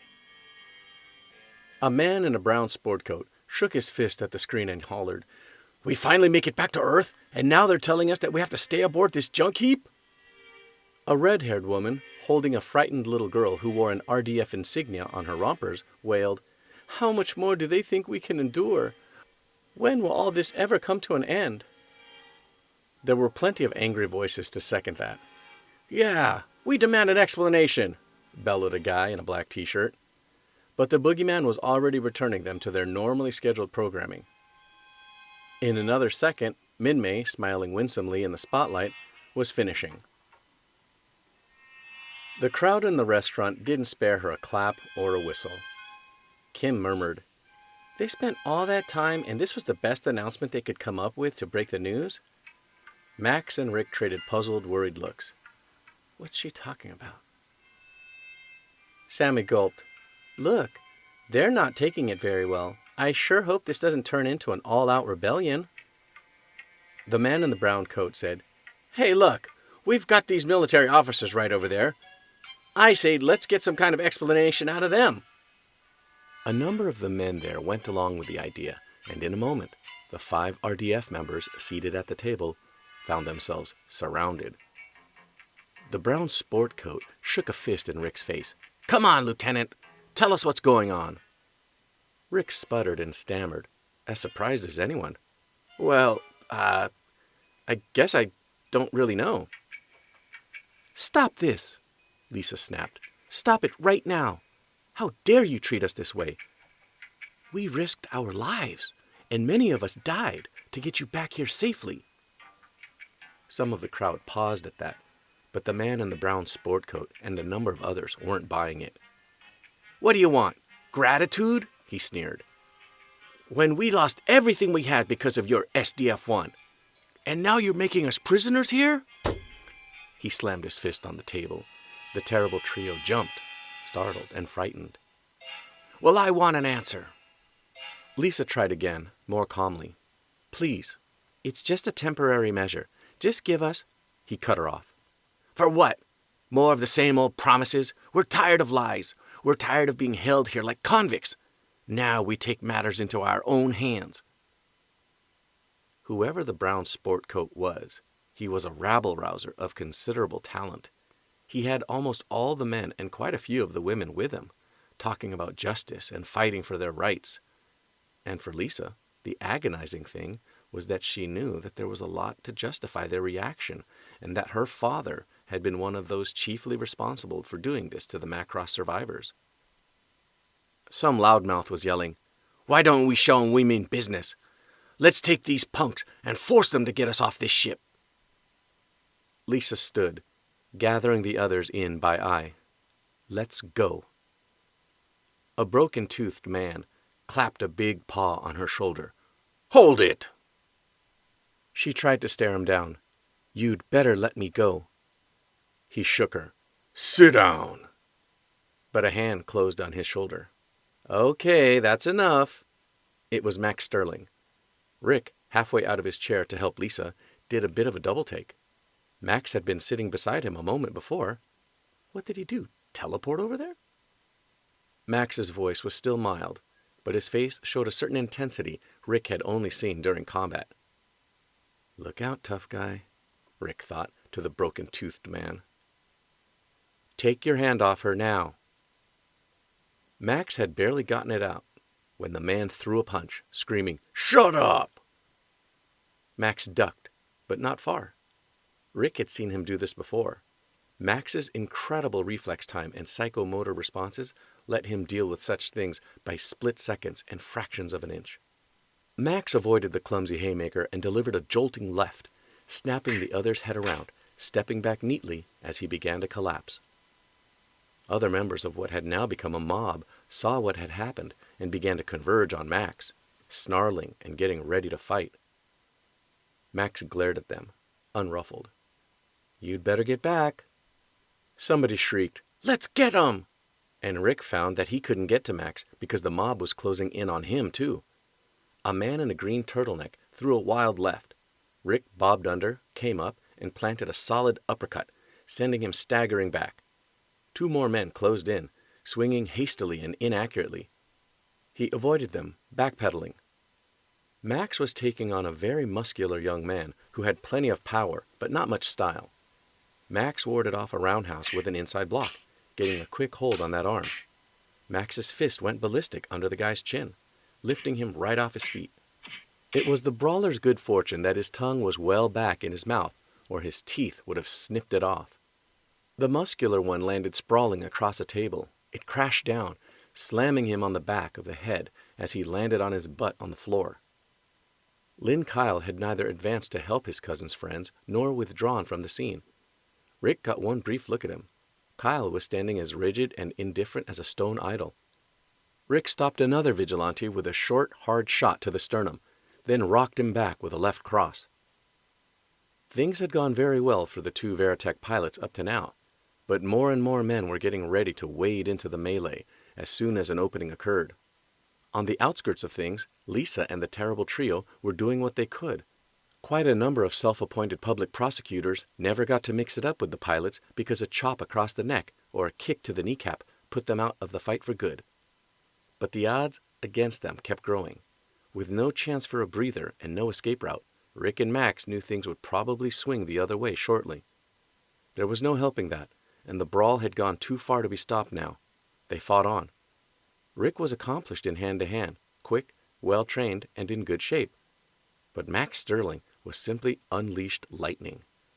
It was then that Max, blocking a punch so that he had his foe's arm in a firm lock, threw the man through the air. Only this fellow, thrashing and kicking madly, was lofted straight at Lynn Kyle, who had been watching the fight impassively. Behind Kyle, Minmay let out a kind of squeak and ducked for cover. Kyle never even moved his feet. He simply bent aside and struck, sending the unfortunate man flying through the air again, away from his cousin and himself. The vigilante crashed into the table the muscular fellow had overturned, shattering it on impact as a result of the amazing force Lynn Kyle's move had imparted to him and somehow contriving to land on his face. 2 of the brawler's friends were at his side instantly. "You all right?" one of them asked idiotically when it was obvious the man was not all right. The brawler looked up woozily. Who is that guy? He's an incredible fighter. "His name's Kyle," said the other buddy, "and that was nothing but luck." He straightened. "I'm gonna fix him."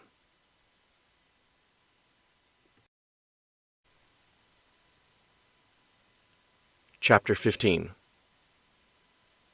"I'll tell you something about your Lynn Kyle," Max said. "He might be anti-military, but he's no pacifist. What'd you think? Gandhi could do spin kicks?" The Collected Journals of Admiral Rick Hunter. Kyle waited, serene and unmoving. "No, no," Lisa breathed, seeing them close in on him. It would be too much like having gentle Carl Reber beaten up. But there was nothing she could do. It was all she and the terrible trio could do to hold their own against the peripheral crowd members. Rick wondered later if Max Sterling knew all along, or had at least guessed what was to happen next, and had deliberately thrown the first opponent Kyle's way. Max, in his supremely humble way, assured Rick that such a thing was preposterous. Rick might have believed him more if he hadn't seen the things Max could do in combat. The first two were a pair of stumblebums. Barely moving at all, Kyle disposed of them contemptuously with foot sweeps, evasions, leg trips, and beginner's class shoulder throws. That drew the attention of the men waiting for another crack at Max and Rick. More and more of them came at Kyle. Bin-Mei's cousin seemed to have chosen a particular spot on the floor and decided to defend it, not from preference, but rather as an exercise of will and proficiency. Certainly the fight didn't seem like much of a challenge, at least at first. There was a lot of Aikido in his style, plus Bando, some Judo, Uchi-Ryo, and a lot of stuff Rick couldn't identify. It wasn't until he was pressed very hard that Kyle used his feet, and after that there were teeth and blood on his area of the White Dragon's floor. Defending himself on several fronts, Kyle didn't seem to notice the roughhouser closing in behind him.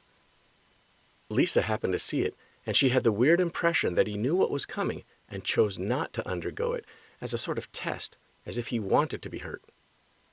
Be that as it may, the big bruiser got Kyle in a full Nelson, and somebody else tagged him good and hard on the mouth. Kyle didn't seem to feel it much. He shrugged down out of the hold with some fluid move, side-kicking the man who'd done the punching so that he went down and stayed down. Then Kyle whirled and brought the flat of his hand in an unsweeping blow along the face of the one who'd held him. The man reeled back, face leaking crimson, but not as badly hurt as he would have been if Lynn Kyle had been truly angry. Kyle had taken just enough of the pressure off Rick and Max so that they were doing okay again. They'd both taken more than a few shots, and at one time or another had, between them, squared off with just about everybody on the other side of what had become a minor war. The opponents were bouncing back more slowly now, and many of them were out of it for good. As for Lynn Kyle, he was a whirlwind, leaping over and ducking under, spin-kicking, but never surrendering the spot he'd chosen to defend in the middle of the White Dragon. He jumped impossibly high, out of the way of a powerful kick, got his opponent in a wrist lock, and rammed him headfirst into a man who was attacking from the opposite side. It was an amazing demonstration, like some martial arts fantasy marking the beginning of Lynn Kyle's legend on the STF-1. But it should be remembered that for the most part, he was facing antagonists who'd already been around the dance floor once or even twice, and in some more insistent cases 3 times, with Rick and Max. At one point, Rick put away a shaven-head tough who'd been trying to gouge his eyes, working fast, jabbing combinations with knuckles that were long since lacerated and bleeding. He turned and saw Kyle, leaping high, lash out with the sword edge of his left foot and down another opponent. Rick wiped blood from his face. "Hey, Kyle, why don't you hand him a pamphlet?" Rick went back to his own fight. Kyle made no response, but wondered if the Veritech pilot knew how deeply that jape and the dissonance of this violence upset Kyle's inner harmonies. The fight didn't so much end as slow to a halt. At last, there was no one to come at them again. Rick was left sitting on the floor, huffing and puffing, bone-weary and sore all over. Max was panting too. Leaning against a wall, blood seeping from a swollen, split lip, his ribs starting to ache where somebody's knee had gotten a piece of him. Lisa and the terrible trio were standing by the line of brawlers they'd taken out of the action, having neatly composed some of them as if for sleep. Lynn Kyle stood squarely on the spot he'd chosen to defend, in the middle of his family's restaurant. "You okay, Rick?" Max panted. Rick was too tired to do anything but nod slowly, tonguing a tooth that felt like it had been loosened. He felt a certain dread.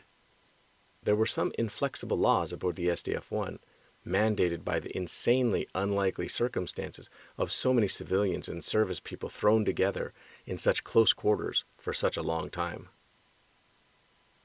Many of those laws had to do with no fighting with the townies, Rick figured Global was going to be mildly crazy about this. Then it occurred to Lieutenant Hunter to think about the bigger picture, about what was happening all over the superdimensional fortress in the wake of the Boogeyman's announcement.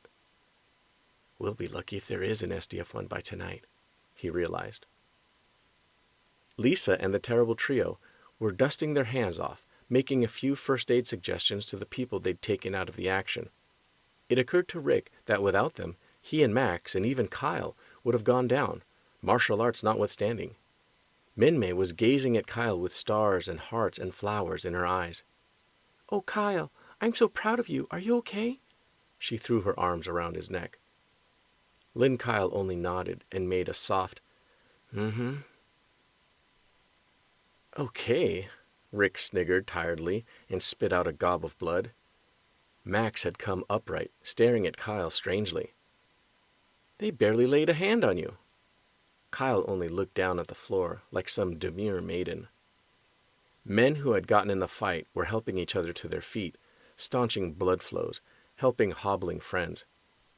One tucked an injured arm into his shirt front with much pain, wiped the blood from his broken nose, and said grudgingly, "He's the best fighter I've ever seen or fought against. That's the truth." "Yeah," said Max Sterling reflectively. "He's got moves I never saw before. It doesn't make sense." He went over toward Kyle, and Rick hauled his aching body to its feet, prepared to back up his friend if the ultimate slugfest were to begin. There was a sudden particular something in Max's manner now, an acuity, an unveiled dangerousness that the "ah shucks every day" Sterling demeanor usually shrouded. But Max only stood looking at Kyle, and Kyle back at Max. Max said after a moment, "You're a pretty well-trained fighter for someone who doesn't like to fight." They stood measuring each other. On the one hand was quiet, bespectacled Max, with his natural gifts, miraculous coordination, and speed so superior that he could afford to be humble in all things, already a Robotech legend. Unassuming and kind, unless some evil threatened. Max, the placid and benign, truer to what Kyle aspired to be, in a way, than Kyle himself. On the other hand was Kyle, seemingly apart from any worldly consideration or motivation, his incredible martial arts skills just a reflection of things that relentlessly drove him for spiritual transcendence. People sought him, virtually courted him, sensing that he'd passed beyond everything that was superficial. And wanting what? His attention and approval? His friendship? He didn't have them to give. But people wanted it more than anything. Kyle's gift was a kind of cold invulnerability that brought him close to being superhuman for the most dire and yet formidable reasons, reasons that combined the very best and the very worst in him. Those who knew certain spiritual and fighting systems could see the symptoms in him. All things lay within his grasp, excepting only that which he wanted most. So his innermost passion had been brought under control by an act of will, the dark side of his nature subdued in a battle that made lesser contests, more physical duels, seem childishly easy. And that made for a powerful fighter who was without fear and who would give obeisance to the very best conventional values, while his inner being fought in endless war. Some of the people who were in the White Dragon that day later swore that the very air between Max and Kyle crackled like some kind of summer lightning, or perhaps the terrifying glow between two segments of a critical mass being brought too close together. But Kyle lowered his eyes to the floor and said softly, "It was just something that had to be done, I guess." His head came up, and he looked about at the men he'd bested. "I'm sorry." A trickle of blood came from the corner of his mouth, down to his chin. Minmay was deciding how best to show her concern for Kyle when Lisa stepped up to him, holding a scented, daintily folded little handkerchief in her hand. This was the woman who'd kept a rioter from pouncing on Kyle 2 minutes earlier by bringing down a chair on his head. "You're bleeding. Maybe this'll help."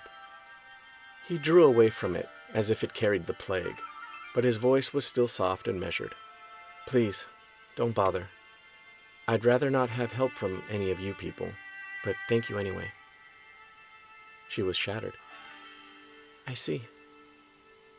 Minmay was quick to see her opening and use it, snatching the handkerchief from Lisa's upturned palm. "That's right. Kyle dislikes servicemen." Lisa stared at the floor and hoped the hot red flush of anger in her cheeks didn't show too much. "Servicemen?" "Let me help," Minmay said, dabbling at the wound on his cheek. Kyle hissed in pain. "It hurts if you press too hard." She drew a quick breath. "Oh, Kyle, please forgive me." Punches and kicks hadn't seemed to bother him that much. "Is he for real or am I crazy?" Max muttered. Rick shrugged. If he hadn't just seen Kyle take care of some of the more hardcore rowdies aboard the SDF-1, he would have said Minmay's cousin was a complete wimp. If it was an act, it was brilliant. The bridge bunnies were oozing sympathy for Kyle, and somebody was going to have to stick a stretcher under Commander Hayes if she got any more emotional over his well-being, while Minmay glared at all the other women jealously and shielded Kyle from them as much as she could. Miss Macross stroked her cousin's arm with a proprietary air. Rick turned to Max, feeling the swelling on his own forehead and the throbbing of assorted contusions suffered in the riot. "Max, if you're asking me, the answer's yes," Rick told him.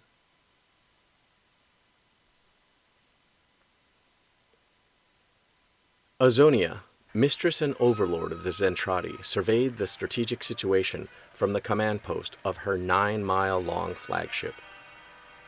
Matters were coming to a head. She was determined that this would be the proof of her abilities, a stellar chance. Once she defeated these Micronian upstarts, the universe would be hers. Supreme Commander?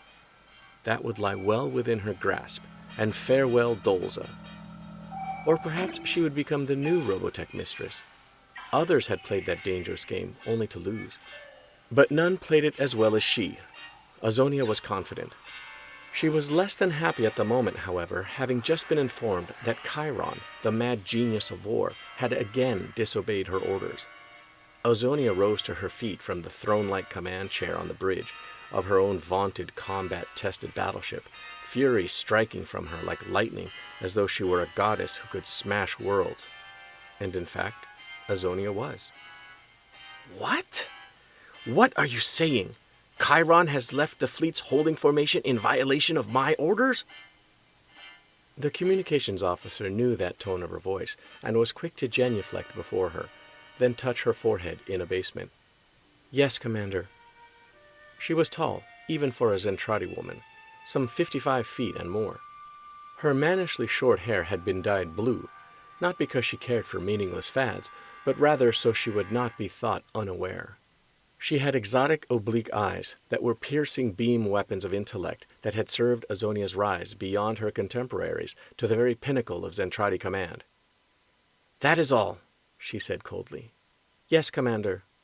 The messenger withdrew quickly and very gratefully. Beheading the bearer of bad news was a not uncommon Zentradi custom which, among other things, served to keep the lower orders in their place. She was glad, and lucky, to have her life. But Azonia had dismissed the messenger from her mind completely. Her concentration was all for the problem at hand. Technical readouts and displays told her all the details she needed to know.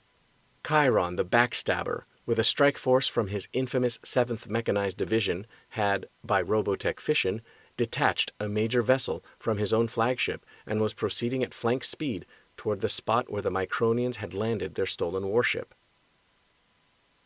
Azonia touched a control almost languidly.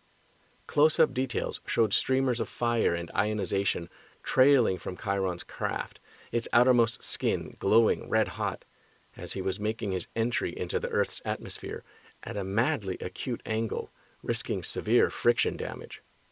Azonia had sufficient experience to know that Chiron and his attack troops were sitting out a roller coaster ride in an oven, all in the name of a possible extra few minutes of surprise. It was so audacious, it was so willful, so disdainful of anyone's criticism or interference. So Zentradi. Azonia resumed her throne, chin on fist. "Chiron, what have you come up with this time, eh?" She was, in some small part, envious, sorry that she wouldn't be there for the fight. With Chiron in charge, there was sure to be a splendid battle, bloodshed, that highest glory that was conquest. On a previous venture, Chiron had been yanked from his objective at the last moment by Britai's manual override return command, which had caused the Backstabber's war machines to return to the fleet despite his countermanding orders. Chiron had apparently taken steps to ensure that it couldn't happen to him again. By now the Earthlings would be hearing the peal of Chiron's thunder. Azonia's eyes, slitted like a cat's, savored the moment, knowing she couldn't lose either way. If the Backstabber won, the credit would go to her as Armada commander. She would make sure of that. If he lost, and was unfortunate or unwise enough to return to the fleet, she would have the pleasure of executing him herself. Azonia savored the thought. Violence and death and a certain sensual cruelty were things to command any Zentradi's emotions. Chiron was becoming quite intriguing. Azonia watched the displays with feline glee. Decorate him? Kill him? She was equally eager to do either one.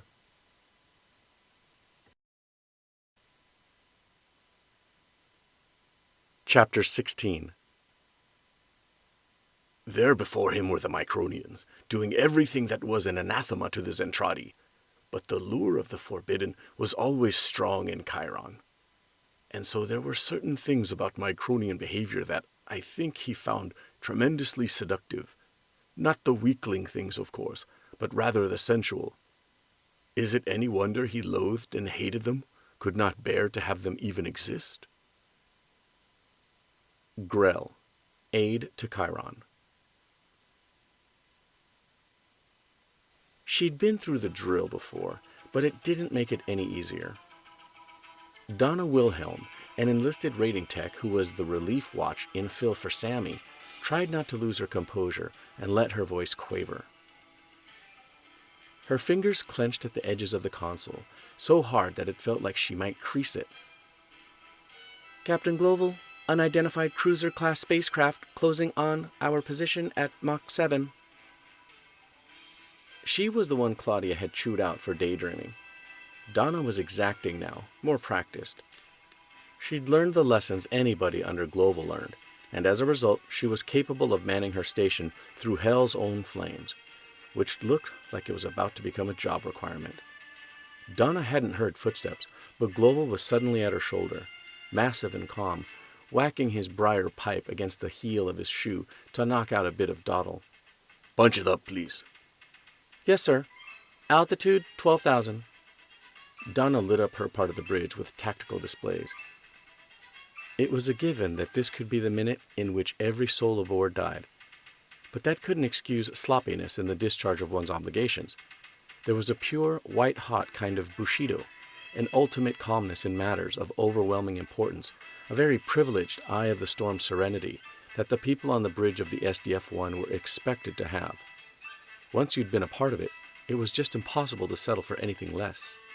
Donna had learned it in a school that permitted very few errors and no inattention, under Global, Lisa Hayes, Claudia Grant, and the others. So now, Donna did her duty, up to SDF-1 standards, which is to say, without flaw and with the guts of a cat burglar. 11,000, she updated. If it maintains present course, it'll touch down approximately 10 miles from the SDF-1, magnetic bearing 325. It couldn't be anything but trouble. The war was on again, and if peace had seemed too good to be true, that was because it was. But Global's broad hand patted Donna's shoulder for a moment, transferring what felt like an infinite calm, even while he was calling orders to other bridge personnel. Order up a B-status encrypted comm line to headquarters immediately. And one of you, find Commander Hayes and get her up here on the double. Somebody else tell Ghost and Skull teams to get ready for a hot scramble. People were doing all of that, and still the bridge was as quiet as a well-run switchboard. Global told Donna Wilhelm, Well done. Give me updates every 15 seconds, understood? And if you see I'm not listening, come stand on my foot. Then he was gone, and the SDF-1 bridge was quietly chaotic with a general quarters combat alert. Donna Wilhelm issued commands and received updates. Arm Hammerhead missiles, Deca missiles, and Scorpion missiles. Power up to main gun batteries. Secondaries to all firing positions. Hot scrambles. Ready, on go. Aye. Donna looked at her screen and got ready to relay the first update to Global. Over a year ago, her family had been one of those that were simply vacuumed into the catastrophic first encounter between Zentradi and human. Now, her father was an emergency team specialist. Her mother supervised an elite extravehicular activity squad, and her younger brother was dead. One of Ghost Team's killed in actions back in that big blitzkrieg in Saturn's rings. So Donna did her duty. The aliens had followed SDF-1 to Earth. The aliens would follow the SDF-1 everywhere. Hound the ship and hound those within it until this fight was settled, one way or the other. Only there was one thing that the aliens didn't seem to understand. The SDF-1's crew would never surrender now. No matter. It was war again. And the Zentradi didn't know that they themselves were refining, like precious metals in some torturous crucible, a counterforce within the human race that was their match in willpower, if not in firepower, and more. Much more. In the vast command center under the Alaskan wilderness, an operator called out over his headset. Confirmed. Enemy craft continues descent, sir. Will touch down at point K32, R56, Bravo. The duty officer, Brigadier General Thoreau, leaned forward, staring up at the immense display screen. Are you certain? Are you positive that that craft is confirmed as the enemy? That's affirmative, sir. Thoreau got to his feet, squaring away his cap. This was Command's worst fear made real. The Grand Cannon wasn't yet ready to fire, and even if it had been, the approaching alien warship wasn't in its range. Until the planned network of unique dish satellites was in place to redirect the Grand Cannon's superbolts as needed, it was virtually useless. Thoreau opened an emergency comm channel, sure that the ruling council would want to reconsider standing instructions under the circumstances. But he could reach only General Herbert and Marshal Zukaf. And the enemy is headed straight for the SDF-1, Thoreau finished his brief situation report. General Herbert's face blinked at him out of the screen. And? You mean you haven't carried out Special Order 73 yet? Thoreau said desperately. But sir, that will only... Carry out your duty, Zukaf screamed, florid-faced from another screen. Do it this instant, or I'll personally see you hanged for mutiny. The screens went blank. That will only goad them into attacking the SDF-1, and the SDF-1 is a sitting duck, Thoreau had been about to say. But Herbert and Zukaf knew that as well as he did. It was as if they wanted the battle fortress obliterated. Brigadier General Thoreau forced his thoughts away from that line of contemplation. He had his orders. He addressed his launch control officer. Very well, then. Execute Special Order 73. Launch missiles immediately. And as techs were acknowledging and carrying out the command, he murmured, And heaven help us. We are now monitoring all base comm signals and telemetry, Claudia reported. Very good, Global said. While he had no direct orders not to eavesdrop on his superiors, it went against all operating procedure. But he had so few things working to his advantage in this crisis. If a man with cloven hooves smelling of brimstone had appeared on the bridge at that moment, it's very likely that the captain would have struck a bargain with him. Claudia looked over to Lisa, who seemed lost in thought, even though her boards appeared to be registering a lot of activity. Lisa? Lisa called softly. Lisa, girl, what seems to be the problem? You've been in some kind of daydream ever since you got back. Tell me, is it Kyle? For a moment, Lisa looked like a startled deer. Then she became very defensive, even though she should have been used to her best friends teasing her by then. Claudia, you know that's just not true. Global said softly, materializing behind them. Ladies? They both got back to work, but Claudia was chuckling, and an angry red spot appeared on each of Lisa's cheeks. Kim shattered the gentle, joking atmosphere for good. Captain, headquarters has just launched defense missiles. Our instruments show approximately 15 seconds to impact. Global settled into his chair. 15 seconds. Understood. What in blazes can those fools be hoping to accomplish? Conventional weapons are totally useless against the Zentradi. Prepare to send in the Vertex, he said. With the disappearance of Dr. Lang and the SDF-1 and the destruction of its orbital forces in the wake of the initial Zentradi attack, Earth's Defense Command had been forced to fall back on older technologies, at least until their Grand Cannon was completed. Even the production of Vertex was impossible, since most of the necessary fabricating and power plant replicating devices were on the battle fortress. The earthly Robotech Defense Force fighters who'd greeted the ship on its return were just that, ordinary fighters, even though they looked like Vertex. The only real Robotech weapons now in the Council's possessions were the handful of Battloids that had, predictably, been preempted to guard the Council's own Alaskan Warren. The huge silvery missiles that rose up from the planet's surface now, recently manufactured and bearing the kite-like Delta insignia of the Robotech Defense Forces, were nevertheless primitive in comparison with robotechnology. But the order to fire was in place, and the workings of command structure spun and reacted automatically. Chiron's great cruiser moved slowly in the thick lower atmosphere. He didn't even bother trying to evade the missiles or shoot them down. He relished the shudder and thunder of their harmless detonations against his vessel's massive armor. He loved toying with his prey, loved to pretend that slaughter was battle. Hellish fire washed across the ship's armor and swirled away behind it, like foam off a killer whale, having no effect. Behind the big transparent bubble of his command post, Chiron looked down contentedly at the activity on his warship's bridge. Grell, his second-in-command, growled in a fierce, deep Zentradi guttural, Chiron, what about the counterattack? It was Chiron's pleasure to speak differently from his fellows, to be unique in all things. His accent was over-refined, almost foppish, though the Zentradi lacked such a concept except in his case. But few people had ever dared call the backstabber on it, and all of those had met with grief. A brilliant idea, Grell, but just what are we counterattacking? Grell's thick brows met as he pondered the question. You mean, he said slowly, that this planet is not the actual main objective? Chiron's handsome, sinister face lit with a predatory smile. You're beginning to see the light. Another glorious victory for Chiron, and oblivion for the hated SDF-1. Things were going perfectly. Vertex, you have permission to engage the enemy, Lisa said. Fire at will.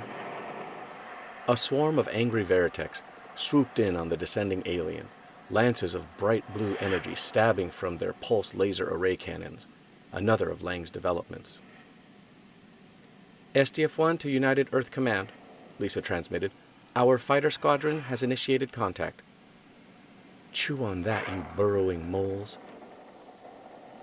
The Vertex were in close, flown by veterans who knew where to aim and how to avoid the bigger ship's clumsy cannon volleys. They did only minor damage on the first few passes, but there were dozens of them, so more serious damage would be inflicted if they were allowed to have their way. Global was counting on something he'd noticed before. There were definitely differing factions among the enemy, sometimes working at cross purposes. One faction seemed to be commanded by an injudicious hothead, and this attack smacked of him, or her. Global was right. Even as the enemy cruiser closed on the dimensional fortress, fighter base opened and alien mecha poured forth to the battle for the skies. For this engagement, Chiron had elected to use a mix of his best fighting machines.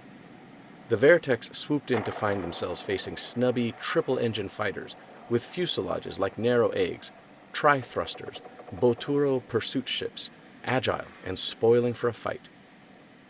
But no more so than the Robotech defense flyers, who were now on their home planet, their backs literally to the sea. There was nowhere to run, no thought of surrender, and no battle plan needed except to make the aliens pay, very, very dearly, for each moment they spent in Earth's atmosphere. I'm getting heavy contact reports and increased readings of enemy activity, sir, Claudia relayed. Out where the war mecha jousted with spears of pure ruin for the fate of the SDF-1 and the human race, lines of fire and counterfire crisscrossed ferociously, taking a heavy toll on both sides. Despite a steady rain of blasts from the SDF-1's primary and secondary batteries, Chiron's cruiser swung in a low pass toward the battle fortress. Global wasted no time wishing that the all-powerful main gun could be fired. That wasn't possible. Damage to the main gun mechanism suffered on re-entry had not been repaired yet, so the battle would have to be won another way. More Veritechs were ordered to the flight decks, Rick's Vermilion Squadron among them, and every weapon on the ship concentrated fire on the invader. Global spoke quickly to engineering, preparing for other desperate measures. The SDF-1's fire was punishing Chiron's ship as even the Veritechs couldn't, but that didn't matter to the backstabber. He needed only a little longer. His cruiser passed overhead, all batteries firing, the two heavyweight ships hammering away at each other with all they had, inflicting appalling damage. At the same time, the cruiser released more mecha, a virtual hail of battle pods that dropped down toward the SDF-1. The pods and the tri-thruster pursuit ships kept up a heavy fusillade. The Veritechs did their best to turn back the assault drop, but they were simply outnumbered. There would be many empty bunks down in the squadron quarters that night, if indeed the SDF-1 lasted at all. Leading his troops in his own tremendously powerful officer's battle pod, Chiron saw the carnage and grinned like a lunatic. Keep firing and don't stop until we've destroyed every last one of those miserable Micronian vermin.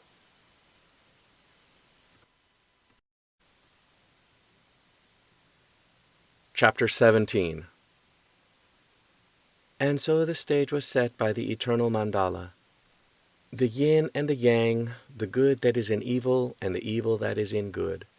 Human betrayal, Zentradi disobedience of several kinds, and yes, that fanatic courage of the aliens.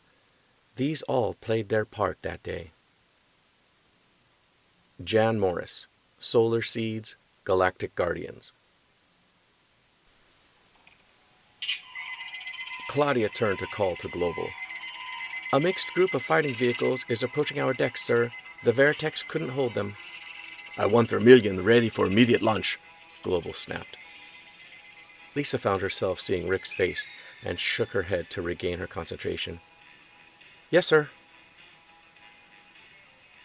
As his ship and Max Sterling's were raised to the flight deck, Rick thought, well, here we go again. And how many will die this time? Damn, all Zentradi. You want death? Come on then, we'll give you death. Claudia updated. Enemy breakthrough heaviest now at blocks 3, 7, 9er, and 16. Global turned and called.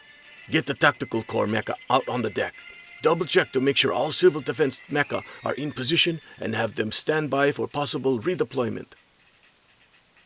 Everybody knew what that meant. Global was practically admitting that the aliens might penetrate to the very interior of the ship itself, perhaps to Macross City. Lisa shuddered, but she kept on at her work, seemingly calm and self-possessed. Vermilion team stand by at block number 3 for protection and await further orders. From that position, a number of the dimensional fortress's functioning gun turrets and missile tubes could provide some cover for them until Global decided where to commit them. Roger, Rick acknowledged. Almost all the other Veritech teams were either in the air or waiting to be lifted to the flight deck, but that didn't seem to be daunting the enemy. More and more alien mecha were dropping, an unbelievable assault force. That cruiser must have been packed cheek by jowl with them, Lisa thought. She saw Vermilion forming up on an outboard pickup. Enemy fire was sizzling down all around them, blue-white beams that vaporized the non-skid and scored the armor deeply. Rick's voice came on again. Hey there, Commander Hayes. How many of these things do we have to shoot down before they stop coming in at us? 10,000 or 20,000 or 2 million or what? Just checking you understand. A sudden volley hit right near his Veritech and almost got it. She could hear the shock and adrenaline in his voice as he cried out, God damn you, at the aliens. Lisa looked stunned. Hold position, she said slowly, feeling her skin go cold and her heart pounding so hard she could feel it all through her. She watched her screen, hypnotized, waiting for the next salvo to claim him. Await further orders, she managed. She saw Rick's face before her in a cockpit, but then suddenly Carl Reber's. Or no, it was Lynn Kyle's, wasn't it? What was happening to her? There was such a thing as personal initiative, and junior officers, especially team leaders, were expected to recognize a time when it was their duty to exercise it. Well, I'm getting these fighters out of here before it's too late, Rick snapped, as much to himself as to Commander Hayes. All right, Vermilion, follow me. There was no time for a catapult launch. Even if the catapult crews had been able to function in that firestorm, none could, and many of the brave crews were down for good. The Vertex rolled behind Rick, engines shrilling. Only robotechnology gave them power to reach sufficient airspeed in the short space available. Rick's Veritech howled out into the air, followed by Max, Ben, and the rest. Even so, they hadn't gotten away fast enough. The fifth Veritech took a direct hit while lifting, crashed to the deck again, burning out of control because overworked damage and firefighting crews were fully occupied elsewhere. From the explosion, it was clear that the pilot had died instantly. But the deck would have to be cleared for more launches and for eventual landings, assuming any Veritex came back this day. A courageous catapult crew officer named Moira Flynn climbed into a cargo mover. Braving the flames, the exploding Veritech ordnance, and the withering enemy fire, she began bulldozing the wreckage to the edge of the deck to dump it into the sea. Lisa could barely spare an instant in which to watch the launch of Vermilion. There were 1,000 other things that demanded her attention, but she shut her eyes for an instant. Please let him be all right. But Rick's face was superimposed in her mind with Carl's, with Kyle's. Out on the flight deck, a bulky Gladiator attack mecha from the Tactical Corps, a smaller, cruder version of the Battloids, fired its chest cannon, missile racks, and straight lasers. It suddenly found itself confronted by a quintet of battle pods that dropped to the deck almost simultaneously, blowing the Gladiator away. Both human crew members were dead, practically before they knew what was happening. More pods landed, firing the heavy guns mounted on their plastrons, and in some special cases missile launchers, particle cannons, and other offensive armaments. 2 more Gladiators came forward to seal the hole in the defensive lines, braving the enemy rounds to throw out a wall of fire of their own. The crew members loved life as much as anybody, but they were unswerving in the defense of their ship and their planet. They opened up with Gatlings and missiles and lasers. The battle pods kept coming until the mecha were at point-blank range. Another Gladiator went down. Amid the smoke and confusion, the third found itself out of ammunition and standing toe-to-toe with a pod. The Gladiator crew reacted at once as the pod sprang at it. The war machine swung an armored fist, caving in the lower half of the Zentradi's plastron. The Gladiator ducked, and the pod crashed to the deck a little beyond. Unarmed, the Robotech defense mecha turned to grapple with the next pod, but it leapt high in the air, like an immense grasshopper, all guns firing. The Gladiator collapsed in on itself, becoming a fireball. Rick lined up another bogey, one of the small, fiendishly flat Boturo pursuit ships. The enemy fired a poorly aimed stream of the annihilating energy discs that were one of its armaments, then flared like a meteor before the Vermilion leader's volley. The battle was the biggest fighter rat race yet, all the more frantic and hysterical because it swirled through the relatively small area around the battle fortress. Speeds were therefore much slower than usual, but distances were so short and maneuvering room so limited that everything happened in split seconds. One dogfight got mixed up with another. Pilots from both sides collided, shot friend instead of foe, lost sight of their prey only to find a bandit on their tail. Lisa's voice sounded in Rick's headphones. Proceed to enemy penetration at block number 7. Only Max and Ben were left now. They managed to make it over to the designated defensive block, where they were witness to something out of an old-time Western movie. Civil defense mecha had been rushed up to serve as reinforcements for the tacticals. The thick-set war machines, like walking dreadnoughts, stood straddle-legged on the deck, blasting away at the massed enemy. Excalibur Mark VIs and Gladiators, drum-armed Spartans with their huge circular canisters of missile launchers, and multi-barreled Raider X's, swinging their beam cannons this way and that. They all stood shoulder to shoulder against the main Zentradi onslaught as enemy fire took them out of the line, one by one. The pods were closing in fast. The enormous losses they'd suffered seemed to have no effect on the size of the fleet. They had advanced to a point where none of the SDF-1's primary batteries, and only a few of the remaining secondaries, had a line of fire on them. The batteries were primarily for air defense. The Robotech defense mecha were standing their ground, laying down fire with everything they had. They knew that if their line collapsed, there would be nothing to stop the aliens from getting into the ship and winning the war. It was truly the hour of the attack mecha, with even the Veritechs taking a back seat. They made their stand as the Zentradi closed the distance by leaps and bounds. The killing in the skies had numbed them, yet Rick thought this was one of the most savage scenes ever seen during the war. As Vermilion Squadron came in to see what they could do to help, 2 Raider X's blew up like cans of firecrackers. The Zentradi battle pods bounded past the wreckage to close in on the last of the defenders.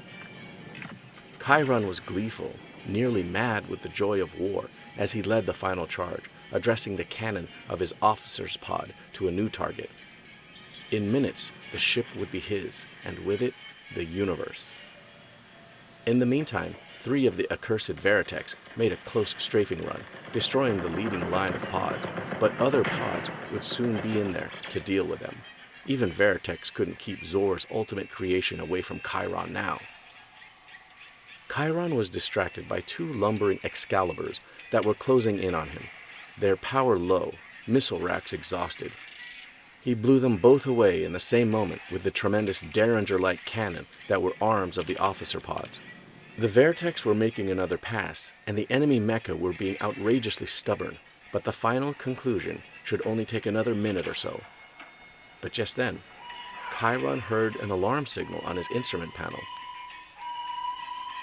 He read his indicators, turned, and craned to look up into the distant sky. What's this? No! Impossible!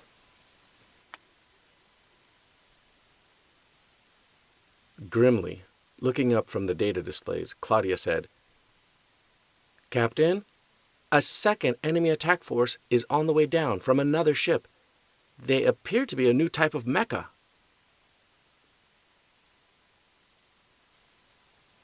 Leading her combat drop, Miria looked approvingly at the bitter struggle raging all around the dimensional fortress. Behind her came a full battalion of her Quadrano battalion's powered armor mecha. Azonia was still reiterating instructions over the comnet, a rather offensive bit of interference, Miria thought. "Miria, the purpose of your operation is to thwart Chiron's plan. Therefore, do not fire at the enemy or damage the dimensional fortress." Azonia had done some thinking in the interim and had consulted several of her personal informants. It seemed Chiron was playing a game truly his own. Everything pointed to his intention to take the SDF-1 for himself, and Azonia would win no approval from her superiors or the Robotech masters if that were to happen. Quite the opposite, in fact. Thus, Miria and her Quadrano battalion were launched to stop him. "So a Zentradi warrior is expected not to fire at the enemy, eh?" Miria smiled to herself maliciously. "Well now, it's too bad I never heard that order, because my communications gear is malfunctioning, Azonia." Her own personal mecha suit was one that had so dazzled the RDF during her insertion of the 3 spies. It was supercharged, more maneuverable and powerful than any other in the Zentradi fleet. Now, she zoomed down like a lightning bolt, blowing an unsuspecting Veritech out of the air with a double stream of the annihilation discs, destroying another a split second later. "I love it when a good plan works out well," she said languidly. And the good plan in this case was her own. The one that had gotten her another crack at the enemy, and if she was lucky, a little scuffle with Chiron's incompetence as well. the Quadrano armor hit thrusters, rocketing for the deck. Azonia ranted at the comm pickup in her flagship bridge command center. "Chiron, come in immediately. Can you hear me? You are in violation of your orders. Therefore, stop this attack at once." Perhaps he would claim his equipment wasn't working properly. That was the damnable thing about the Zentradi Armada, and for that matter, their whole instrumentality. With a few exceptions, like that bitch Miria's, Zentradi war machinery had a far from flawless operational record.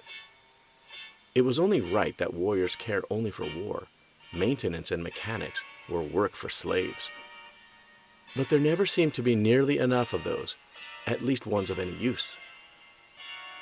Azonia swore under her breath and waited to see what would happen. But Chiron wasn't opposed to answering her. He was merely completing his latest maneuver, having leapt his pod high to come down directly over two of the last enemy attack mecha, a pair of Raider X's, blowing them to bits with his Derringer cannon. "Violations of my order?" he mocked her. "But I haven't done anything to these despicable Micronians, at least not yet." He was firing to all sides. "But in the centuries to come, if any of them are left alive, they will speak the name of Chiron with terror." "Don't play games with me," Azonia shouted. "Turn back at once, or I'll have you shot." The last of the enemy mecha were down, and Chiron was about to lead his forces to the ultimate plunder, when the odds suddenly changed. Aircraft elevator platforms ground up into view to either side, despite the fact that the last of the SDF-1 combat aircraft had long since taken off.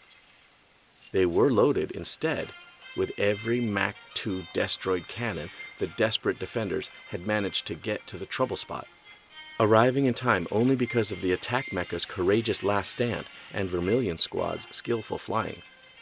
6 of the stumpy, waddling gun turrets were on either elevator, port and starboard, mounting 6 pulsed laser array cannon and 4 super-velocity electromagnetic railguns apiece.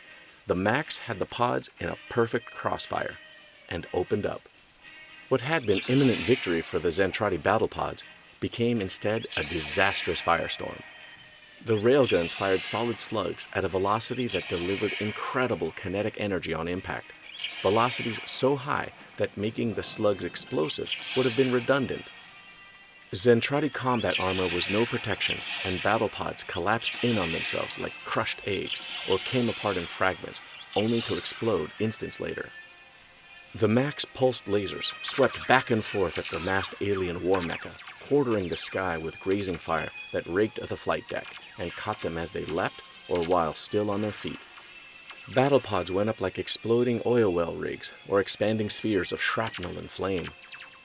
Chiron had instantly leapt his pod away to comparative safety upon seeing the Max appear. He would have gone truly berserk with frustration and wrath at that point, but his own life was now at stake. There would be no quick taking of the objective, and SDF-1's deck was being swept clear of his troops. More, Miria's hated Quadranos were hovering above, out of range, but capable of intervening at any moment. But on whose side? In some ways, she was as capable of duplicity as Chiron himself. And then, of course, there was Azonia's promise to have him shot. He gave a low, bestial growl as he landed his battle pod on a safer area of the deck, opening his command channel. "All right, men, cease firing. We're returning to the fleet." His mission executive officer, Gerardo, came up over the net, sounding shocked. "Excuse me, mighty Chiron. Would you please repeat that? We're going back now?" Chiron could see from his instruments that Gerardo was fairly well in the clear and could reach the cruiser quickly. The cruiser was exactly where he'd directed that it be, submerged in the ocean not far from the SDF-1. "Yes," Chiron sneered. "I've just received a direct order from Commander Azonia, but don't forget to get your souvenir, my friend." "My souvenir?" Geraro's tone said he'd understood Chiron's hidden meaning. "Why, no, sir, I certainly won't forget that." Chiron began regrouping his forces for the shameful withdrawal, but part of him burned fusion bright. If Chiron couldn't have his victory, he would at least have his revenge.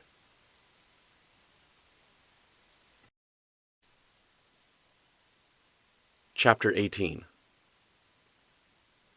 No one, gunner or Veritech jock or attack mecha crew member, could recall a more intense fight. Certainly, they had all earned their pay that day, and a lot more than money besides. Many paid the final price of freedom.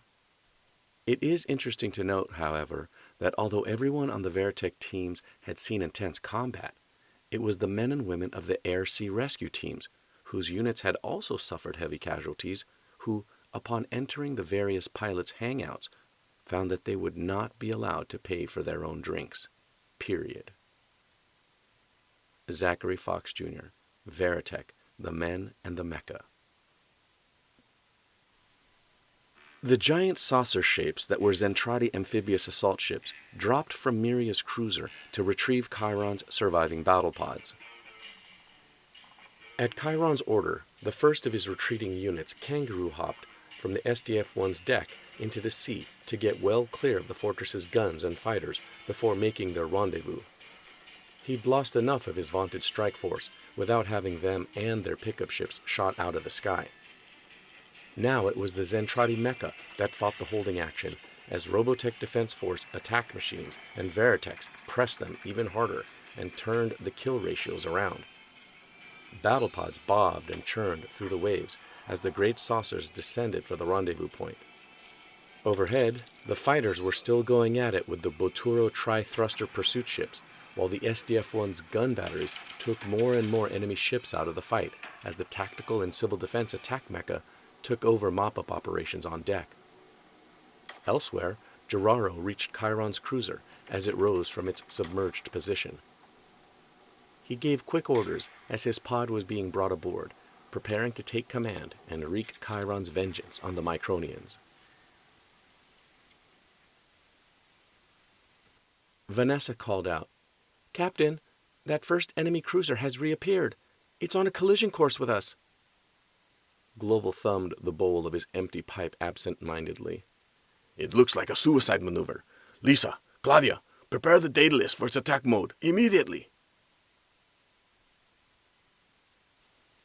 Up on deck, Vermilion Team had its Veritechs in Battloid mode.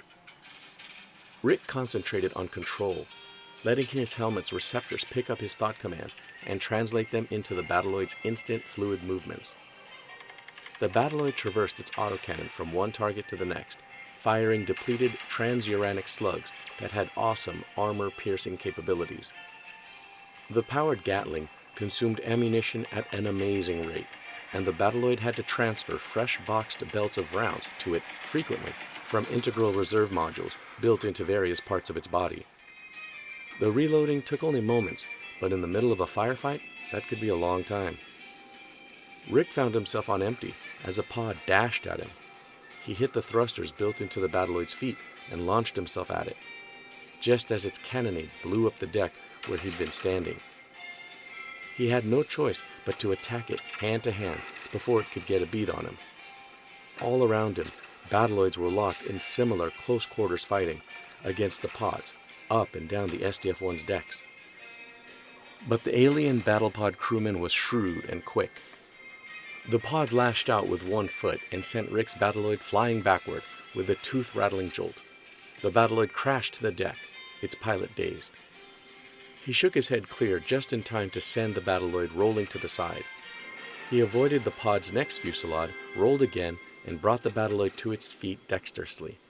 And now the chain gun was reloaded. Rick fired a long burst, taking the pod dead center. He watched it dissolve and fly into pieces, an expanding, blazing sphere. But out of the ballooning explosion zoomed a new enemy, one of those strange alien mecha that had been mostly staying out of the fight up until now. Whoever was flying it was either a masterful pilot, or crazy, or both. The battle-armored figure came through the fireball in one piece, though, and nearly bowled Rick over. Its weapons came close to downing Max on one side and Ben on the other, as the two vermilion wingmen dove for cover. The lightning-fast attacker was gone before they could fire at it, since the SDF-1's surviving batteries were hopelessly slow in tracking it. The three vermilion flyers got their battloids to their feet, shaken but unharmed. "Let's finish this thing," Rick said in clipped tones. At his command, Vermilion went into Veritech mode, skimming the deck, turning pods into expanding balls of incandescent gas with intense autocannon fire. The last few pods leapt high, thrusters cutting in, trying for a slim chance vertical escape, while the remaining Boturo pursuit ships drove to try to cover for them. The lower battle and the upper became one as the mecha swirled and fought. Rick peeled off to go after two escaping pods. So, they think they have won, eh? Chiron mused, his pod standing in the shelter of a superstructural feature of the Dimensional Fortress's flight deck, hidden and waiting.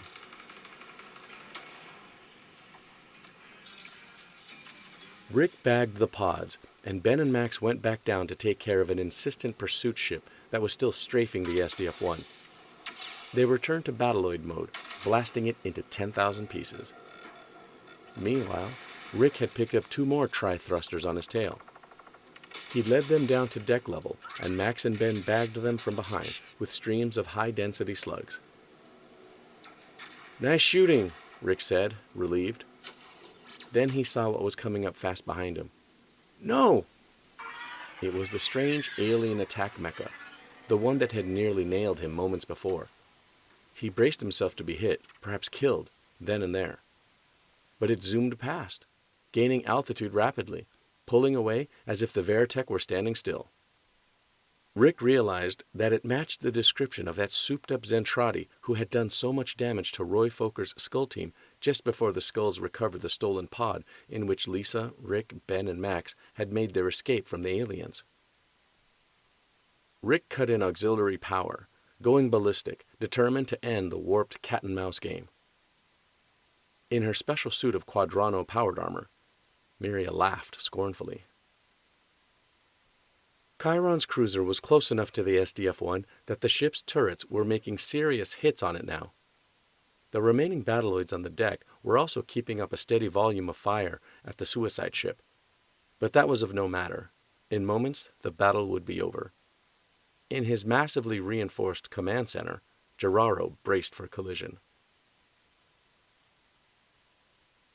"Vertex, be ready to get clear on my command," Claudia said, having taken over some direction of fighter ops while Lisa readied the Daedalus maneuver. Miria swept by, only a few feet off the deck. Rick was right on her tail, chasing her high and low, around and around. She went into another climb, but the irritating Micronian stayed with her in the 6 o'clock position, chopping away at her with autocannon fire. Not that it concerned her very much. Miria was sure she could turn on him and kill him whenever she chose, but she monitored the coming impact of the enormous ships closely. "Chiron, do not fail." "Daedalus attack in 5 seconds, Claudia marked. 4. The terrible trio braced for collision. The enemy cruiser blocked the sky, growing larger every instant. In one horrifying moment, Claudia realized that Lisa was paralyzed.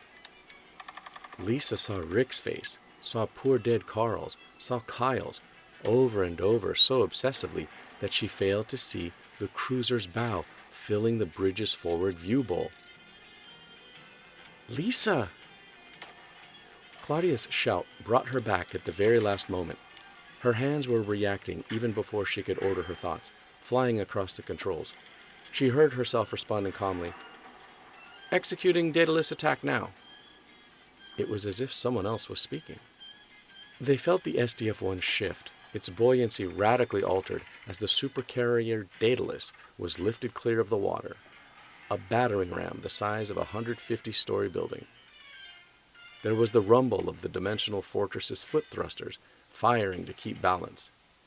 The sea boiled all around them. The astoundingly powerful Robotech servos lifted the huge flat deck clear of the sea, thrusting it at its incoming enemy like a titanic warrior throwing a slow-motion punch. Giraros saw the carrier's prow coming. It was far too late to do anything about it. He triggered his personal ejection mechanism to flee the ship while he still could, leaving the rest of his crew to perish.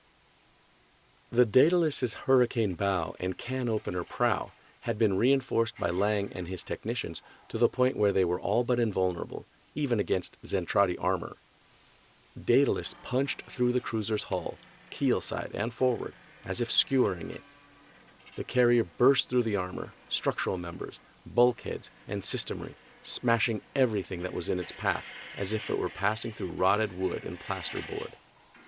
The cruiser's velocity carried it into the blow, and the SDF-1's incomparable power lifted Daedalus and the enemy vessel high. The supercarrier's prow emerged from the cruiser's upper side, protruding more than 50 yards beyond. Lisa, still monitoring the attack and shaken by her near failure, hadn't noticed that protrusion. She was alarmed that the cruiser's residual momentum was grinding it forward toward the SDF-1 like a wild boar coming up a hunter's spear to deal death before it died. "Emergency missiles, fire!" she said, hitting the switch. High above, the carrier's bow swung open, and 1,000 missiles screamed out of their launchers.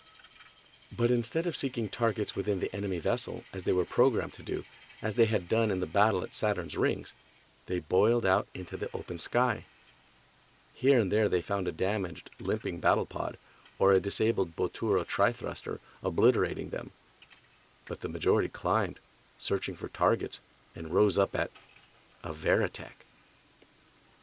He juked and hit his countermeasures and jamming gear, giving his ship everything he had while simultaneously screaming over the command net. "Lisa, this is Rick. I'm in direct line of our missiles. Abort firing. Destruct. Destroy them." She'd barely begun when he was yelling, "Mayday! Mayday! I'm hit!" The jolt to his wing, and another to the rear stabilizers, as well as the sudden uncontrollable spin, let him know that there was no hope of keeping his Veritech in the air. He was preparing to eject when another missile hit the fuselage, forward of the wing, just below the cockpit. Above the Veritech that pursued her and slightly farther away from the missile barrage, Miria gave her powered armored suit maximum emergency power, dodging and diving. The explosions of the missiles that had hit Rick's ship had set off fratricide explosions in other missiles, causing them to destroy one another and upsetting the guidance systems of many more. She turned, dove, shook off the last of the missiles chasing her, and came back the SDF-1 in a low pass that clipped the tops of the ocean swells heated by the Dimensional Fortress's thrusters. Her jamming equipment, the surface chatter, her own speed and maneuverability had somehow saved her. Unscathed, she flashed into the sky once more as the missile barrage died away. Chiron's cruiser was beginning to glow and tremble from massive interior damage and ruptured power systems. Claudia and the others moved fast to pull the Daedalus free and back away. They were barely clear when the cruiser's engines overloaded and it became a globe of blinding light, rocking the SDF-1 in the water. "The follow-up missile attack on the enemy was a complete success," Claudia crowed. "Captain, the enemy ship has been totally destroyed." Looking down from his hovering battle pod, far out of the radius of battle, missile attack and explosion, Chiron pounded his metal-shod fist against the arm of his seat over and over. No, my plan can't have failed. Not again. I won't have it. Azonia's image appeared on one of his screens.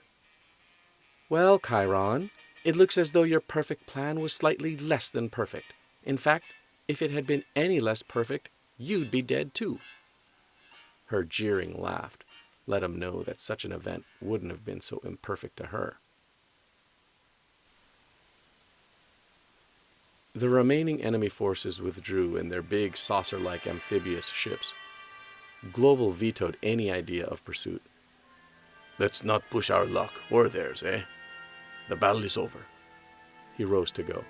Just maintain present position. "Yes, Captain," Claudia responded when Lisa didn't.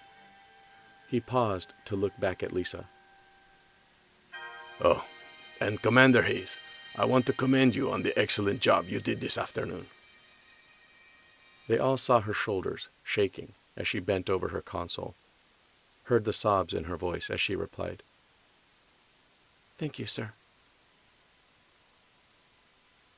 Later, as she sat in her cabin, her head whirled with bits and pieces of the things that were tearing at her.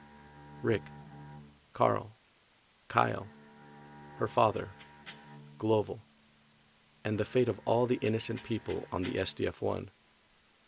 The cruel faces of the United Earth Defense Council leaders. And more than anything, what she should do about it all, because Lisa Hayes wasn't anybody's crybaby. But she spent most of the time thinking about Rick's frightened voice as the missiles closed in. There'd been no word yet of any sightings by the air-sea rescue teams. In the end, it was Rick's voice she heard over and over, Rick's face she saw. Then for a while, she did cry, wondering if she would go insane. "I didn't know. I just didn't know," she wept. Didn't know that she would be putting him in danger with the missiles. Didn't know how deeply it would affect her and how much she felt for him. Didn't know if she could go on, if he were dead. She gazed up to where the bulkhead met the overhead. Please, please don't let him die. The Barracuda helicopter swept in low. The pilot radioed back to the search plane. Roger, 29er. I have the dive marker in sight, and now have the chute in sight, but I have no movement. I say again, no movement." The helo descended, churning up the water with the backwash of the rotors. The buoyant Veritech parachute was below it, lying like a dead sea nettle amid the yellow stain of the dive marker that had automatically been released by the wearer's safety harness on impact with the water. There was a figure in a flight suit, buoyed by automatic flotation pockets that had expanded when he'd hit, his helmet having sealed itself off to keep him from drowning. But all the automatic gear was worthless if he'd been shot while in his ship or coming down. Big sinuous shapes were circling, large dorsal fins cut the water. The rescue teams got ready for a pickup while the door gunners did a bit of shark hunting. Back at the hospital in Macross City, Rick was taken into the emergency room priority. The medical personnel continued fighting their own battle long after the killing had stopped.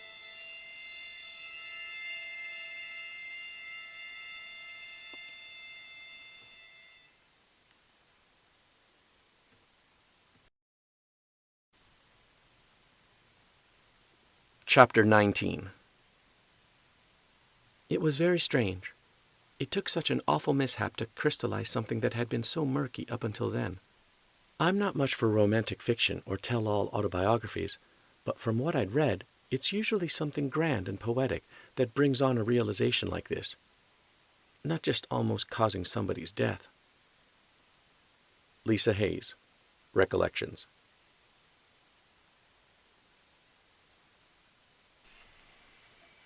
He lay covered by a protective med bubble, attached to banks of intensive care machinery. The monitor robot overseeing his millisecond-to-millisecond care recorded, "Lieutenant Rick Hunter, multiple lacerations, concussions, and minor skull fractures, causing temporary encephalographic irregularities. No internal damage. This unit will continue to monitor. Probable symptoms of delirium." Somewhere deep in his thoughts, the word registered, echoing, delirium, delirium. He was off on a midnight roller coaster ride composed of the various wonderful and dreadful experiences he had had in wild juxtaposition throughout the Robotech War.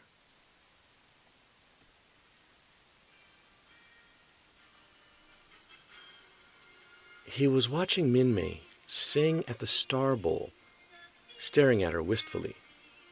Then an enormous blue-gray hand reached out of infinite distance and grabbed her away. Britai laughed against a field of stars. "You'll never get away."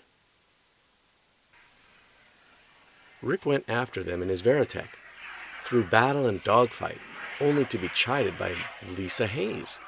only to crash in Macross again. He relived episodes of his time aboard the SDF-1 while Minmay cried out for rescue. Basic training, friction with Lisa, rat racing against pods, and a maelstrom of emotions.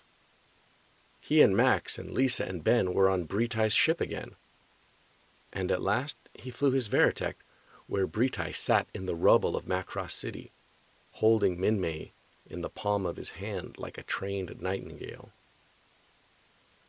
But she spurned Rick's rescue because Lynn Kyle told me I can't go out with soldiers.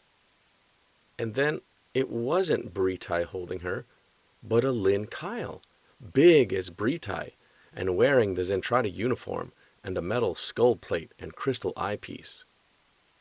But Kyle self-destructed, and Rick was saving Minmay again in the air fist of his guardian, as he had the first day they'd met.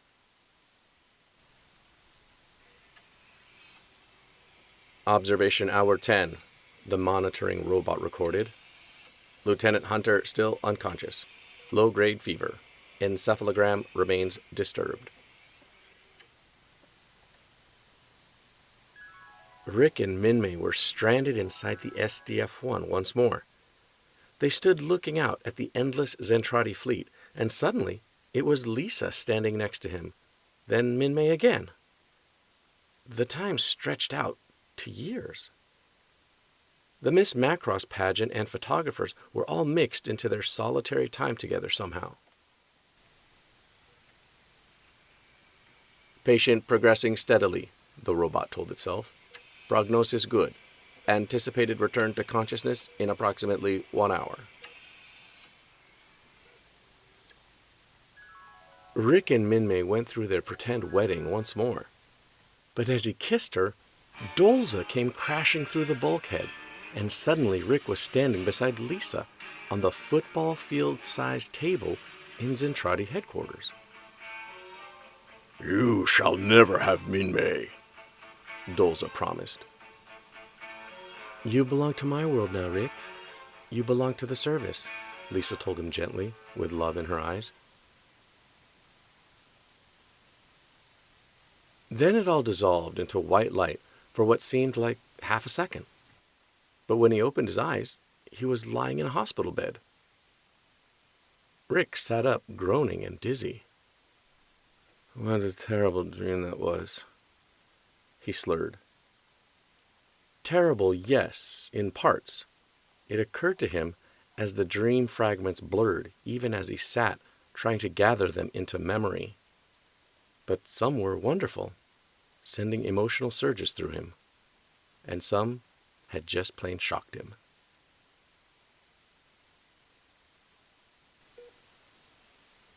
The nurse was taking his pulse to verify what the instruments had told her, which made Rick wonder why they bothered with the instruments.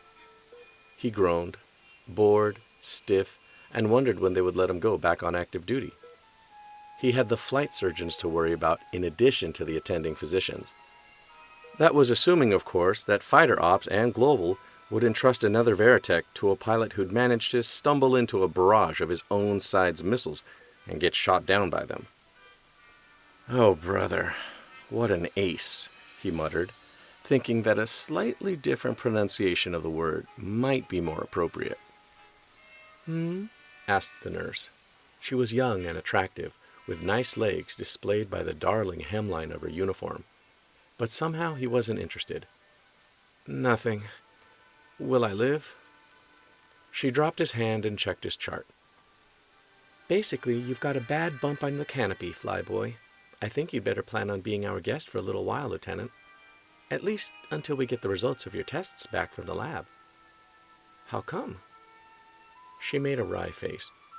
So the doctors can find out if it's really true that pilots' heads are made out of granite.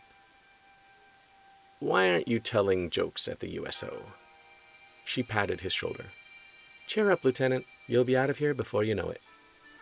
She turned to go, and he looked out the window at Macross's beautiful, enhanced video emulation sky. I've got rounds to do, she said. She opened the door. See you later. He didn't hear the door close. It took him a moment to realize he wasn't alone. Well, look who's here, Lisa stood in the open door, looking down at her feet. Then she looked up at him, miserably. "Hey, why the long face? Did you come to bury Caesar?" "Hello, Rick." She walked to the bedside, a small bouquet dangling from her hand. He had a flashback of her face from his delirium, but pushed it out of his mind. "I came to apologize, to say I'm sorry," she confessed. "Apologize? Apologize for what, for Pete's sake?" She turned to put the flowers in a little vase, arranging them so she wouldn't have to meet his stare. "For you being here. We both know it's my fault that your Veritech was down and you were injured." He couldn't believe what he'd just heard from the ever-in-control Commander Hayes. "Lisa, I have nobody to blame but myself. I made a mistake in judgment, and that's it, see?" She brought the flowers to his nightstand. "Thanks for your generosity." He snorted. "What's happened to that old command confidence? This isn't like you at all." "He still sees me as just a martinet, an old lifer." She went to crumple up the wrapping paper angrily and toss it out. "No, Lieutenant, I don't suppose it is at that. Anyway, I've said what I came to say, and now I have to get back to my duties on the bridge. Get well." "Thanks, Lisa. Drop by again?" As she closed the door, "I don't think so, Lieutenant. I'll be too busy."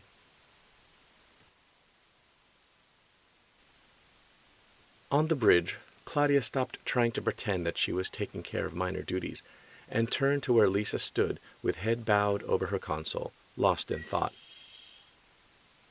"How is Lieutenant Hunter, Lisa?" Lisa turned around, startled and downcast. Claudia sympathized. "Come on, baby. It can't be all that bad." "You're wrong." Claudia held folded hands to her bosom. "And now, the sting of Cupid's arrow strikes home." Lisa's mouth dropped open. "What?" "You needn't be ashamed to talk about it, Lisa. I know what it's like to be in love, you know. Roy and I started out the same way." "But you two love each other." Claudia put her hands on her hips. "Of course, silly. So what's the difference?" Lisa was practically gnawing her fingertips. I don't think Rick cares." Claudia leaned close, towering over her. "It's very simple, Lisa. If you're in love with him, go after him. You're in love with Rick Hunter. Isn't that true?" Lisa sighed, nodding slightly. "What should I do, Claudia?" "Be a woman. Stop moping and—" She gave Lisa a light cuff on the shoulder. "Smile more often." The hatch had slid open, and Gloval was on the bridge. Let me know as soon as logistics has loaded all supplies. The two women saluted. "It's already been ordered, Captain," Claudia replied. He studied the two women, so vital to the survival of the SDF-1. Is there anything else I should know? "No, sir," Claudia said blithely. "I was updating Commander Hayes on other military procedures just now." Gloval stroked his dark mustache. Well, it's unlikely we'll need much hand-to-hand combat experience up here on the bridge, but carry on." He turned to go, and Claudia slipped Lisa a wink.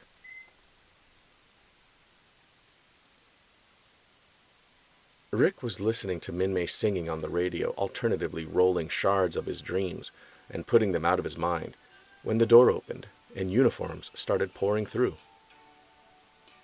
"Hi there, buddy. How goes it?"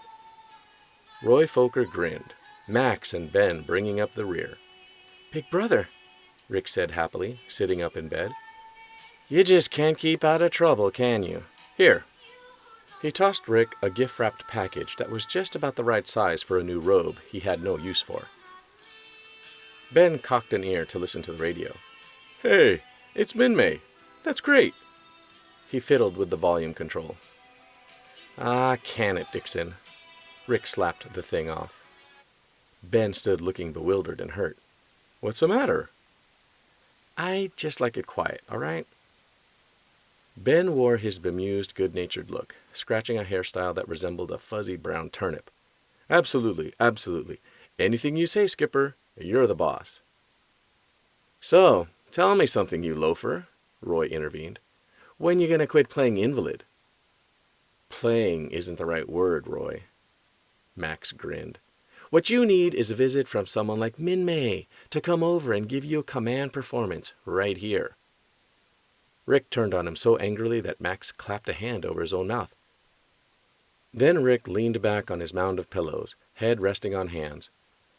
I don't imagine Min-Mei's very interested in a washout like me.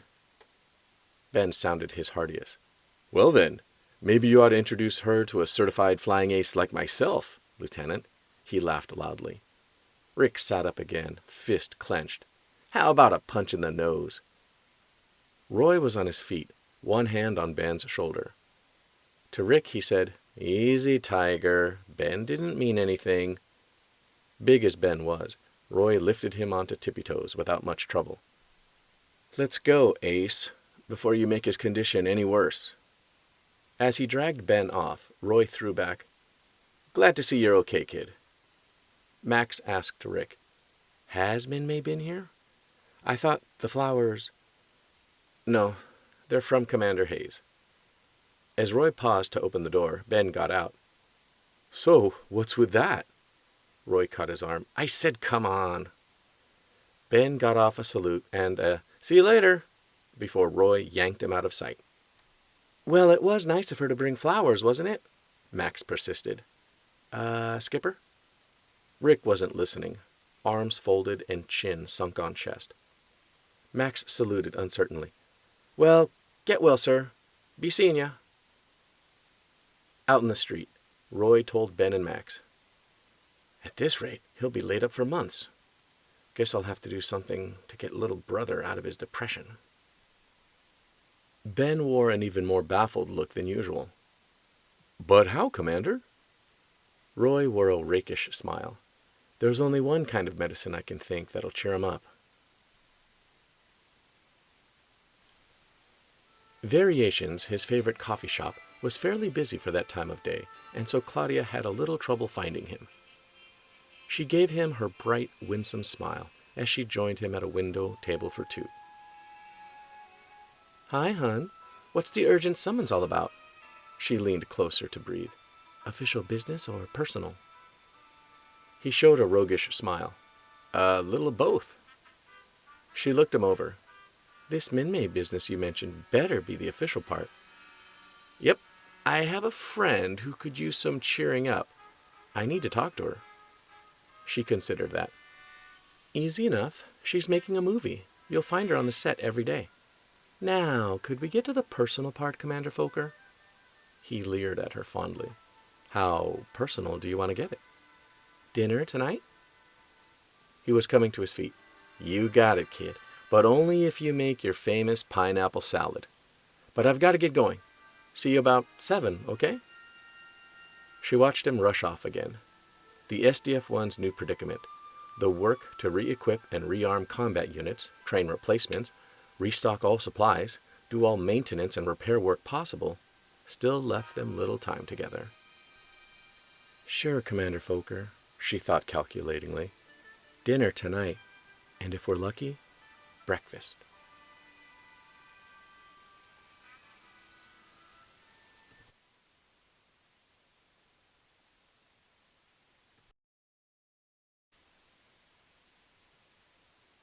Chapter 20. So Sammy gave me this puzzled look and said, But we know perfectly well how bad things look, Claudia. That's exactly the time when we should go into town and have fun. Didn't you know that? All I could do was explain that us old folks are often forgetful and send the terrible trio on their way. Whatever they have, there's times when I sure could use some. Lieutenant Claudia Grant, in a letter to Lieutenant Commander Roy Fokker.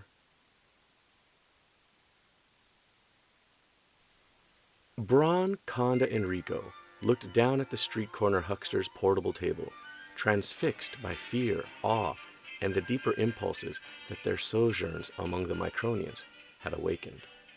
Not available in any store, the huckster ran through his spiel. Dancing and singing just like the real thing. Batteries not included. Wouldn't you love a Min-Mei doll of your very own? Braun's hands clasped reverently, nodding furiously, proclaiming, I'd love to have one of my very own. He was squatting now, eyes level with the table, as were his companions. The little mechanical dolls in their bright crimson and gold mandarin robes, black hair bunned and braided like Miss Macross's, didn't actually dance.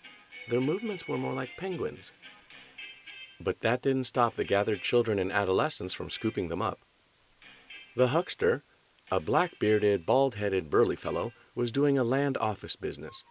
Nobody even wanted to look at bare-chested swordsman dolls or lovable stuffed cutesies anymore. The girls wanted Minmay. The boys wanted Mecha, although sometimes it was the opposite. It must be robotechnology, Rico muttered to his companions. And a secret weapon, too, he suspected, from its hypnotic effect on him. The spies had a hopeless long-distance crush on Minmay, and an all-consuming yearning to have one of the dolls. But money was still a problem, as it had been since the beginning of their mission. We must seize one of them, Kondo decided. On my signal. Now! They came surging up, upsetting the table and knocking the huckster back off balance as he squawked, Hey! Watch it! Ah! The crowd milled and shoved. Minmay dolls slid or were lofted all over the place as the huckster landed on his rear. Grab it! Kondo yelled, and Rico got his hands on one, taking it quickly but lovingly. The fearless espionage agents made their escape in the confusion, clutching their critical item of enemy technology. They could hear the huckster swearing that somebody would be made to pay. They didn't return directly to the hideout they'd established, of course. That would have been poor tactics. They had to make sure they weren't being pursued. They couldn't risk having the refuge compromised. It was filled with critical pieces of human instrumentation, things that would give Commander-in-Chief Dolza and the other Zentradi lords vital intelligence data and perhaps the key to overcoming the Micronians.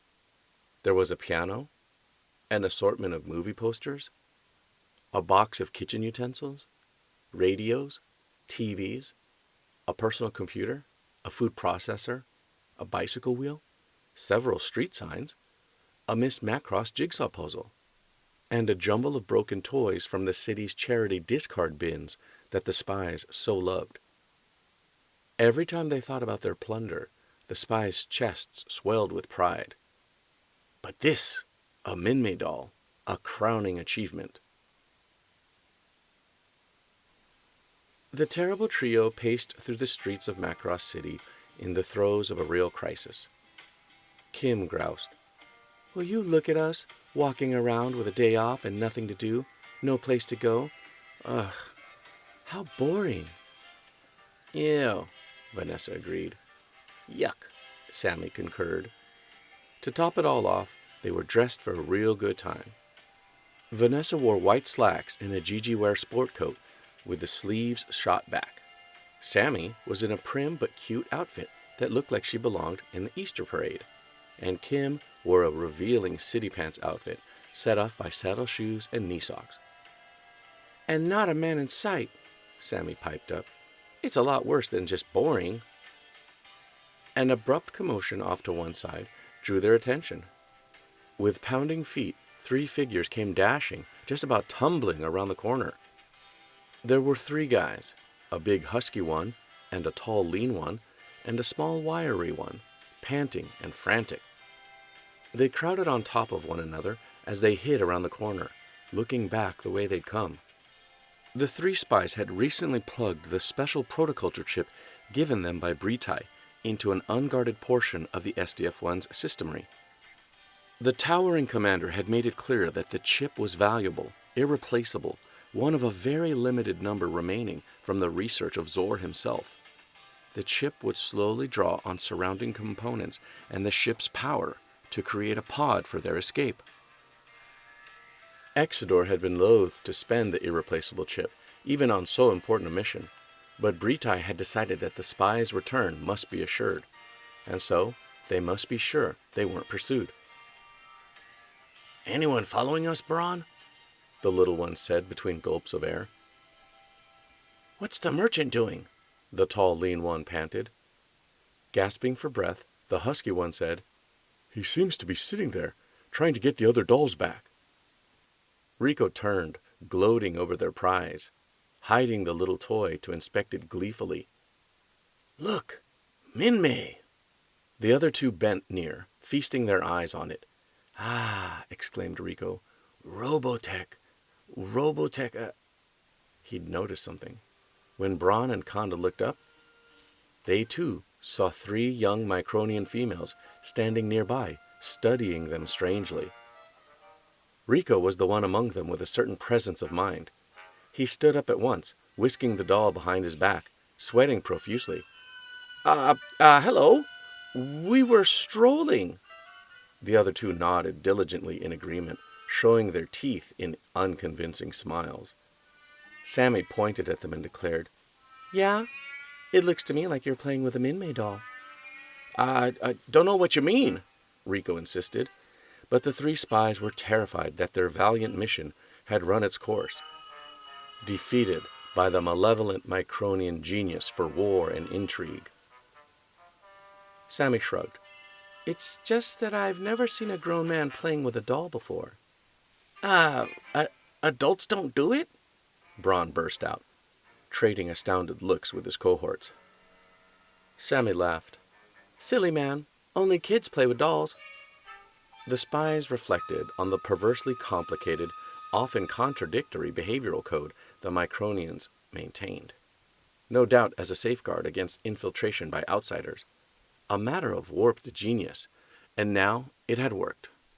They had blundered and come to the attention of what appeared to be 3 patrolling secret police. Vanessa resettled her glasses and took a closer look at the 3 nerds she and her friends had stumbled across.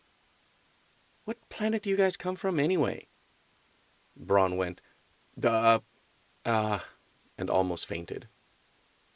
Konda blurted, "We come from right around here." and Rico did the best he could, although he was sure they were about to be apprehended and tortured. "Yeah, we work right across the street." He'd heard somebody say that phrase a day or 2 before, and it seemed to be some kind of verification or identity-establishing phrase.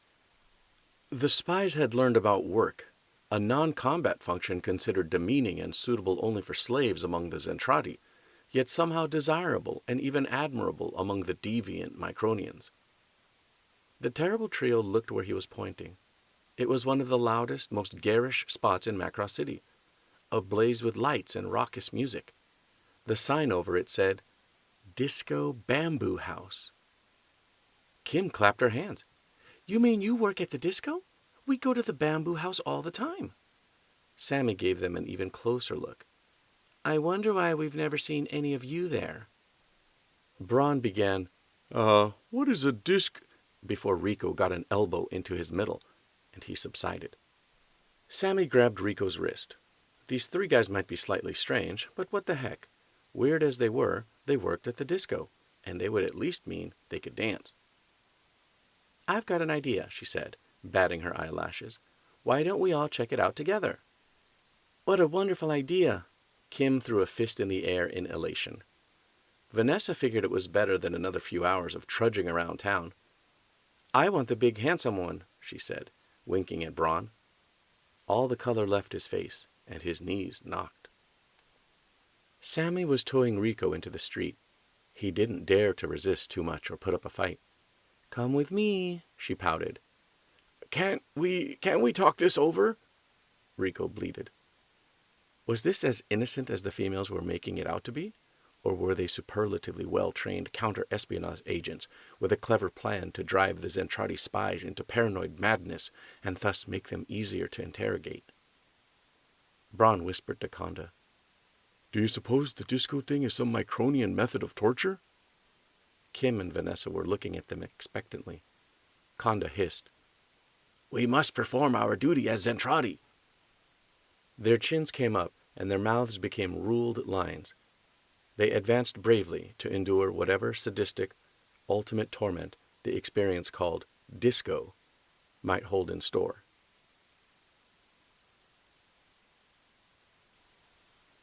The cruiser that had been completely destroyed was only a minor part of Chiron's titanic flagship, a part that was now slowly being replaced by the organic growth characteristics of protoculture. In the command post bubble overlooking the flagship's bridge, Chiron stood alone, raging at the figure on the project screen. He'd driven out all of his subordinates, even the faithful Grell, determined that they would not witness his hopeless fury before the mockery of the woman warrior, Miria.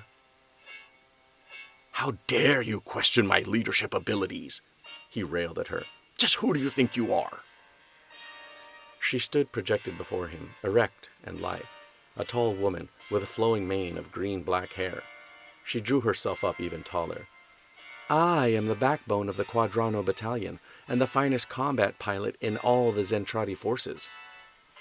Chiron snarled. Your ego will one day cause your destruction, Miria. One corner of her mouth tugged upward. Just as yours caused you to be defeated by the Micronians yet again, and made you an object of ridicule to all those whom you command, backstabber. He pointed a finger at her. Because you have never faced a capable opponent, you believe you're something special. But take care, little Miria, for there is one aboard that alien ship whom you cannot best. She heard the would-be taunt with calm interest.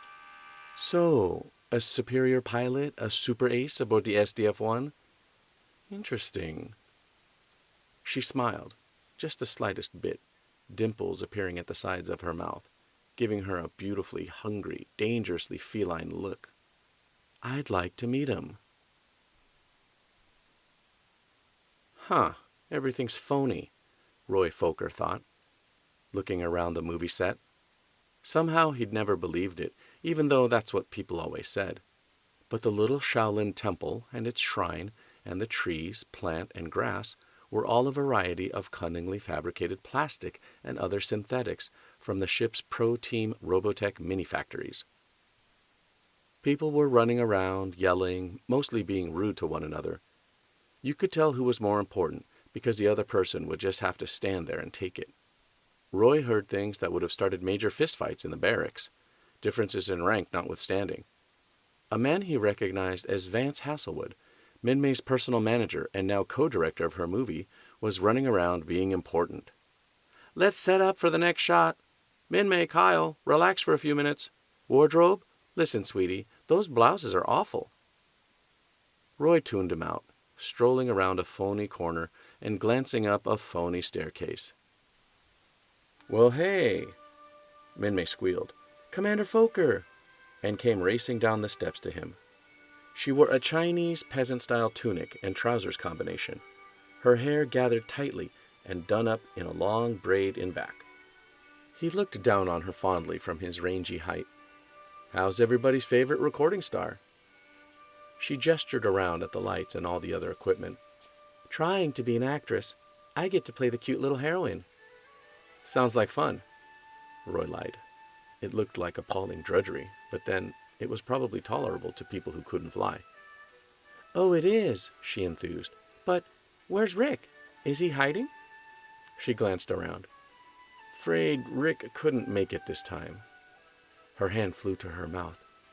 He's not hurt, is he? Not seriously, but he's going to have to spend some time in the hospital, and I thought you might like to stop in and see him. Roy's voice took on a slightly harder edge. That is, if you can spare time from all this. He indicated the overturned anthill confusion of the movie set with a disdainful toss of his shaggy blonde head. I'm convinced a visit from you would be worth more than all the medicine in the world. Minmay had discovered that life on a movie set was a lot less exciting than she pictured it. Tedious and time-consuming and endlessly repetitive. Just the opposite of what she'd envisioned. She still aspired to superstardom, but the movie's hold over her was less now. Besides, even though she was flighty, she wasn't blind to the things she owed Rick Hunter. The news that he had been wounded brought out the very best in her. So winning, that few people could resist it, and perhaps a real sense of drama. Of course I will. If it weren't for Rick Hunter, I wouldn't even be alive. Roy gave her a broad, conspiratorial smile. Atta girl. Commander. Roy and Minmay turned together to see Lin Kyle striding their way. He glowered at them, an angry young man, in a black white-trimmed jacket and trouser costume. If you're through wasting Minmay's time, I wonder if we could get back to work? Roy took his time staring down his nose at Kyle. He'd heard all the stories about the fight at the White Dragon. He'd wondered if Kyle had heard the adage that a good big man will beat a good little man every time. But Roy knew even more about women than he knew about martial arts, and it was a verifiable fact, preferred the former. Kyle was playing the heavy without even being coaxed. Let it be so. Of course, he smiled blandly at Lynn Kyle. A little frown had crossed Minmay's face at her cousin's boorishness. Then Vance Hasselwood was yelling for his stars, the first team, as he called them. Minmay's mood appeared to brighten, but Roy wasn't sure, and neither was Kyle. She went running toward the set. Kyle spared Roy a steely look and turned to follow. Roy left the soundstage, whistling happily. He was still feeling pretty smug when the comm unit in his Jeep toned for his attention. "What is it?" It was Lisa's voice. "Commander Fokker, one enemy ship has broken out of the fleet and is heading this way, closing fast. 2 Vermilion Veritechs are now on scramble, and Captain Global directs you to take command of the flight and intercept." "Who's on?" "Sterling and Dixon," Lisa answered. "Captain Kramer will have your Skull team standing by for backup as needed." "Good," Roy told her. "If things begin to boil, I always like those Jolly Rogers around." The enhanced video emulation system was off, and the distant reaches of the stupendous hold were above him. Roy Fokker roared his Jeep down through a quiet Macross, wondering what the fight was going to be like this time.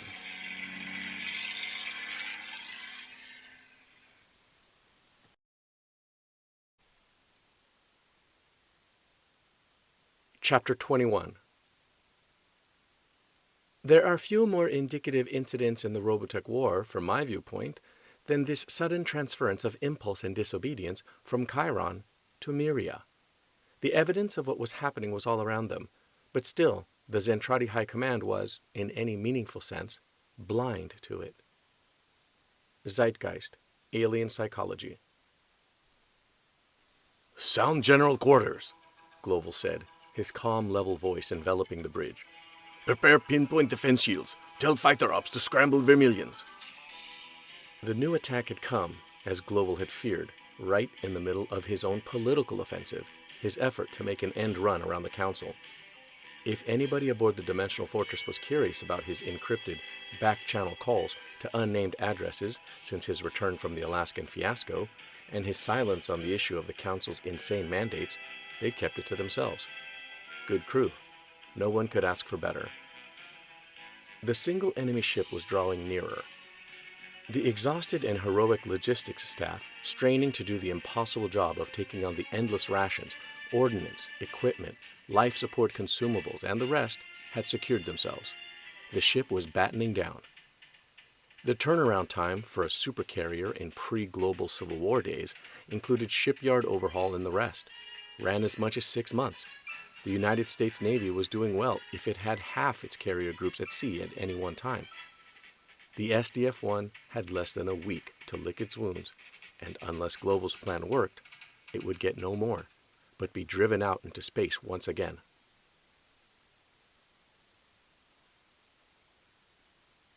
In the Disco Bamboo House, the 3 spies, sweating and exhausted from a brave effort to keep up with the torturous convolutions of the Micronian females, called dancing, were shocked and worried by the sudden alarms, but also relieved. The terrible trio's endurance on the dance floor was simply not to be believed. The women dove for their things, about to head for the door.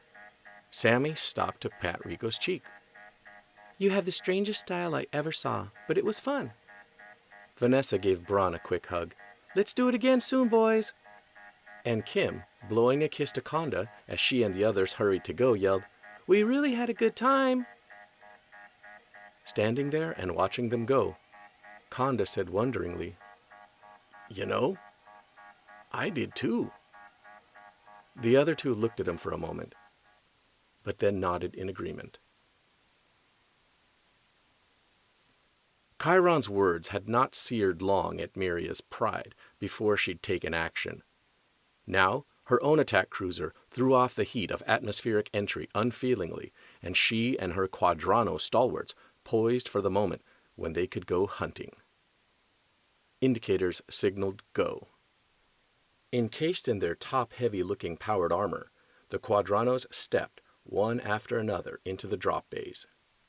They were released seemingly at random, but all in a plan to assume a combat drop formation, backpack thrusters blaring, forming up for the assault on the SDF-1. Inside the green-tinted face bowl of her interior suit, the light gave Miria's complexion a verdant tinge. "I am looking for one particular enemy fighter," she told the masked assault mecha behind her. "He'll show himself by superior performance. When he has been identified, you will maintain distance and leave his execution to me. Personally. Am I understood?" That was confirmed all through her mingled force of Quadrano mecha and tri-thrusters. Miria monitored her powered armor and contemplated her kill. There were so many things that made this violation of standing orders so irresistible. There was the chance to show up that posturing fool Chiron, the opportunity to meet an enemy worthy of her mettle, for in his taunt the backstabber had been right on target. She'd never met an antagonist she regarded as her equal. A way to defy Azonia, a chance to have the Robotech masters sing the name of Miria, a crack at ending this war once and for all, to her own personal glory, and of course, that ultimate thrill, flirting with complete disaster. Because if she failed, and Miria never had, then all would probably be taken away from her, her life included. But what was any of it for, if not for the risking? She lived for combat and victory. It was as easy to keep bleeding prey from the jaws of a lioness as it was to protect the foe from Miria's attack. This time the SDF-1 was ready. Catapult crews nosed up Veritechs in the launch boxes. The flight decks of the Dimensional Fortress and Daedalus and Prometheus were cluttered with combat aircraft, looking like toys under a Christmas tree from the lofty height of the bridge.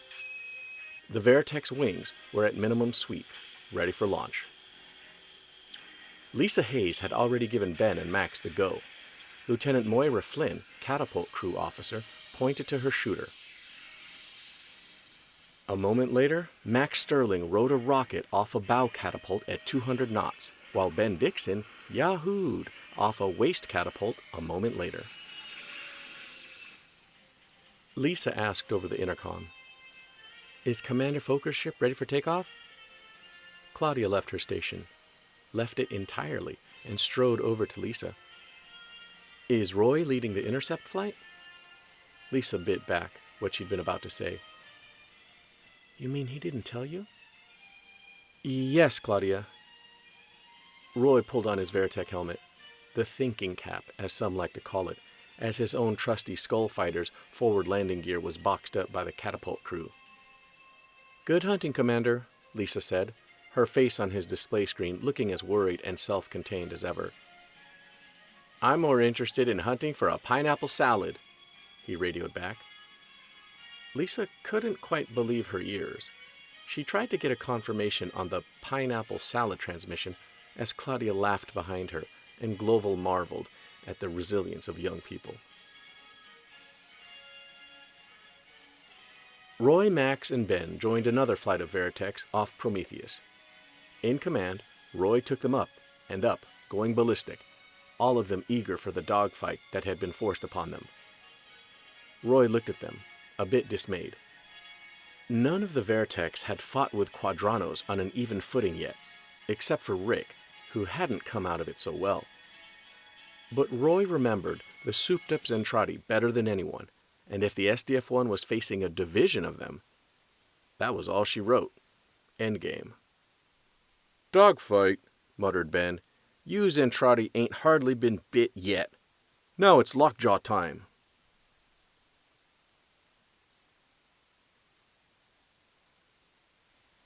"Now where is this great enemy ace that Chiron fears so?" mused Miria, as she and the first few of her armored Quadrano deployed under power to engage a slightly lesser number of enemy aircraft. She howled a Zentradi word, a Quadrano battle cry that translated as, "Smite them from the sky."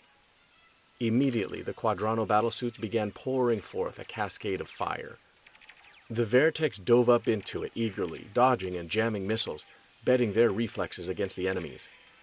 Roy did a wing over and banked as Quadrano's red-hot beams ranged past him. Skull Leader did a loop that would have torn the wings off any other fighter ever built, then centered the bulky, top-heavy looking Quadrano in his gunsight reticle and thumbed the trigger. He had a lot of bad-tasting memories in his mouth of how an armored bogey just like this one had rousted him and cost him men in the attack near Luna's orbit. A lot of that pain went away as he watched the Quadrano's head module cave in, then be plowed to nothingness by high-density rounds. The alien mecha fell, leaving a long, curly-cueing trail of oily red-black smoke. "Scratch 1," whispered Roy Fokker to himself, and went looking for Scratch 2. They fought their way up above the cloud cover. One Quadrano burst through, pursuing Ben's banking Veritech. A second followed, folding into some sort of bizarre fetal configuration, only to bring forth a hornet's nest of missiles. The missiles moved faster than the eye could follow, detectable only by their flaming wakes and corkscrewing trails of smoke. Somehow, though, they weren't fast enough to get Max Sterling. He twisted and rolled his Veritech through seemingly impossible maneuvers, jamming some of the missile's guidance systems, getting others to commit fratricide, and just plain outflying the rest. He was putting his Veritech through mechamorphosis even before the last of them had gone by. Changing to Battloid mode, he leapt down at his attacker like a cross between a sleek, super-swift gunship and Sir Lancelot. Max fired his autocannon, riddling the Quadrano and blowing it to burning shreds that fell almost lazily. He turned just in time to catch another Quadrano that was trying to sneak up on him. The Robotech chain gun made its howling buzzsaw sound again, and the alien became nose-diving wreckage. Miria had seen it all, the blue-trimmed Veritech's latest victory in its rampage across the sky. No Zentradi had been able to stand against it. Who else could this be but Chiron's vaunted Micronian champion? She cut in full power, diving at him like a rocket-powered hawk. "Now you die!" Except dying wasn't on Max Sterling's agenda today. He dodged her first volley and got a few rounds into her armor as she zigzagged past. Miria turned and loosed a flight of missiles that arced and looped at the Battloid, leaving ribbons of trail as graceful as the streamers on a maypole. He dodged those too, while he charged straight at her, firing all the time. An unbelievable piece of flying. "You devil!" Miria grated softly, almost fondly, knowing what a pleasure it was going to be to kill him. The powered armor and the Battloid whirled and pounced, the upper hand changing sides a dozen times in a few seconds. Miria was astounded.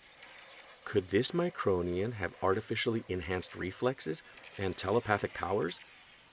That was certainly the way he flew his aircraft.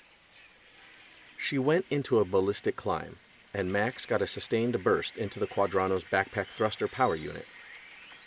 Miria's mecha trailed sparks and flame as it tumbled back down, but suddenly straightened out again. She played hurt and turned the tables once more. Her particle cannon pounded away at the Battloid, knocking it back as several rounds hit home.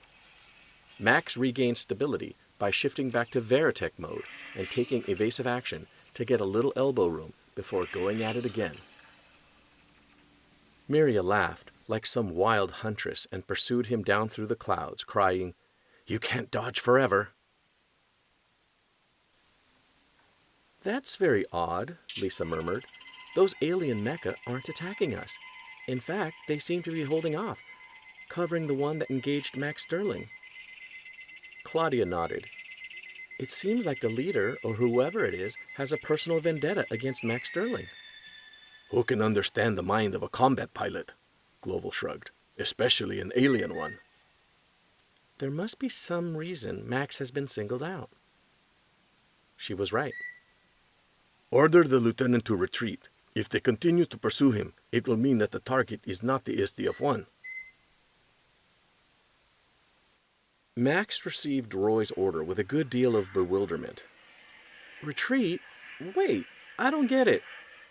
It would not be exactly true to say that he was having a good time, but he was doing what he did best. did better than anyone else alive. Bashful, unassuming Max Sterling could afford to be deferential and mild-mannered on the ground. It was a kind of wide-eyed but honest noblesse oblige, because in aerial combat he lived life at light speed and ruled the sky. "That bandit on your tail is trying too hard," Roy explained. "They want to find out what his game is." "You got it," Max said amicably. He thought there was something different about this one. At any rate, whoever this alien was, he was one hot pilot. Max shoved his stick into the corner for a pushover and dove for the surface of the ocean. The Quadrano powered armor streaked after. Watching the instruments on the Dimensional Fortress's bridge, Global came to his feet. "So, now we know." Roy's gift box hadn't contained a bathrobe at all, but rather his treasured and superb collection of miniature aircraft.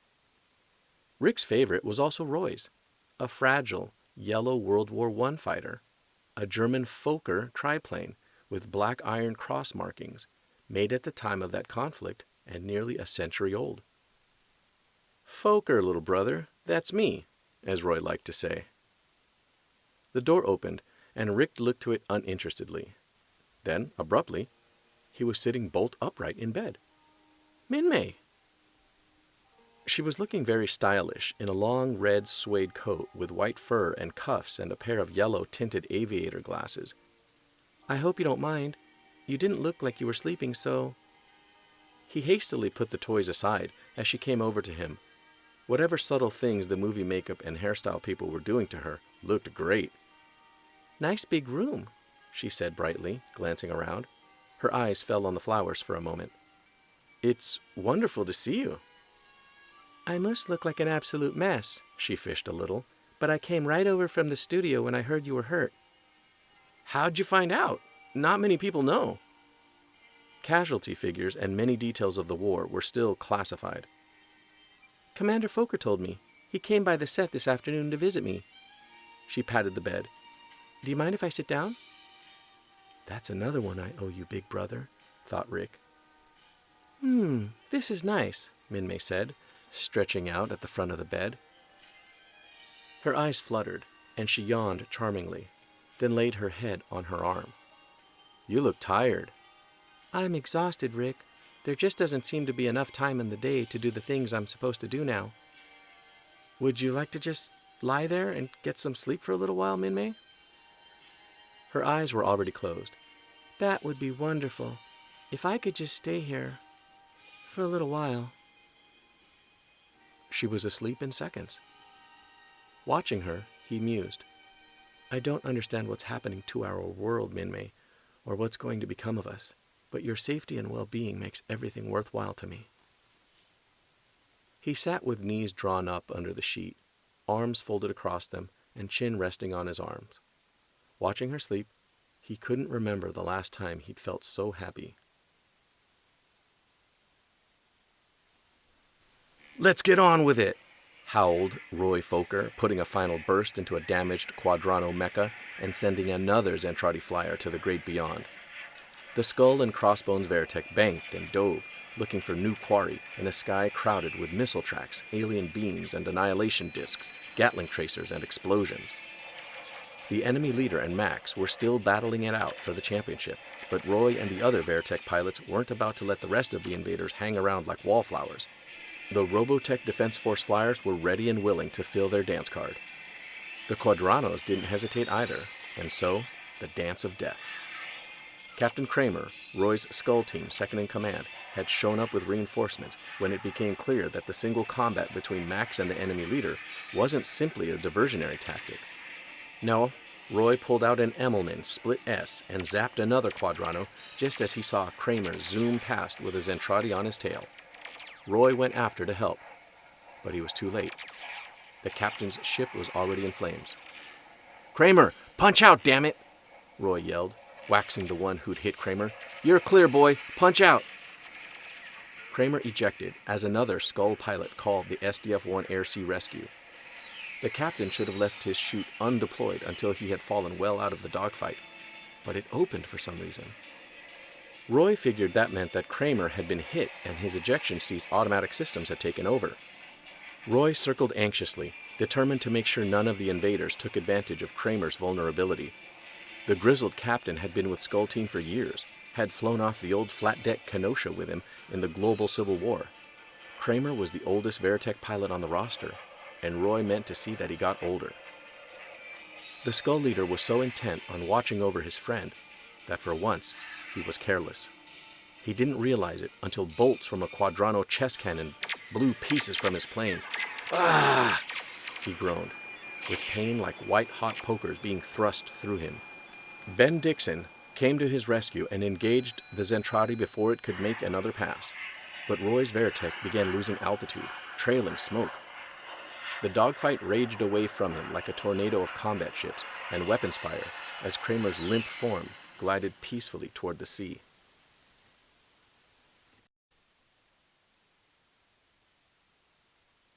Chapter 22.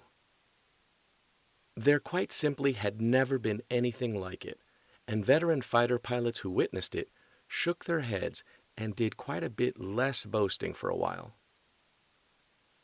Zachary Fox Jr., Veritech, The Men and the Mecha. Max and Miria still fought their incredible duel across the sky. Max had gone back to Battleoid mode, and the two darted and zigzagged like maddened dragonflies. Max released another flight of missiles that she avoided, then nearly clipped her with a tracer-bright stream of Gatling rounds. But she evaded him again. It was the most difficult, dangerous, exhilarating contest Max had ever been in. His sense of time had slipped away, and he didn't think of victory so much as excelling, of outperforming his foe. For Miria, it was different. Not only had she not destroyed the Micronian, she'd come very close to being killed herself. He was as good as Chiron had said, and better. For the first time, she was beginning to know what her own opponents, her long list of kills, had felt. Perhaps as the ancient wisdom goes, there's always someone better than oneself. The thought repelled her and filled her with an angry dread. She came tearing through a small white puff of cloud to see that the SDF-1 was close by. His ship! She made straight for it at maximum speed. Perhaps in tight quarters, with his own unprotected fellow beings all around, he would know a hesitation to shoot, would lose concentration. It was a deliciously audacious, risky plan. She adored it. "I won't be able to catch him in time," Max hollered over the command net, seeing what this brilliant, devious enemy had in mind.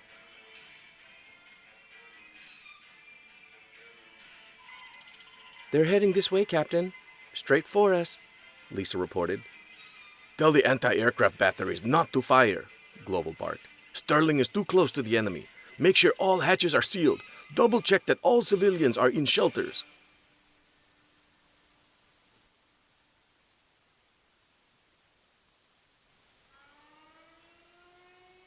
The Banshee Song of Sirens echoed through the stupendous hold that housed Macross City. Rick looked up from his peaceful contemplation of the sleeping Minmay. He got to his feet, then staggered for a moment as his bandaged head pounded like a bass drum.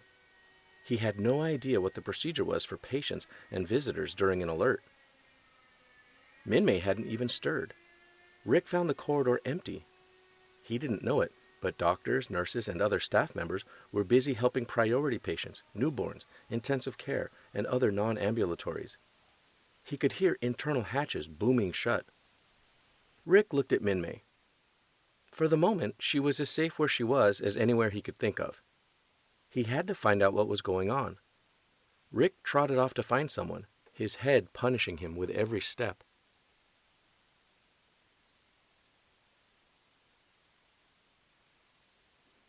Most of the exterior hatches on the SDF-1 were sealed, of course, the ship at general quarters, but one wasn't. The one through which the Air-Sea Rescue Helo had just left to make the pickup on Captain Kramer. The enormous hatch couldn't be closed quickly, but it was more than half closed already. Miria saw it and dove through it into the dimensional fortress. This is it. Max steeled himself and followed grimly, his ship in fighter mode. His rear stabilizers barely cleared the descending upper half of the hatch. The Veritech's gleaming belly nearly scraped the lower.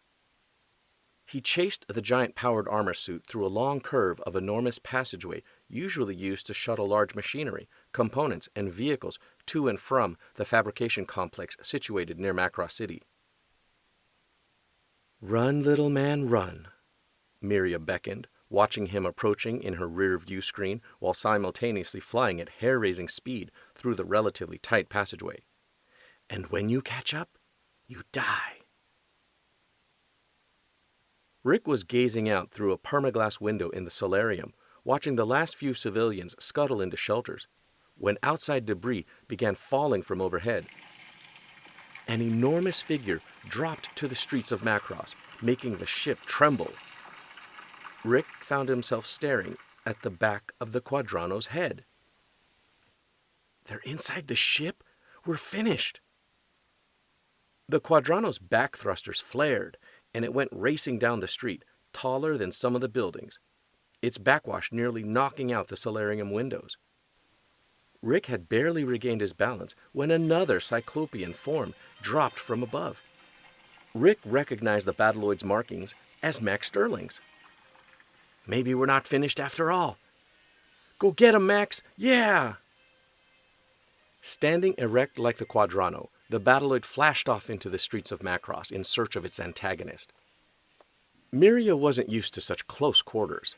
Though she handled her Quadrano mecha well, she bashed through walls and ripped out overhead signs and fixtures. None of that mattered to her, and it didn't affect the mecha at all. But Max had the advantage of knowing the streets of the city. Miria came around a turn to see the Battloid, feet gushing thruster fire, skid to a halt before her. Several blocks separated them. Max whipped up the long, cigar-shaped gray chain gun and opened fire from the hip. The hail of massive bullets spattered the Quadrano, holding it in places where its armor was thinnest, driving it back off balance. Do what she might, Miria couldn't prevent her mecha from being knocked over backward. The Quadrano heaved itself to its feet again, Miria caught in a red haze of rage. "You think to do combat with me?" she screamed, though he couldn't hear her. "You impudent fool!" No radio reply or translation from Max was needed. The Battloid said it all, as it stood, waiting, poised, with autocannon ready, allowing her the option. The clearest challenge imaginable. Her words couldn't dispel the thought that assailed Miria. Kaiwan was right. This Micronian is a demon of war. "Open the overhead hatch that's nearest to them," Gloval snapped. "We have to force the alien out of the ship." The Quadrano's exterior pickups caught the sound of grinding brute servo motors, and Miria detected the opening of the hatch above her as she shouldered aside a building, crumbling it to pieces like a plaster model to get some fighting room. Her Quadrano fired the energy weapon built into its giant hands, particle beams and annihilation discs. The Battloid ducked one volley, leapt high on thrusters to elude another. Then Max started slowly walking his Battloid toward the enemy, still holding his fire until he had a perfect shot, determined that his next burst would end the duel. He was sure the other was enough of a warrior to know just what was happening, a test of nerve and backbone. How close do we come before we open fire? Who gets rattled and shoots first, afraid to go toe-to-toe, afraid to shoot it out point blank? It was all so bizarre, so impossibly unlikely. A unique moment in the Robotech war. Max couldn't help feeling like one of the good guys in the westerns he'd loved so much as a kid. If the Duke could only see this. The Battloid's footsteps resounded, the autocannon cradled at its side like the Ringo Kid's Winchester. Max was a little too busy to whistle, "Do not forsake me, oh my darlin'," but he heard it in his head. Miria almost fired a dozen times in those moments, but pride kept her from it. If the Micronian had the nerve to close the distance to point blank, to a distance where they'd almost certainly both be killed when the shooting started, then so did Miria, leader of the Quadrano. "On this our wedding day, went the tune in Max's head. The Battloid's feet measured off 10 yards at a stride, and city blocks between the huge mecha disappeared quickly. "It's not good enough simply to die killing him," Miria's mind yammered. "He must die knowing that I live." Before she could reconsider, the Quadrano's thrusters nova'd, and the powered armor rocketed up through the open hatch. She loosed a flock of sizzling missiles, but the pursuing Battloid avoided them and kept coming. Max mechamorphosed to Veritech mode, chasing her in a ballistic climb. "Turning tail, are ya, Pilgrim?" Then Lisa was saying in his ear, "Return to base, Vermilion 3. You've beaten him." Not decisively, Max told himself, turning for home. He knew that, and the Zentradi surely did too. Seething, Miria guided her Quadrano back into the stratosphere. "Miria will not forget this day, my Cronian, and you will pay for it, so I vow." Elsewhere, the rest of the Veritechs were chasing the last of the surviving pursuit ships and Quadranos. Roy, fighting down the pain in his chest, managed to drawl, "All right, looks like they've had enough." "Commander Fokker," Lisa said, "you're losing altitude. Are you all right?" He smiled into the visual pickup and did his best to sound amused. "Yeah, I'm great. But how about Max?" "He's fine, Commander." "And my old buddy, Kramer? Any word?" Lisa's face on the display screen was sphinx-like, unrevealing. "He's in intensive care now, Roy. Come home." "Roger, SDF-1. We're coming in." "Godspeed." The dreams had been lovely, but the waking was not. "Ah, so here you are. I've been looking all over for you. Come on, Min-Mei. Wake up, wake up." She didn't want to. She'd always loved to sleep. It was so wonderful and cozy, and her dreams were her very best friends. Now, though, waking up was easier than being shaken so rudely, almost roughly. She rubbed her eyes, blinking, and looked up at Vance Hasselwood. "What's the matter?" He made a big production of his exasperation. "Sweetie, honey, you're holding up production. That's what's the matter. You're the star. Without you, they can't finish the picture." She yawned, looking around, then stopped suddenly. "Wasn't there a young man in here when you came in the room?" "Hey, Toots, are you nuts?" He was yelling now. Time was money, and when it came to money, Vance Hasselwood could be very unpleasant. His contract said that he got a percentage of every dollar saved if the picture came in under budget. "You got a career to think about, sweetie. You don't have time for this kid stuff anymore, comprende?" He looked at the bed. It wasn't at all messed up. Barely looked slept in. He breathed a sigh of relief. It looked like there'd be nothing to hush up, nobody to bribe, so no favors to call in or promise. "We have 5 more setups today," he snapped. "Come on, babe, let's go." He grabbed her wrist and dragged her off the bed. Min-Mei surrendered and trotted along dutifully. She discovered that being a star meant that she had to put up with being herded around. She loved the glamour, but she had never contended on having to be so passive. Still, it was worth it, she guessed. Wasn't it? "My dad was right," Vance Hasselwood steamed. "I should have been a CPA."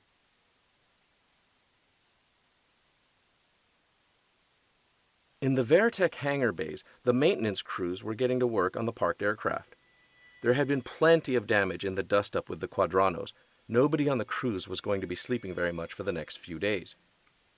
2 enlisted ratings had deployed the boarding ladder of Skull Leader's ship, ready to climb up to the cockpit. "Whew, this time he really got himself clobbered," one said. "I don't believe he could taxi this thing, let alone fly it." He followed his section mate up the ladder, bumping into him when the other stopped short. "Hey, what?" He swung around and came up the side of the ladder with angled feet, a common practice. And he too stopped short when he got a look at the cockpit. There were bulges in the pilot's seat, chicken plate armor, and several holes in the back of it. And the seat was red with blood that was now seeping through, running to the floor. Roy Fokker sat in the triage with others who had been injured. The boys who were really bad had been taken into the emergency rooms first.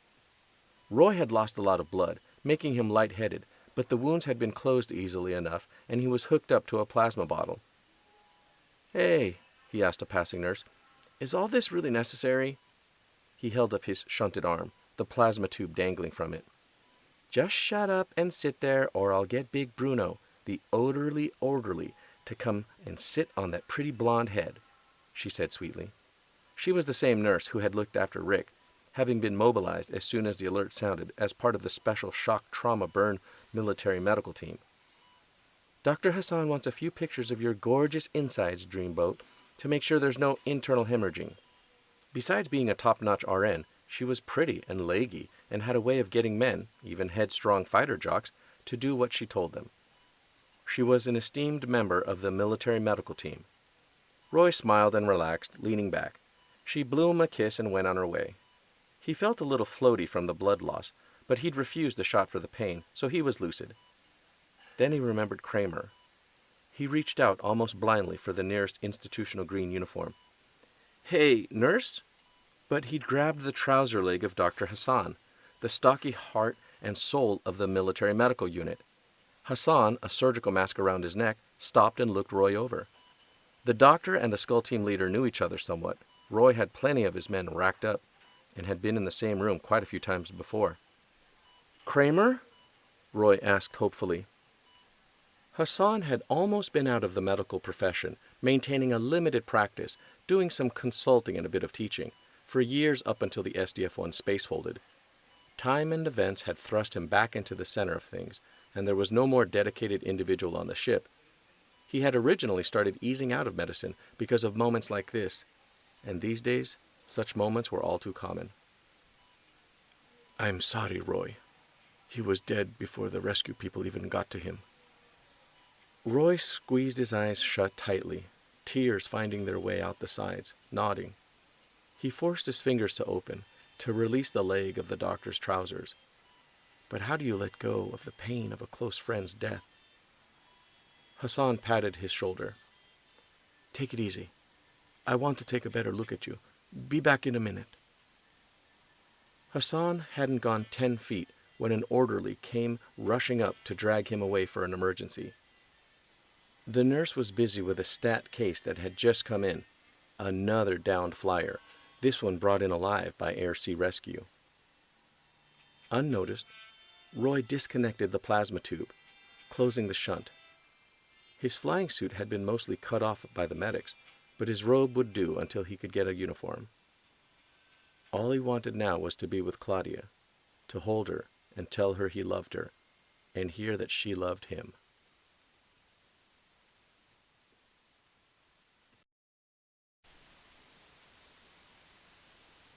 Chapter 23. These mecha that they're always talking about, those are a perfect symbol of the war makers. Our lives and the life of our planet are too precious to be entrusted to the military machines. All they care about are their battles, their glory, their victories. The only thing they love is their endless killing. They want to control us all to make sure that their war goes on until they've destroyed the universe. And I say we're not going to let them run our lives anymore. Peace, no matter what the price. Peace now. From Lynn Kyle's pamphlet, Let the People Make the Peace. Claudia adored Roy with all her heart, but honestly, sometimes she had difficulty dealing with their love affair, dealing with him. Like now. There he sat on her couch, silent and lost in thought, strumming her guitar softly, his long fingers sure and gentle on the strings, as if he were mute. She made final preparations, the pineapple salad looking magazine cover perfect. "All right," she said. "I blew up at Lisa for not telling me you were leading the Vermilions today. But that's squared away between her and me. But what about you and me, Roy? It's just not fair to blame me for worrying about you." Roy didn't say anything, sitting and strumming. He looked pale and a bit dazed. She made up her mind that he was having breakfast with her and dinner again tomorrow night. She was going to get him to rest, even if she had to strong-arm the flight surgeons into taking him off the duty roster. She turned to look at him from the tiny kitchenette. I don't think you realize how terrified I get every time you fly off on a combat mission. It's almost as if you pilots think it's all some kind of wonderful game that you're playing when you go up in those ROBOTECHs. The music stopped. It has never been a game, Claudia, he said quietly. You know that. He wanted to resume his song, to feel connected to the music, and to feel connected to Claudia, and to feel connected to life. But his vision was going dim, and he couldn't recall what he'd been playing. He felt cold, unutterably cold. Anyway, I said what I had on my mind, and I promise that I'll keep my mouth shut about it in the future, she said, putting a few final flourishes on the halved pineapple. Claudia told herself to let it drop. They were together, and they would be together that night.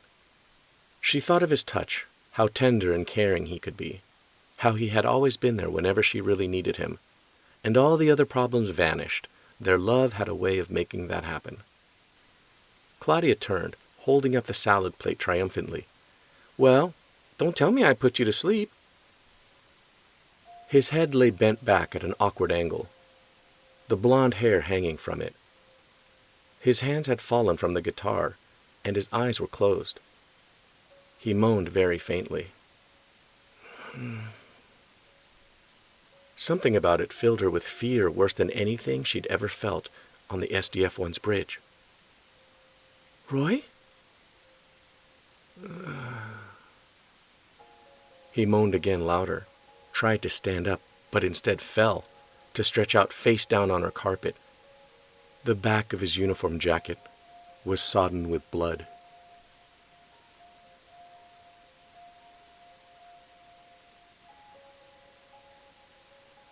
Roy heard Claudia far away and wanted to answer but couldn't.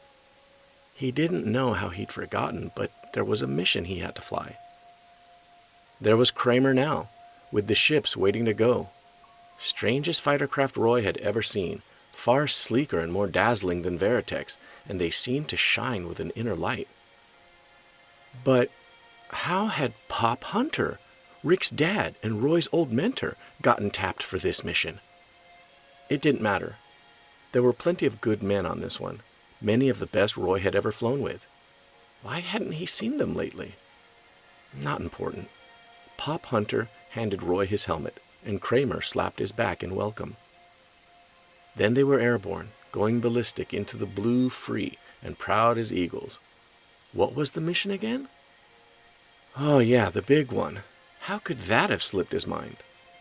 They were going to ride forth and rid the universe of war itself, so there would be peace, nothing but peace forever. Then, after this last mission, he could go home and turn in his helmet and never fly another. He could hold Claudia to him and never let her go. The fighters climbed, and the sky became lighter instead of darker, and then impossibly bright. With his squadron arrayed behind him, Roy Fokker zoomed straight into the center of the white light.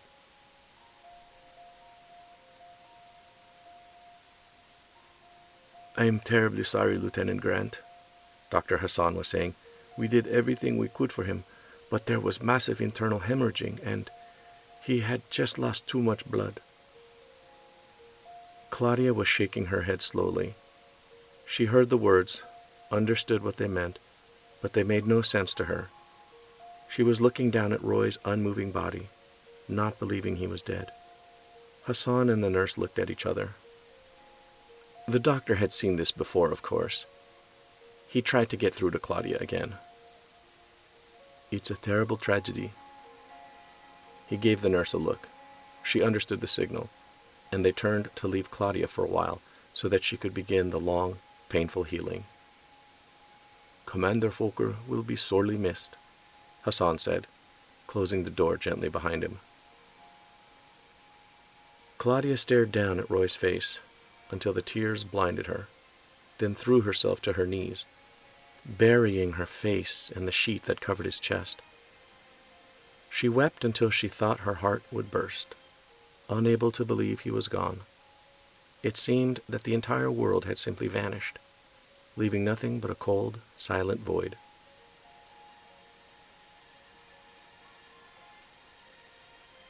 Rick was sitting up in bed, playing with the triplane again, fairly happy, although he didn't realize it. Even worry, love sickness, and depression couldn't be on the job all day and all night, so his natural resilience had surfaced. He looked up as the door opened.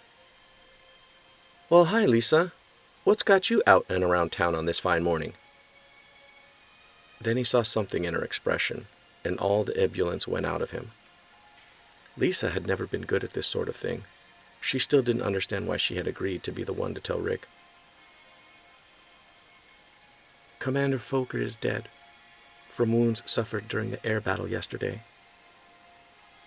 The little yellow airplane, with the Iron Cross markings, fell from his limp grasp. "Fokker, little brother, that's me." It hit the floor and broke into a dozen pieces. My big brother's dead?" He whispered it without tone, with barely the inflection to make it a question, staring at the wall. When he began weeping into the bunched sheet that he gripped in his fists, racked by sobs that it seemed would tear him apart, Lisa turned to go, but she reconsidered, her guardedness and reserve, and the hurt of what she'd taken earlier as his rebuff, dropping from her. She went to sit by his side, her arm around him, as he cried inconsolably.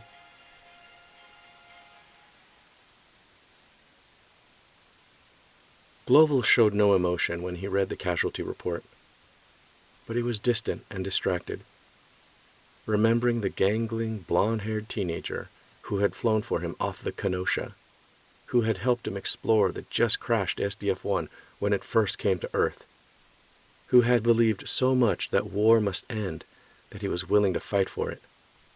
Let him be the last, Global thought wrathfully. They're not sending us out for more killing and dying. If I have to end the Robotech war here on Earth, then I will. We hope you enjoyed this audiobook production of Robotech, Book 3, Homecoming, by Jack McKinney, read by Mark Kaiko. Please consider a $1 donation to my Venmo.